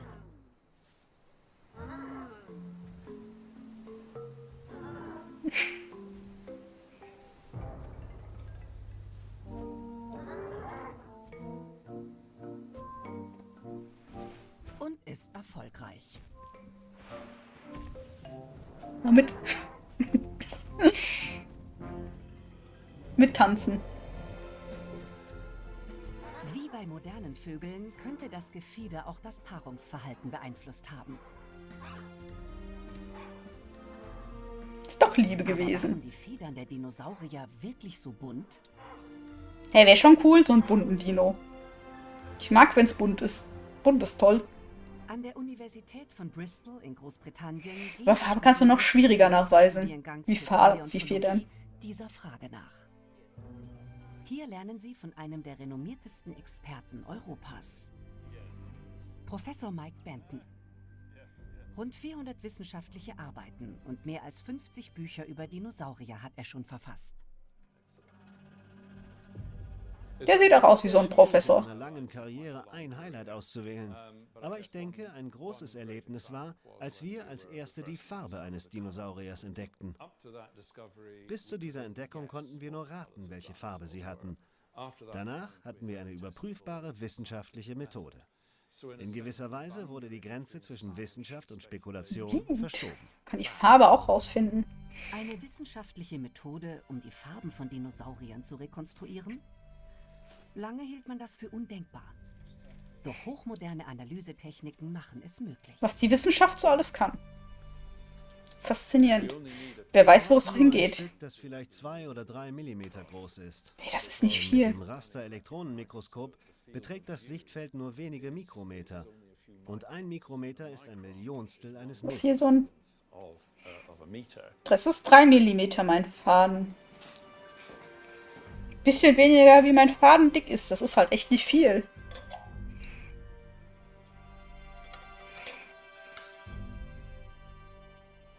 Bei dieser sehr starken Vergrößerung können wir in den Fossilien Strukturen erkennen, die wir auch in modernen Federn sehen würden. Und diese Strukturen helfen uns dabei, die Farbe der Federn von fossilen Vögeln und Dinosauriern herauszufinden. Quasi Musterfindung. Heutiger Vögel fanden die Forschenden auch in den Federn der Dinosaurier Melanosomen. Diese enthalten das Pigment Melanin, das Haut und Haaren ihre Farbe verleiht. Macht dunkel, wenn du viel hast. Eingeschlossen in den Melanosomen Ist, glaube ich, braun oder einfach dunkel? Weiß ich nicht, wahrscheinlich braun. Weil wenn es fehlt, ist Albino. Dann ist ja weiß meistens. Eine eindeutige Beziehung zwischen der Farbe des Melaninpigments und der Form des Melanosoms gibt. Bei den schwarzen, braunen und grauen Farben ist das Melanosom wie eine kleine Wurst geformt, also lang und dünn. Haben Würstchen drin, also bist du braun. Hast du keine Würstchen drin, bist du nicht braun. Da bist du orange. Tönen ist das Melanosom dagegen rund, wie ein Ball. Okay. Wurst ist braun, Ball ist orange. So kurz runtergebrochen. Wahrscheinlich umso länger die Wurst, umso dunkler wird das braun.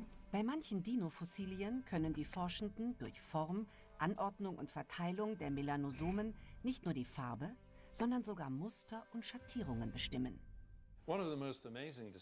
Eine der erstaunlichsten Entdeckungen war, dass Dinosaurier nicht nur eine einzige einheitliche Farbe hatten. In den meisten Fällen, die wir untersucht haben, Es ist halt voll langweilig, wie die alle gleiche Farbe hatten. eine große Vielfalt an Farben und Mustern auf dem Körper.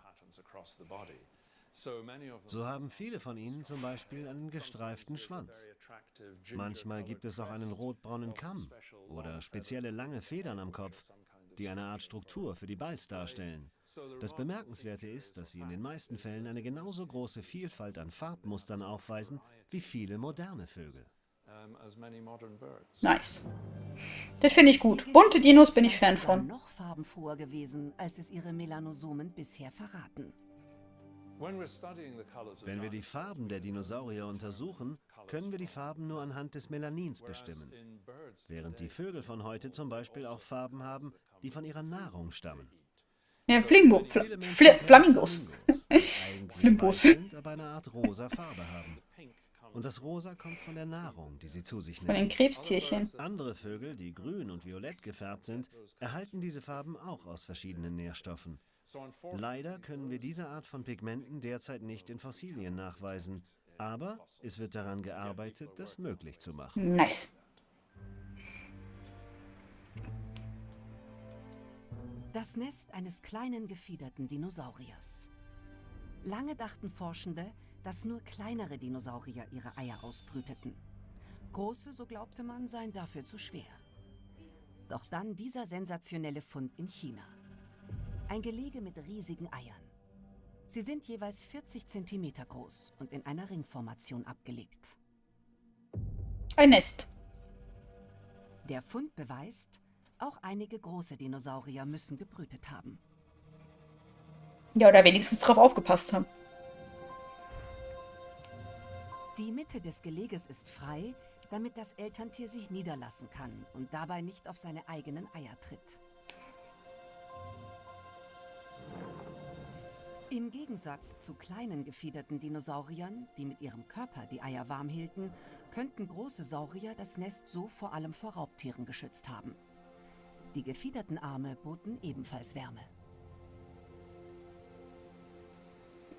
Ja, muss ja aufpassen, dass die Eier nicht geklaut werden. Edinburgh in Schottland. Hier an der Universität ist Steve Prosetti Professor für Paläontologie. Wenn er nicht unterrichtet, gräbt er nach Dinosaurierfossilien. Ich habe in Teams gearbeitet, die an die 20 neue Dinosaurierarten entdeckt und beschrieben haben. Es gibt wirklich nichts Schöneres, als der erste Mensch zu sein, der ein Fossil findet. So. Denn niemand zuvor hat dieses 3 Ringe Millionen so. Objekt gesehen. Runderzunahme. Jetzt muss ich abnehmen. Damit ich meinen Donut kriege. Besonders spannend für die Forschung sind Dino-Eier. Die Theorie? Alle Dinosaurier haben Eier gelegt. Fossile Eier zu finden ist allerdings selten. Dabei sind sie für die Forschung besonders spannend, denn sie liefern eine Fülle an Informationen. Ja, Eier sind halt auch so zerbrechlich. Die Fossilien von Dinosaurier-Eiern verraten viel darüber, wie Dinosaurier wuchsen, wie sie sich fortpflanzten und was für Eltern sie waren. Bauten sie große Nester, kümmerten sie sich lange um die Eier oder überließen sie ihre Eier und Jungtiere sich selbst? Einige Strategien der Dinosaurier beim Ausbrüten der Eier, Pflege der Eier, Hilfe beim Schlüpfen, Aufzucht der Jungtiere, waren wahrscheinlich nur dank der Federn möglich. Denn zu den vielen Dingen, die Vögel heute tun, gehört, dass sie ihre Federn an den Flügeln benutzen, um ihre Eier zu bedecken und warm zu halten. In diesem Sinne war die Evolution der Federn für viele Dinosaurier sehr wichtig, um ihre Jungen schützen zu können. Auch Deinocheirus könnte seine Eier auf diese Weise beschützt haben. Denn so eine Ansammlung von großen Eiern bleibt nicht lange unentdeckt. Zanabaza. Eine Gruppe dieser kleinen Raubsaurier hat das Nest entdeckt.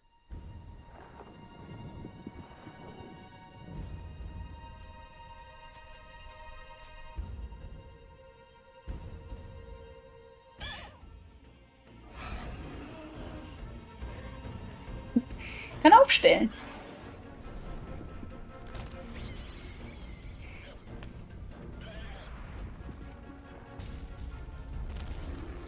Juhu. I believe I can fly.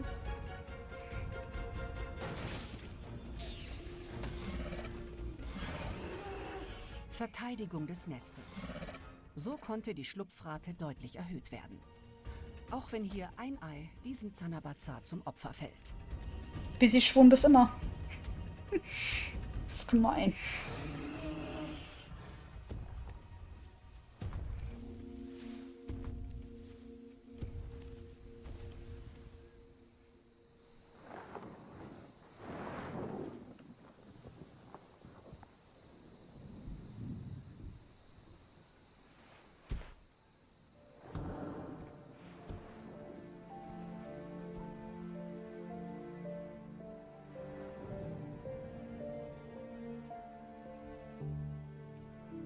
Einige Zeit später.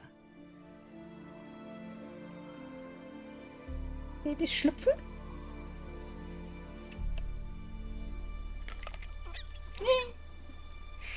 Der erste Vogel ist, sie schlüpft. Oder der erste Dino.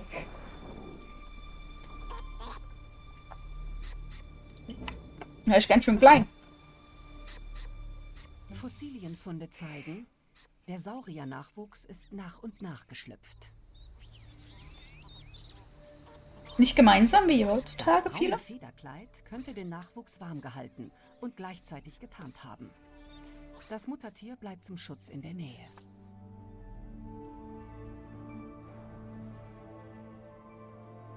In der Forschung hat sich das Bild der kaltblütigen Echsen radikal gewandelt.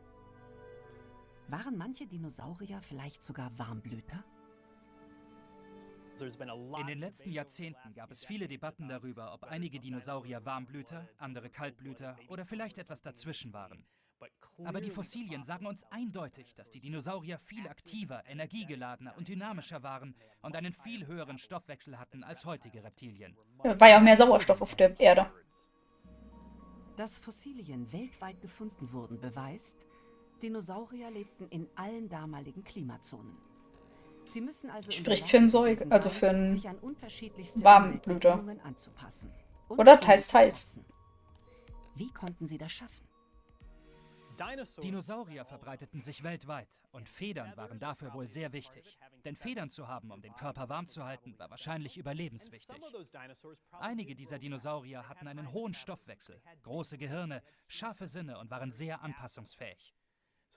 Je mehr wir finden, desto mehr wird deutlich, dass einige Dinosaurier selbst an die rauesten Gegenden ihrer Welt sehr gut angepasst waren. Die Arktis war auch vor rund 70 Millionen Jahren ein rauer Ort. Denn es war nicht nur kalt, sondern auch mehrere Monate lang völlig dunkel. Ist ja immer noch so. Es hat jetzt da nicht so viel geändert. Ein kleiner Dinosaurier hat sich an das eisige Klima angepasst. Troodon. Und da gab's auch Dinos. Er gehört, genau wie Deinocheirus, zu den Raubsauriern.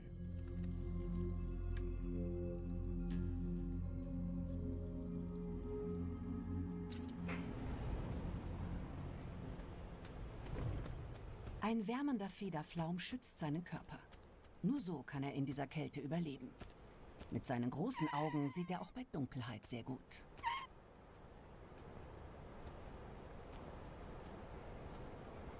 Doch vor allem sein Gehirn verschafft Troodon einen Vorteil. Der war schlau.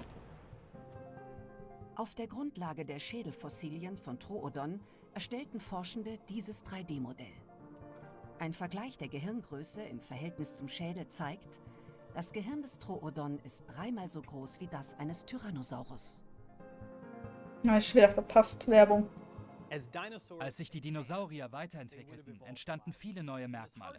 Es ist zwar schwer zu sagen, wie die sich beeinflussten, aber sehr wahrscheinlich Wie oft kommt denn die Werbung? Federn eine isolierende Wirkung, was mit einer Veränderung des Stoffwechsels einherging. Die frühen Dinosaurier waren noch keine richtigen Warmblüter, aber sie steigerten ihren Stoffwechsel. Sie wuchsen schneller, sie vermehrten sich schneller. Und später kamen dann die größeren Gehirne hinzu. Es könnte also sein, dass ein höherer Stoffwechsel zusammen mit den Federn die Entwicklung größerer Gehirne, schärferer Sinne und höherer Intelligenz bei späteren Dinosauriern ermöglicht oder sogar ausgelöst hat. Hast du Federn, warst du schlauer. Okay. So könnte es gewesen sein. Troodon ist auf Nahrungssuche. Zu dieser Jahreszeit eine echte Herausforderung. Wo war ich denn jetzt? Hier, 1, 2, 3. Bin ich bei 4. 1, 2, 3, 4. Ach, das ist Der zu viel. perfekte Snack. Aber er frisst es nicht sofort. Oder? Nee, das ist richtig. Das ist 4.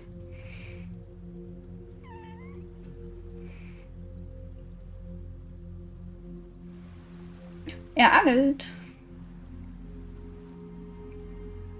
Er nutzt es als Köder, um eine viel nahrhaftere Beute zu fangen. Fisch schmeckt doch besser.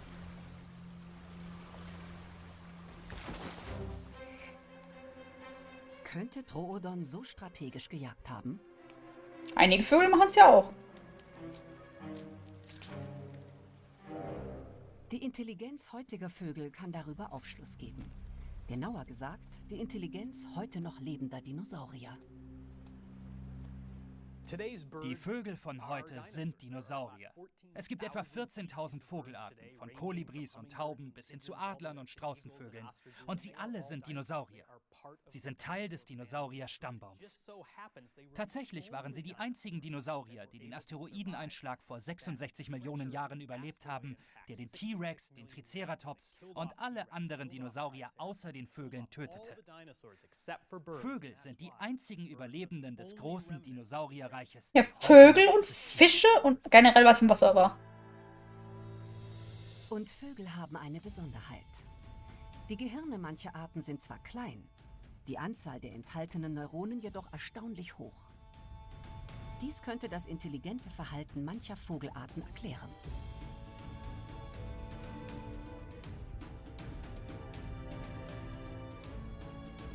Zum Beispiel bei Papageienvögeln. Der kleine Korb in diesem Rohr enthält eine Nuss. Daneben liegen ein Pfeifenreiniger und eine Schnur. Der Vogel weiß sich zu helfen.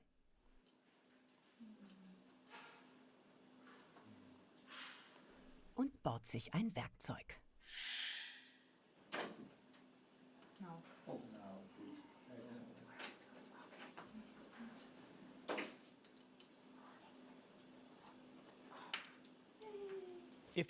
Bei heutigen Vögeln erkennt man eine Art Bauplan, der sie von allen anderen Tieren unterscheidet. Vögel haben Federn, sie haben Flügel und Schnäbel. Sie haben keine Zähne, sie haben ein Gabelbein. Es wäre schon schräg, so Schnabel und dann noch Zähne. Fossilien zeigen uns, dass fast alle diese Merkmale zuerst bei den Dinosauriern da waren, den Vorfahren der Vögel. Sie entstanden nach und nach über Millionen Jahre der Evolution. Auch das intelligente Verhalten heutiger Vögel könnte sich zuerst in den Dinosauriervorfahren entwickelt haben. Troodon gilt als einer der intelligentesten Dinosaurier.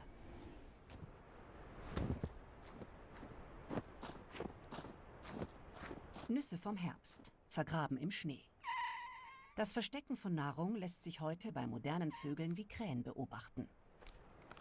Und die klauen auch das Essen, was andere versteckt haben.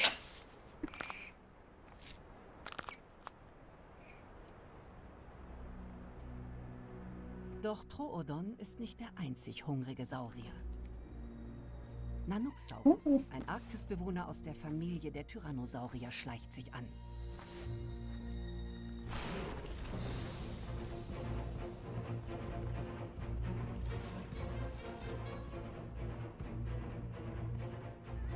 Eine Jagd auf Leben und Tod.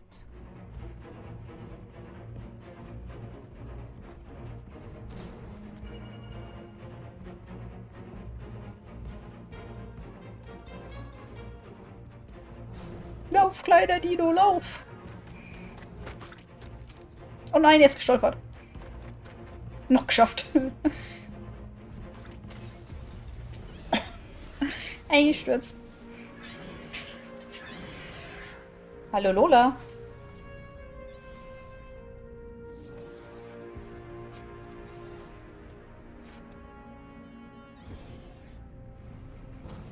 War das geplant? Oder war das Glück?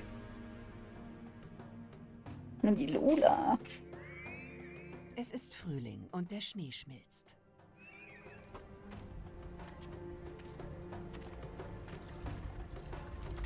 Die Zeit des Brütens hat begonnen. Fossilienfunde beweisen, für Dinosaurier ist es nicht unüblich, in Gruppen zu brüten. Er ist auch sicherer.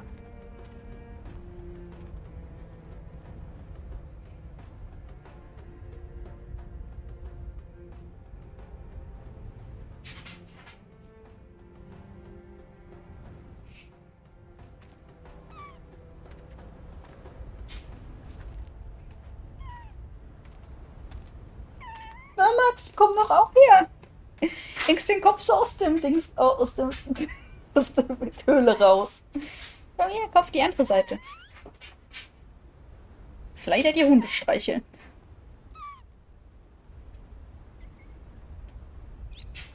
Oh, kleine Dinos.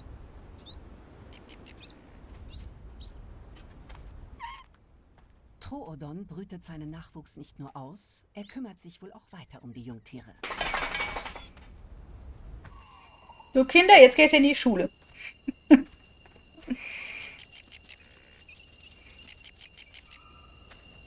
Wie so kleine Entchen.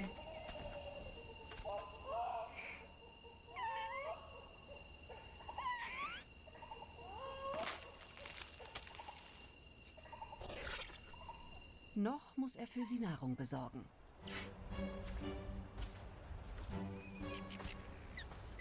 Jetzt wird geangelt. Und der wird zeigen, dass das geht. Aufgepasst. Und Troodon gibt seine intelligente Jagdstrategie an seinen Nachwuchs weiter. So haben die Jungen in der herausfordernden Umwelt bessere Chancen zu überleben.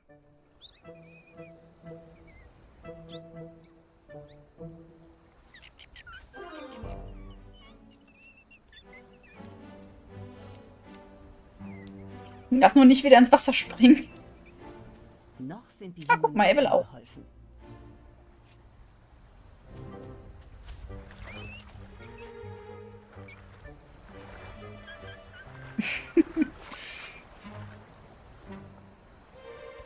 Sie haben noch viel zu lernen. Max ist wieder weggegangen.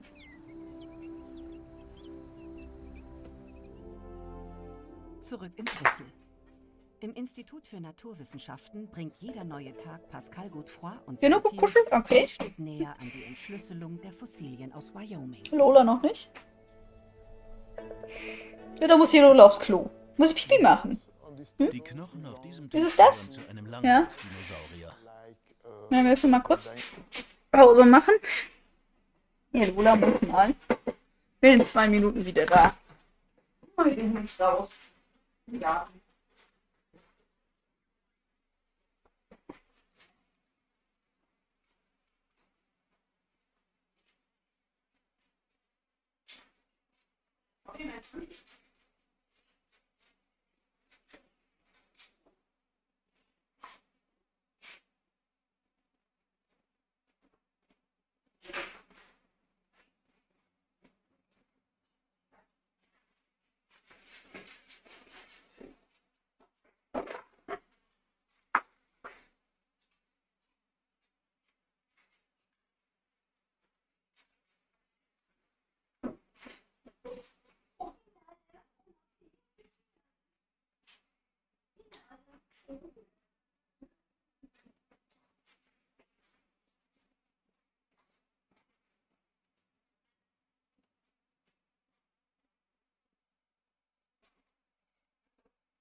Gut. Etwas Quark.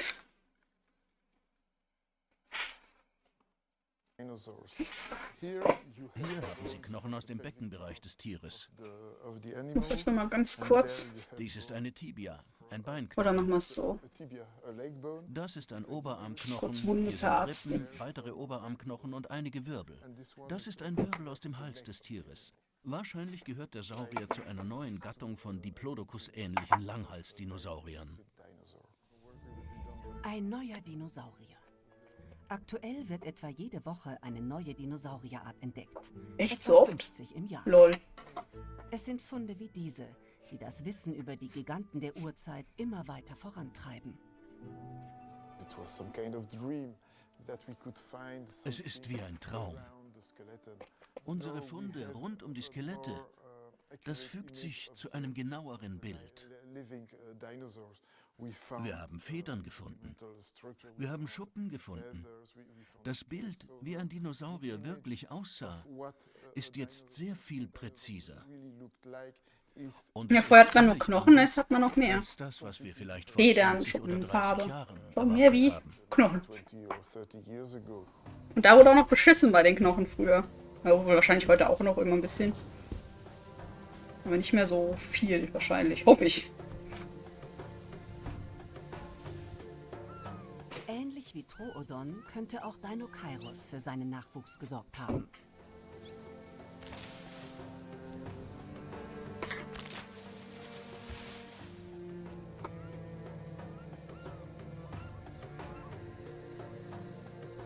So.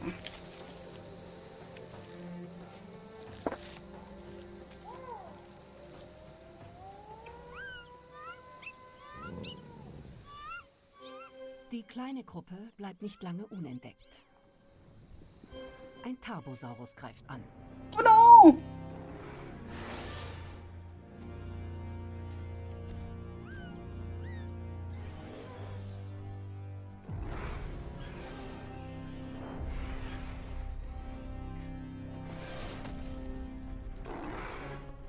So, Wunde verarztet, da kann man wieder.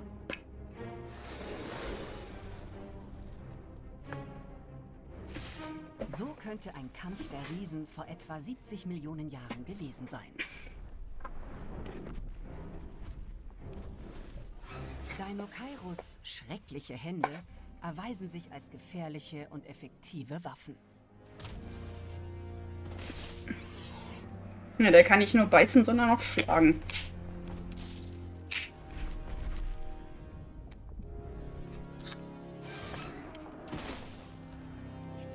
Oh, der langt aber auch zu.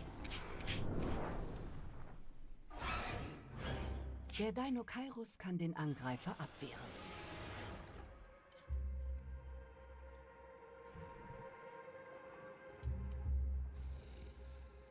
Der Nachwuchs ist vorerst in Sicherheit. Ein Glück. Die Welt der Saurier gibt immer mehr ihrer Geheimnisse preis. Heute Ein Gänseblümchen. wie vielfältig diese Welt wirklich war.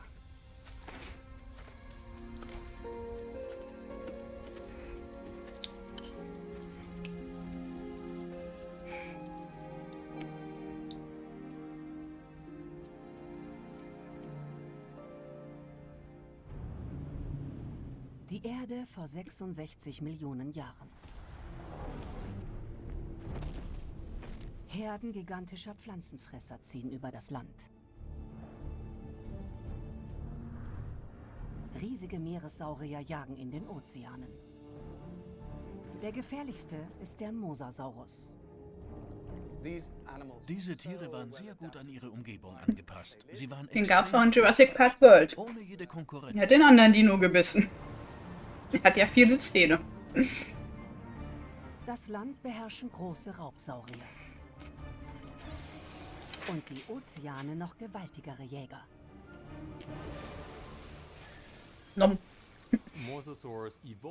Mosasaurier haben einzigartige Jagdtaktiken entwickelt. Sie konnten je nach Art der Beute unterschiedliche Methoden anwenden. War bestimmt wie unsere Killerwale heutzutage. Dominiert dieser Gigant die Welt. Groß und schlau. Es gibt Stark. viele Vorteile für einen Räuber, so groß zu sein. Zum Beispiel, man kann schneller schwimmen als die Beute, so die Jagd ist viel einfacher.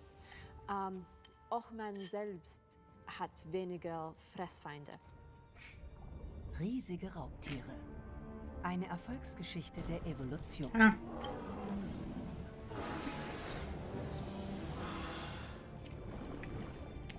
Die Ozeane der späten Kreidezeit. Üppige Fischschwärme ziehen die großen Räuber an. Einer der größten ist der Plesiosaurus. Mit seinem schlangenähnlichen Hals taucht er fast unbemerkt in den Schwarm ein. Ich glaube nicht, dass den keiner merkt. Der ist ein bisschen groß dafür.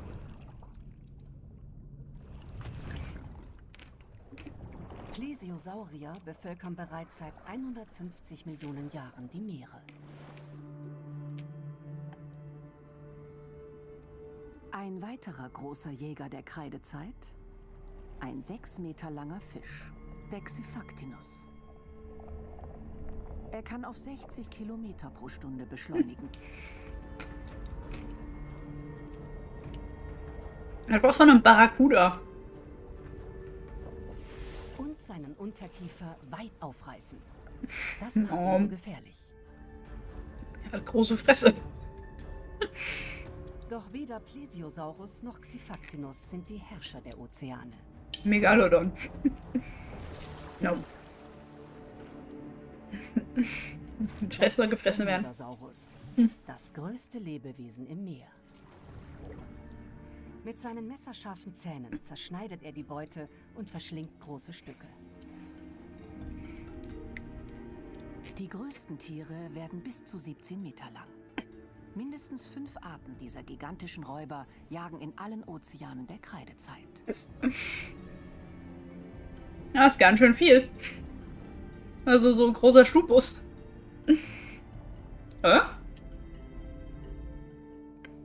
Ein Steinbruch in der Nähe von Maastricht, nahe der deutschen Was ist so ein Bus? Keine Ahnung. Wo bis vor kurzem Kalkstein abgebaut wurde, befand sich vor 66 Millionen Jahren ein subtropisches Meer. Ein Paradies für Fische und Meeresschildkröten. Und für Jäger wie den Mosasaurus. Mal gucken, wie groß ist ein Stubus? 2015 findet der Student Lars Barten, damals 14 Jahre alt, einen auffälligen Knochen. Es war ein wirklich Ja, unbeschreibliches 15 Meter ist ein Schulbus. Da schwimmt so ein Schulbus und frisst alles andere auf. Und dann tauchten noch mehr Knochen auf und es wurde immer spannender weiterzugraben. Ich wollte natürlich auch den Schädel und die Zähne des Tieres finden. Die Grube bei Maastricht gilt als einer der reichhaltigsten Fundorte Europas. Schon 4 Mosasaurier-Skelette hat man hier gefunden. Ja, ist ja nicht mehr viel Platz für was anderes. In unterschiedlichen Zeiten im Verlauf von 1,5 Millionen Jahren. Begegnet sind sie sich also nie. Lars Barten findet zuerst nur ein paar winzige Knochen von den Flossen und hofft, dass im Gestein noch mehr stecken könnte. Er informiert den Paläontologen John. Was meinst du, wie der sich gefreut hat, wenn er mehr wie nur ein paar Flossen gefunden hat? Überall findet man hier Hinweise auf das Leben im Meer der Urzeit. Was? Cool. Oh, guck hier. Der Segel. Ja, dann ein Segel. Ja, mag eigenlijk niet. Vorsichtig. Ja, ich habe den Quark ganz alleine gegessen. Da war Schokolade drin, ist nichts für Hunde. Wow. Einen Mosasaurus zu finden ist ungeheuer aufregend. Aber dann denkt man sofort, wie bekomme ich ihn bloß aus dem Steinbruch heraus? Eine kleine Muschel oder einen Ammoniten kann man sofort mitnehmen. Ja, den kann man wegtragen. Ein Mosasaurus-Fossil ist bis zu 16, 17 Meter lang. Also sitzt man ein halbes Jahr im Steinbruch und braucht Leute, die einem helfen. Allein schafft man das nie.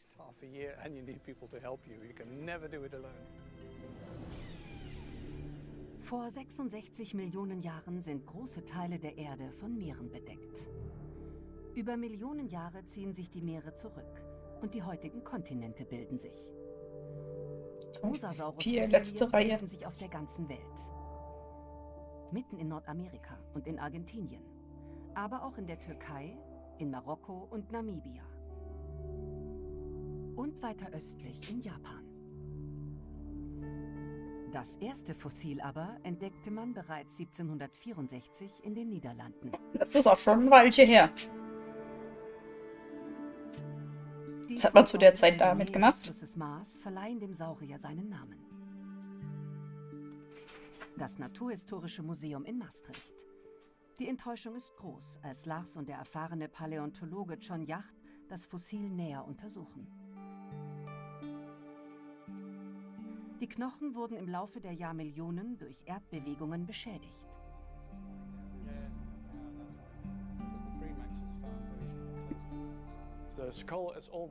Der Schädel ist da, aber die Knochen sind stark zerbrochen. Wir sollten ein 3D-Modell des Schädels erstellen.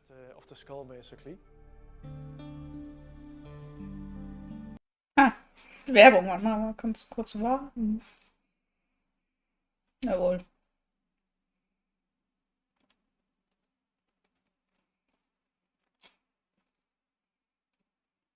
Werbung vorbei. Ich muss das noch besser timen können. Das ist ja echt ätzend. Ich muss noch mal gucken, wie ich das ändern kann mit der Werbung. Das teilrekonstruierte Skelett des allerersten Mosasaurus, der jemals entdeckt wurde. Es ist 8 Meter lang, also nur halb so groß wie das längste jemals gefundene Exemplar. Arme und Beine des einstigen Landlebewesens haben sich im Laufe der Zeit in Flossen verwandelt. Was ist denn da oben angepinnt?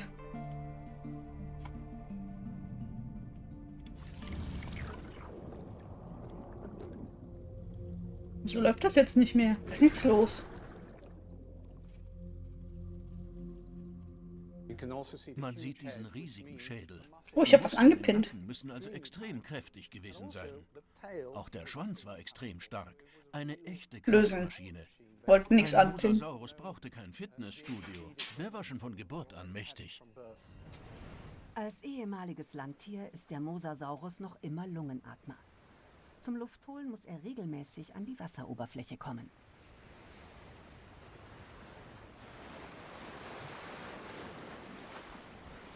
Seine Augen haben sich perfekt an den neuen Lebensraum angepasst. Mosasaurier können über- und unter Wasser ausgezeichnet sehen. Sogar in großen Tiefen.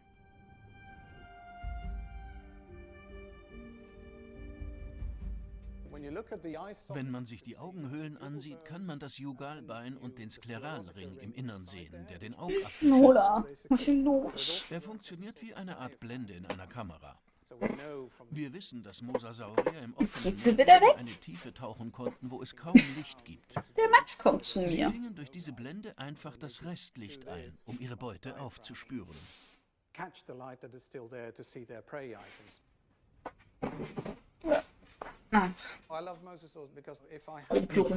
Mal wieder durcheinander. Wenn ich an einen Schöpfer glauben müsste, wären sie in der Liste der besten 5. Diese Tiere waren ungeheuer gut angepasst an ihre Umgebung. Eine absolute Erfolgsgeschichte ohne Konkurrenz. Vor 250 Millionen Jahren entstehen die Stell dir vor, es wäre heute noch was im Meer. Echsen und Krokodile. Rund 70 Millionen Jahre darauf die ersten riesigen Pflanzen- und Fleischfresser, wie Brontosaurus und Tyrannosaurus. Aus anderen Urreptilien bilden sich eidechsenartige Reptilien und der Plesiosaurus. Aus einigen Eidechsen wiederum entwickeln sich Schlangen oder der varanähnliche Protomosasaurus. Und aus ihm schließlich der Mosasaurus. Forschende versuchen anhand der Fossilien herauszufinden, wie die Giganten entstehen konnten. In Maastricht legen John Yacht und Lars Barton Wirbelknochen eines weiteren Mosasauriers frei, den sie Carlo genannt haben. Und die hatten auch die gleiche Idee. Wir gehen an Land, um danach wieder ins Wasser zu gehen. Von einem anderen Mosasaurier gebissen wurde. Er hat Zahnabdrücke vorne an der Schnauze und ist wohl daran gestorben, weil die Wunde sich infiziert hat. Die Vorderzähne fielen aus, die Wunde eiterte und er konnte nicht mehr fressen. Oh, das hört sich eklig an. Das ist wohl der Grund, warum Carlo starb. Tatsächlich hat der Mosasaurus außer Artgenossen keine natürlichen Feinde. Dem Tyrannosaurus ist er an Stärke wohl leicht überlegen.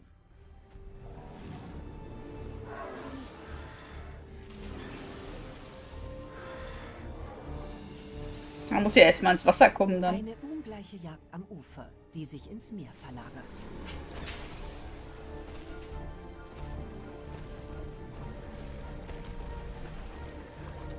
Nee. Jetzt nicht mehr. Mosasaurus ist das nicht entgangen.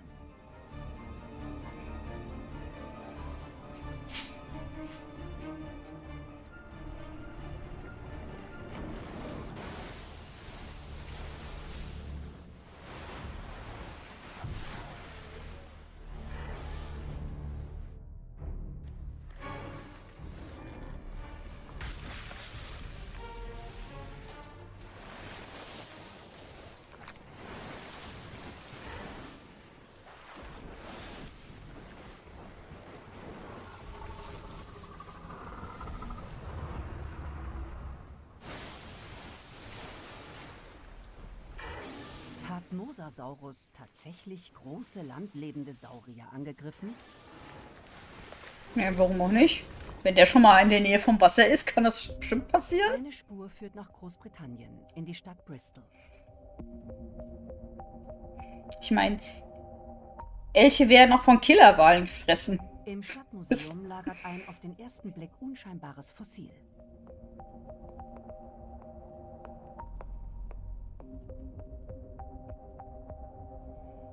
Der Schädel eines Pliosauriers, der zeitgleich zum Mosasaurus die Weltmeere bevölkerte und fast so ein gefährlicher Jäger war wie er. Ein ganz seltener und bemerkenswerter Fund stammt aus diesem Schädel. Es ist die Knochenplatte eines Landsauriers. Sie hatte sich im Gaumen verkeilt und blieb dort erhalten. Im Sauriermaul hatte sich offenbar ein Stück aus der Panzerung eines Landsauriers zwischen den Zähnen verklemmt. Eine kleine Das muss Sensation. ätzend gewesen sein. Denn das Fossil beweist, der Pliosaurus hatte einen landlebenden gepanzerten Saurier gebissen. Dieser Fund zeigt eine eindeutige Interaktion zwischen Raubtier und Beute. Und zwar zwischen Meeresreptil und Landsaurier. Auch Mosasaurus hat vermutlich das Fleisch landlebender Saurier gefressen. Doch haben sie Landsaurier wirklich gejagt? Anhand des Körperbaus weiß man, dass Mosasaurier auch in flache Gewässer schwimmen konnten.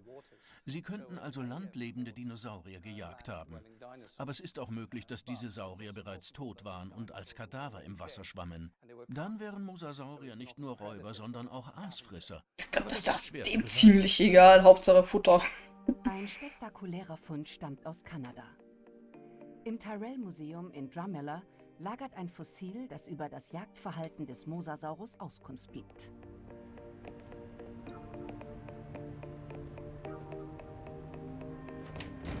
Ein versteinerter Ammonit. Über hunderte Millionen Jahre lebten Ammoniten in allen Weltmeeren. An diesem Fossil sind die charakteristischen Bissspuren eines Mosasaurus zu erkennen. Doch warum durchlöcherte er das Ammonitenhaus nur und zerbiss es nicht? Ein Indiz dafür, dass Mosasaurus strategisch jagte. Ammoniten sind schnelle Schwimmer und bewegen sich ruckartig voran. Sie steuern, indem sie den Druck in den Kammern ihrer Gehäuse verändern. Na, das kann er dann nicht mehr, wenn Löcher drin sind.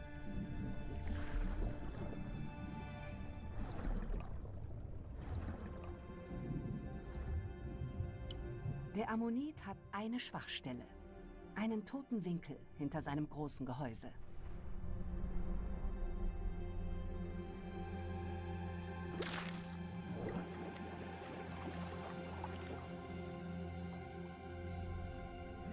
Sind die Kammern beschädigt, kann der Ammonit den Druck nicht mehr kontrollieren und nicht mehr richtig steuern. Jetzt holt sich der Mosasaurus das Weichtier aus dem schützenden Gehäuse.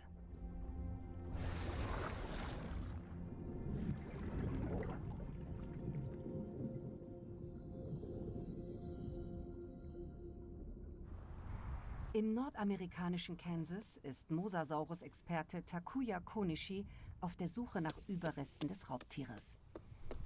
Der Siegeszug der Mosasaurier liegt für ihn an ihren überragenden Fähigkeiten als Jäger.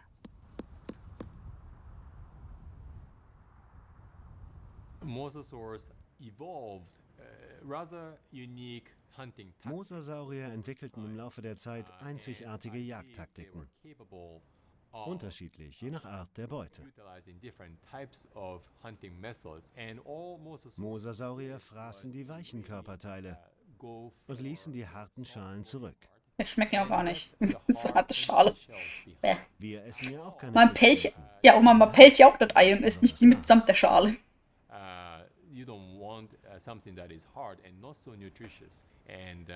Das ist nur eines von vielen Beispielen für kreative Jagdtaktiken, die Mosasaurier beherrscht haben müssen.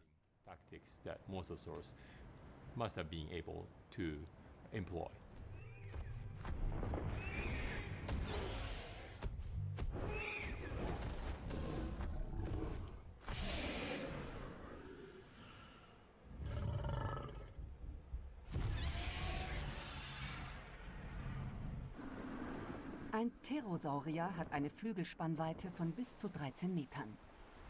Er kann weite Strecken bewältigen, doch er muss Pausen einlegen.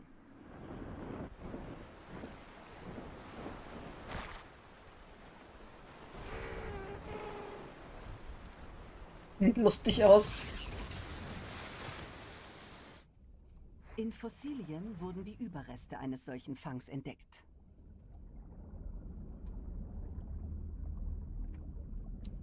Ob der auch aus dem Wasser gesprungen ist, wie man das mal kennt, so vom weißen Hai und so. Oder der Vieh. Vermutlich kann er mindestens eine Stunde lang die Luft anhalten, so wie die meisten Wale.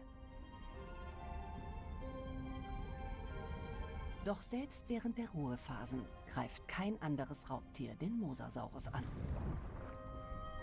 Er steht unangefochten an der Spitze der Nahrungskette. Das Tempo, in dem sich die evolutionären Veränderungen beim Mosasaurier vollzogen haben, nämlich in nur 10 Millionen Jahren, nachdem sie vom Land ins Meer zurückgegangen sind, ist wirklich erstaunlich. Ich finde die Evolution der Mosasaurier nach wie vor einzigartig und faszinierend. Eine Küste während der Kreidezeit vor rund 110 Millionen Jahren. Am Strand suchen kleine Echsen nach Nahrung. Es sind die Vorfahren des Mosasaurus. Sie sind nur etwa 1 Meter lang und leben ausschließlich an Land. Ne, ist das so ein kleiner Meter lange wird einfach so ein Bus.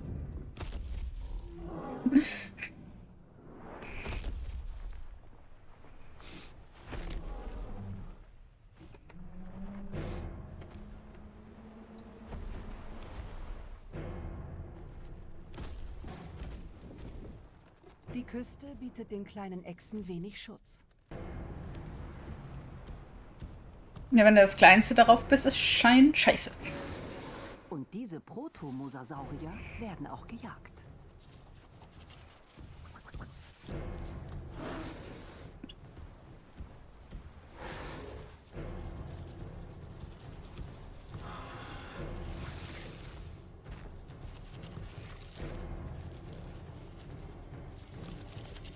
Lauf, Echse, lauf!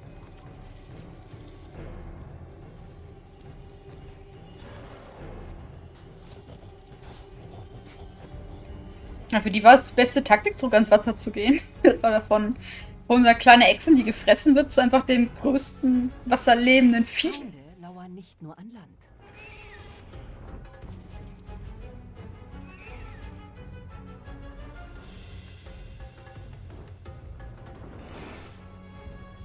Manchmal bleibt als letzte Option nur noch der Sprung in eine andere Welt.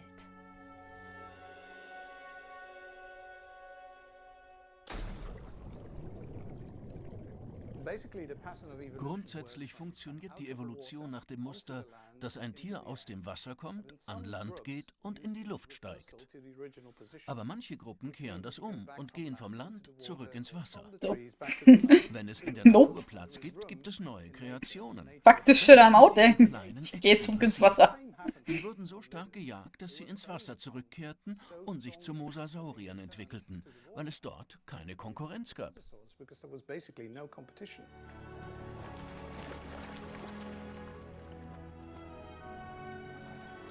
Das Meer bietet dem Protomosasaurus nicht nur Schutz, sondern auch reichhaltige Beute. Aus einem 1 Meter Echse wird ein 15 Meter langes... Seine Hauptnahrung sind Fische. Das war noch ein Bus. Dabei erweist sich sein weit aufsperrbares Maul als entscheidender Vorteil. Das will mir nicht in den Kopf rein. Das ist einfach so riesig, ein Unterschied. Beute im Ganzen verschlingen und so in kurzer Zeit große Mengen an Nahrung aufnehmen. Seine Körpergröße nimmt beständig zu. In den 10 Millionen Jahren nach dem Sprung ins Wasser hat sich der Mosasaurus zu einem Meeresmonster von der Größe eines Schulbusses entwickelt.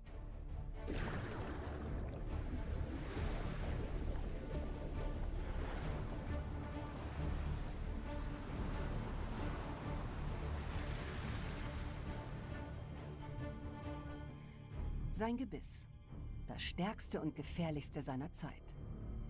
Wie beim heutigen Hai wachsen die Zähne nach. Doch das riesige Maul kann noch mehr. An dem Kieferknochen kann man eine Nahtstelle erkennen. Das heißt, dass sich die Kieferknochen getrennt voneinander bewegen lassen. Da ist Flexibilität drin.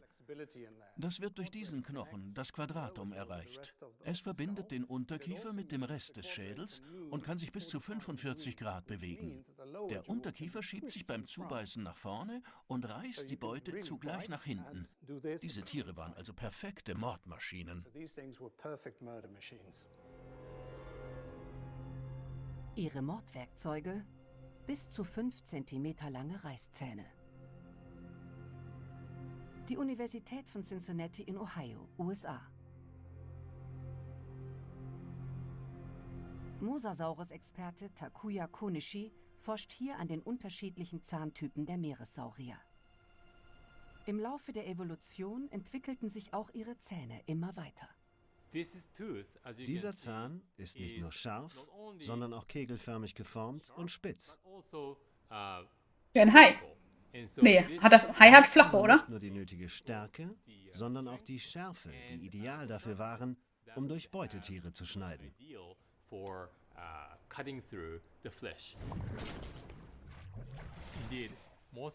Der Mosasaurus konnte einfach alles fressen, was zu seiner Zeit in den Meeren lebte. Der Mosasaurus frisst so viel, dass die Anzahl anderer großer Räuber wie Plesiosaurus abnimmt. Der frisst einfach alles weg. Warum wird ein Tier so groß? Was ist der Vorteil eines so massigen Körpers?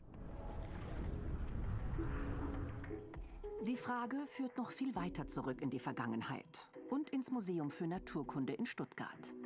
Die Sammlung umfasst 4 Millionen Fossilien. Darunter besonders viele Fischechsen, die Ichthyosaurier. Sie bevölkerten lange vor dem Mosasaurus vor 250 bis 93 Millionen Jahren das damals von Wasser bedeckte Deutschland. War unter Wasser. Ichthyosaurier erinnern zwar an die heutigen Delfine, doch wie der Mosasaurus waren sie Reptilien. Die Kanadier Ja, Säuger gab's ja noch gar nicht. Erforscht die Gründe für außergewöhnliches Größenwachstum, den sogenannten Gigantismus. Ichthyosaurier konnten weit über 20 Meter lang werden.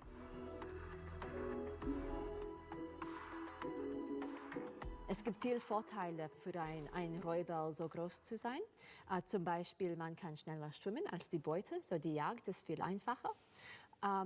Auch man selbst hat weniger Fressfeinde. Ein wichtiger Grund für das Wachstum zu solcher Größe? Ichthyosaurier waren wahrscheinlich Warmblüter.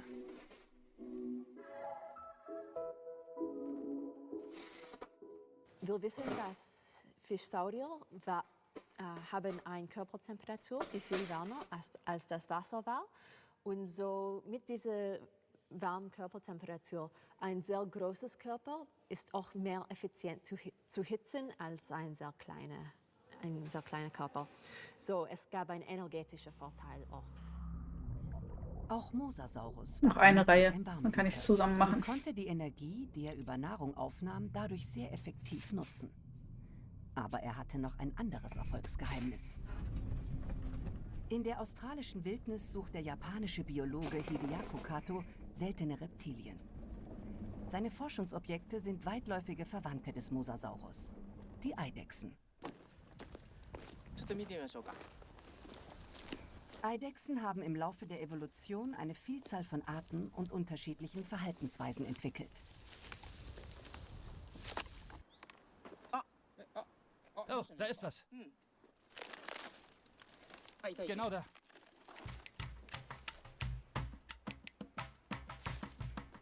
Der australische Kontinent ist ein Wunderland für Reptilien. Hier sind mehr als 1000 Eidechsenarten beheimatet. Ja. Das ist eine normale Zwergeidechse. Sie ist schon ausgewachsen. Aber ich suche was anderes. Nein, Prozent. Mein Kleiner.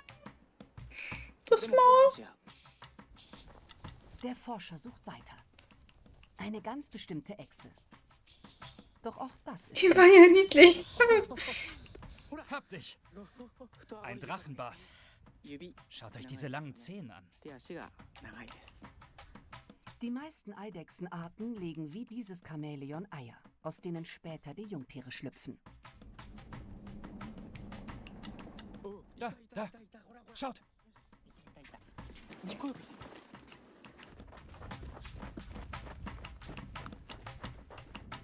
Endlich entdeckt Kato ein typisches Versteck.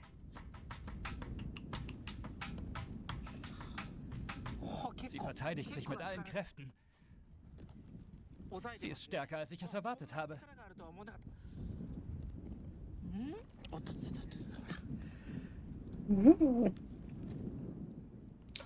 Brustechse? Eine Tannenzapfenechse. Tannenzapfenechse, ja fast. Sie ist 30 cm lang, hat einen harten Schuppenpanzer und starke Kiefer. Kann böse Sie beißen. zeichnet sich durch eine Eigenschaft aus, die auch den Mosasaurus so erfolgreich gemacht haben könnte. Von hinten sind gleich auf die vorne. Der Bauch ist geschwollen. Er ist groß. Genau hier befindet sich ein Junges. Wahrscheinlich nur eines. Sie ist trächtig. Tannenzapfenechsen bringen ihre Jungen lebend zur Welt. Eine Seltenheit bei Reptilien. Und ein evolutionärer Vorteil.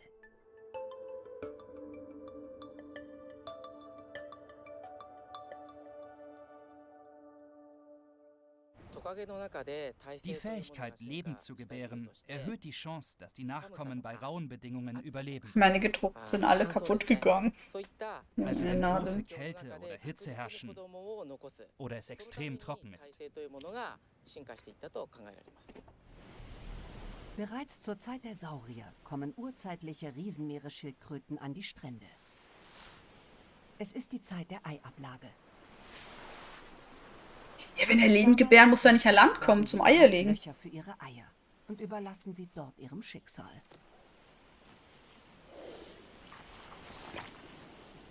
Ein gefundenes Fressen für Räuber.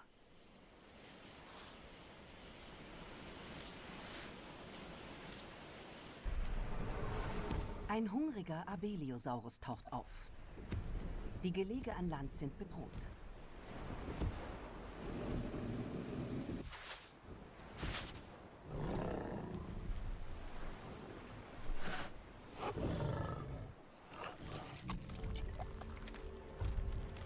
Die Vorfahren der Mosasaurier leben unter harten Bedingungen in einer Welt voller Fressfeinde. Eine große Gefahr für den Nachwuchs. Ein trächtiges Proto-Mosasaurus-Weibchen. Über Millionen Jahre haben sich diese Reptilien im Wasser immer besser an ihren Lebensraum angepasst. Ihre Jungen bringen sie nun unter Wasser zur Welt.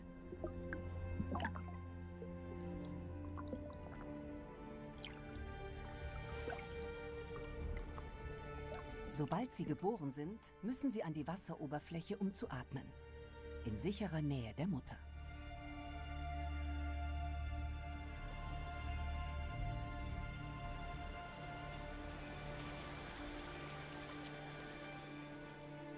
Ein seltenes Fossil im Museum für Naturkunde in Stuttgart zeigt, dass auch andere frühe Meeresbewohner lebend gebärend waren. Ein Ichthyosaurus-Weibchen, eine kleine Art, nur 2 Meter groß. Nur klein, sind nur 2 Meter. 182 Millionen Jahre alt. Und es Ist halt schon wahnsinnig, wenn man von 2 Meter von klein redet. Es ist sichtbar, dass es gibt bis zu 11 Babys im Leibeshülle von der Mutter.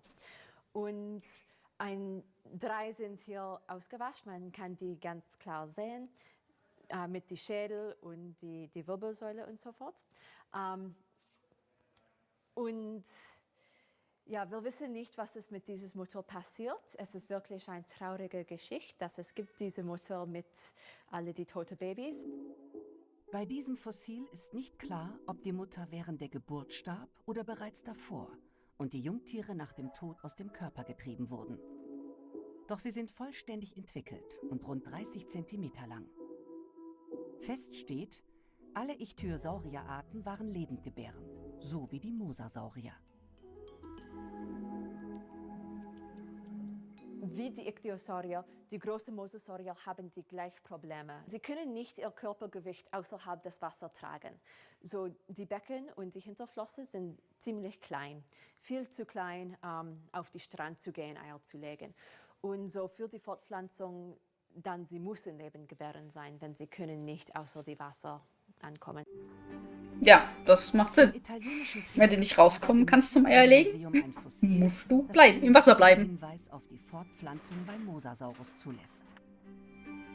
Es stammt von einem seiner Vorfahren.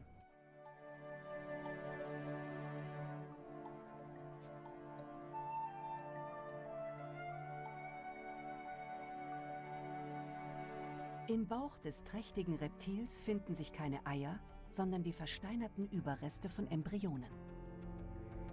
Insgesamt rollen sich im Bauch des Tieres 4 Jungtiere zusammen.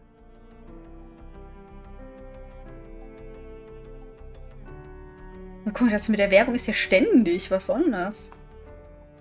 Carsosaurus marquesetti war ein sehr interessantes Tier, weil es lebendgebärend war. Das erlaubte es diesen Tieren, wirklich jede Verbindung mit dem Leben an Land zu kappen und sich sogar ins offene Meer zu bewegen, weit weg vom Festland. Was seine Vorfahren konnten, gilt auch für den Mosasaurus. Es ist der beste Beweis, dass die Evolution schon sehr früh die Lebendgeburt in der Gruppe der Echsen hervorgebracht hat, aus der sich schließlich die Mosasaurier entwickelten. Der Paläontologe ist sicher. Erst die Lebendgeburt ermöglichte dem Mosasaurus den Aufstieg zum Herrscher der Ozeane. Na, alle Stunde, so. In Cincinnati befindet sich ein Tylosaurus-Fossil, eine Art des Mosasaurus.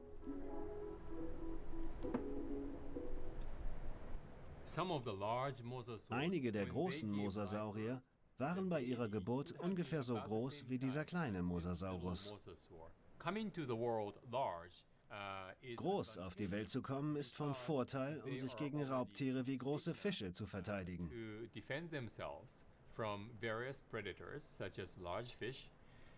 Sie waren auch groß genug, um sich von einer größeren Auswahl an Beutetieren zu ernähren. Das hat sie schnell wachsen lassen.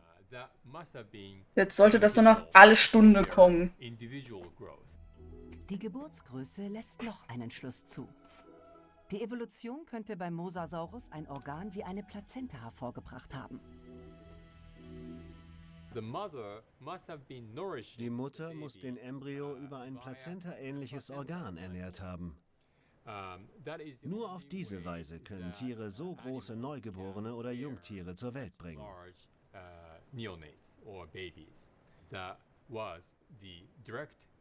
Es diente der direkten Versorgung des Embryos mit Nährstoffen aus dem Blutkreislauf der Mutter.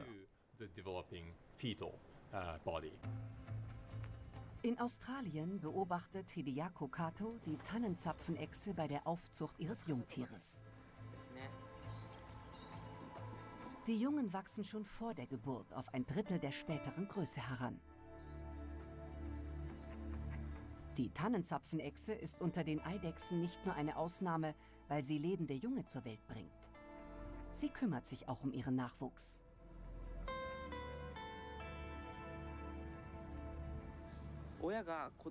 Die Mutter nutzt die Geruchszellen in ihrer Zunge, um sich am Geruch des Jungtieres zu vergewissern, dass es ihr eigenes ist.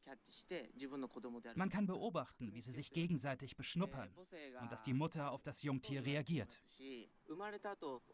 Junge Tannenzapfenechsen bleiben bis zu einem Jahr bei ihrer Mutter. Das ist lange. Die Schön, dass du danach könnte guckst. dazu geführt haben, dass sich eine Bindung zwischen Mutter und Jungtier schon früh in der Evolution entwickelt hat. Lebendgebärende Mütter versuchen in der Regel, ihre wenigen Jungen zu schützen. Ja, ist ja auch sehr... Du brauchst sehr viel Energie für ein großes. Musst aufpassen, dass das auch wirklich durchkommt. Zurück in die Welt der Saurier vor 66 Millionen Jahren.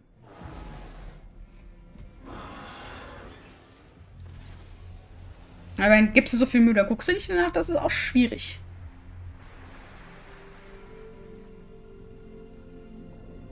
Das Mosasaurus-Weibchen ist schwerfällig geworden. Ihr Unterleib ist angeschwollen. Seit vielen Monaten ist sie nun trächtig. Die Geburt der Jungtiere steht kurz bevor. Selbst Beutefische in verlockender Nähe können sie jetzt nicht mehr zur Jagd verleiten. Ja, hochschwanger, gar keinen Bock auf Bewegung. Kann man nachvollziehen. Versammeln sich auch andere trächtige Weibchen. Die Tragezeit dauert vermutlich fast ein Jahr lang. Boah, das ist echt lange. Na gut, aber es ist halt auch 15 Meter Fisch. Oder Echse. Echsenfisch.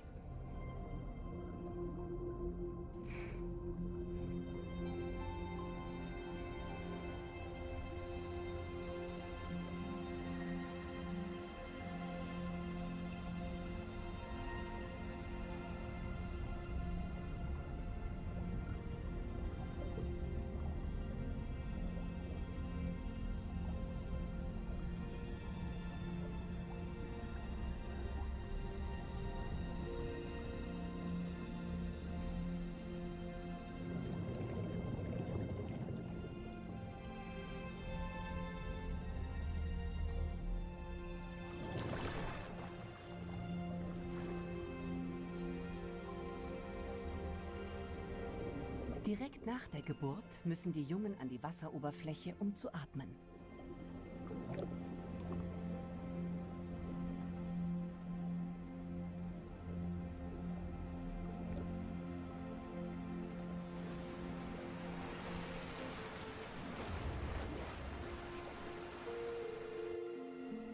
Auch beim Mosasaurus lässt die Größe der Jungen auf eine Bindung zwischen Mutter und Jungtieren schließen. Ein klarer Überlebensvorteil.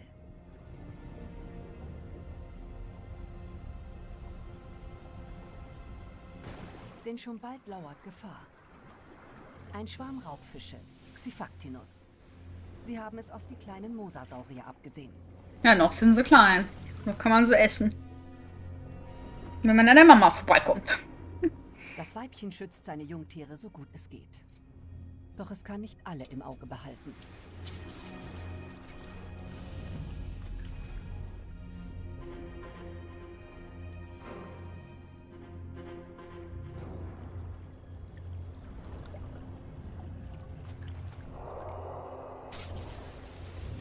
Am Ende jagt es die Beutegreifer in die Flucht. Ein angeborenes Verhalten bei lebendgebärenden Muttertieren.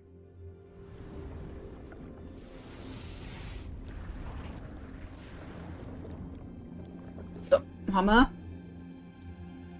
den Donut fertig.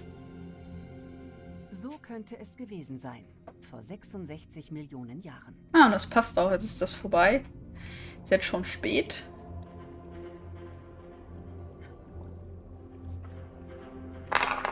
Werden wir dann noch beenden langsam. Hätten sich noch viele Millionen Jahre weiterentwickelt.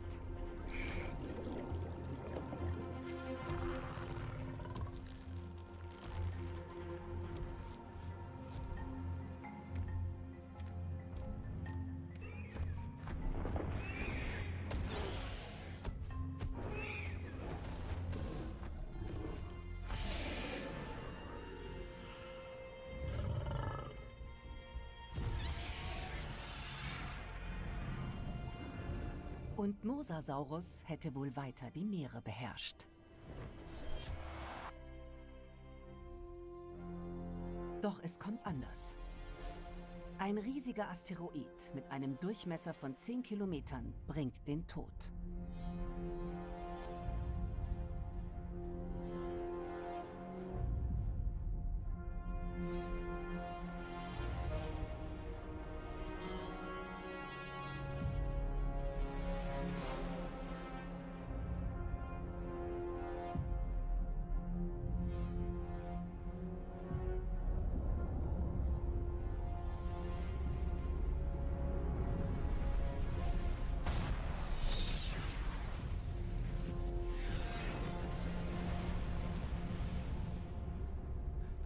Zuerst wurde alles um den Asteroiden herum in einer Millisekunde eingeäschert und war weg. Bumm. Später wurde wegen der Eisensäure, die aus der Atmosphäre herabregnete, das Meerwasser vergiftet. Ja. Und schon verschwand die Nahrung aller Mosasaurier. Ja, das Wasser mit dem Wasser habe ich Zu fressen. gar nicht Also, Ende irgendwie nicht der so im Schirm. Aber wenn das nicht passiert wäre, hätten sie sich wahrscheinlich weiterentwickelt. Ja, weil wer sie weiß, gerettet was daraus waren, geworden um wäre. Nischen zu besetzen. Wir wissen, dass sie sogar ins Süßwasser vordrangen. Sie hatten damit begonnen, neue Techniken zu entwickeln und ihre Beißkraft zu verbessern. Sie waren dabei, fast haifischähnliche Zähne zu entwickeln. Ohne den Asteroideneinschlag hätten sich die Mosasaurier mit Sicherheit weiterentwickelt. Davor, das wäre immer Und noch als auch heutzutage in den keine Spitze der Ozeanen. Nahrungskette behauptet. Es dauerte nicht lange, dann kehrten die Säugetiere in den Ozean zurück und die Evolution der Wale begann. Aber das war nur möglich, weil es damals eine freie Nische an der Spitze der Nahrungskette gab. Die wäre nicht da gewesen, wenn es noch Mosasaurier gegeben hätte. Ja, die nutzen jetzt die gleiche Lücke, die die Mosasaurier ausgenutzt Sie waren hatten, einer ganz der am Anfang. größten Erfolge in der Geschichte der Evolution. Vom kleinen Beutetier an Land wandelten sie sich zu einem monströsen Raubtier und eroberten die Welt unter Wasser. Mosasaurus war während der Kreidezeit der unangefochtene Herrscher der Meere.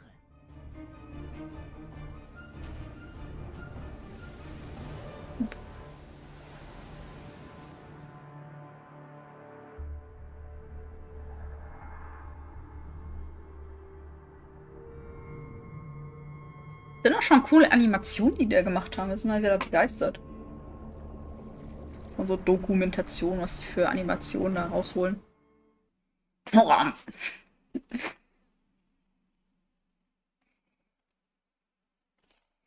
Ja, den können wir... Ja, ne. Wir machen nämlich jetzt Feierabend. Ist jetzt schon 2. Ich gehe ins Bett und wir machen eigentlich morgen Abend dann weiter, wo wir aufgehört haben. So gegen 8, 9 Uhr sowas werde ich wieder online sein. Dann machen wir quasi weiter, wo wir aufgehört haben. Wir werden häkeln und uns Dokus reinziehen. Ich glaube, das ist eine ganz coole Verbindung. Ich werde gucken, dass ich das irgendwie mit der Werbung fixen kann, dass das nicht ständig ist. Geht mir auf den Kehricht. Naja. Mal gucken, wie wir ihn raiden können. Ist hier noch jemand wach?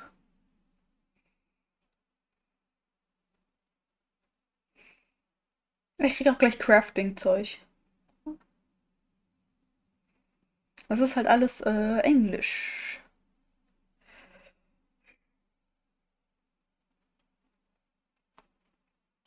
Wenn ich in den Text versuchen, ich suche mal Deutsch.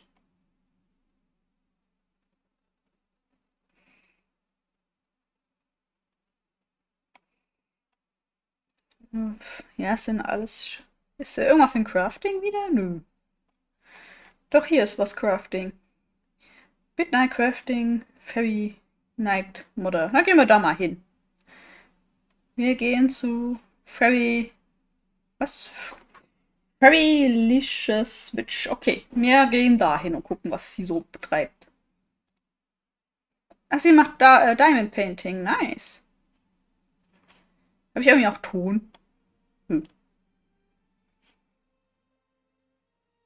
Ah, jetzt habe ich Ton.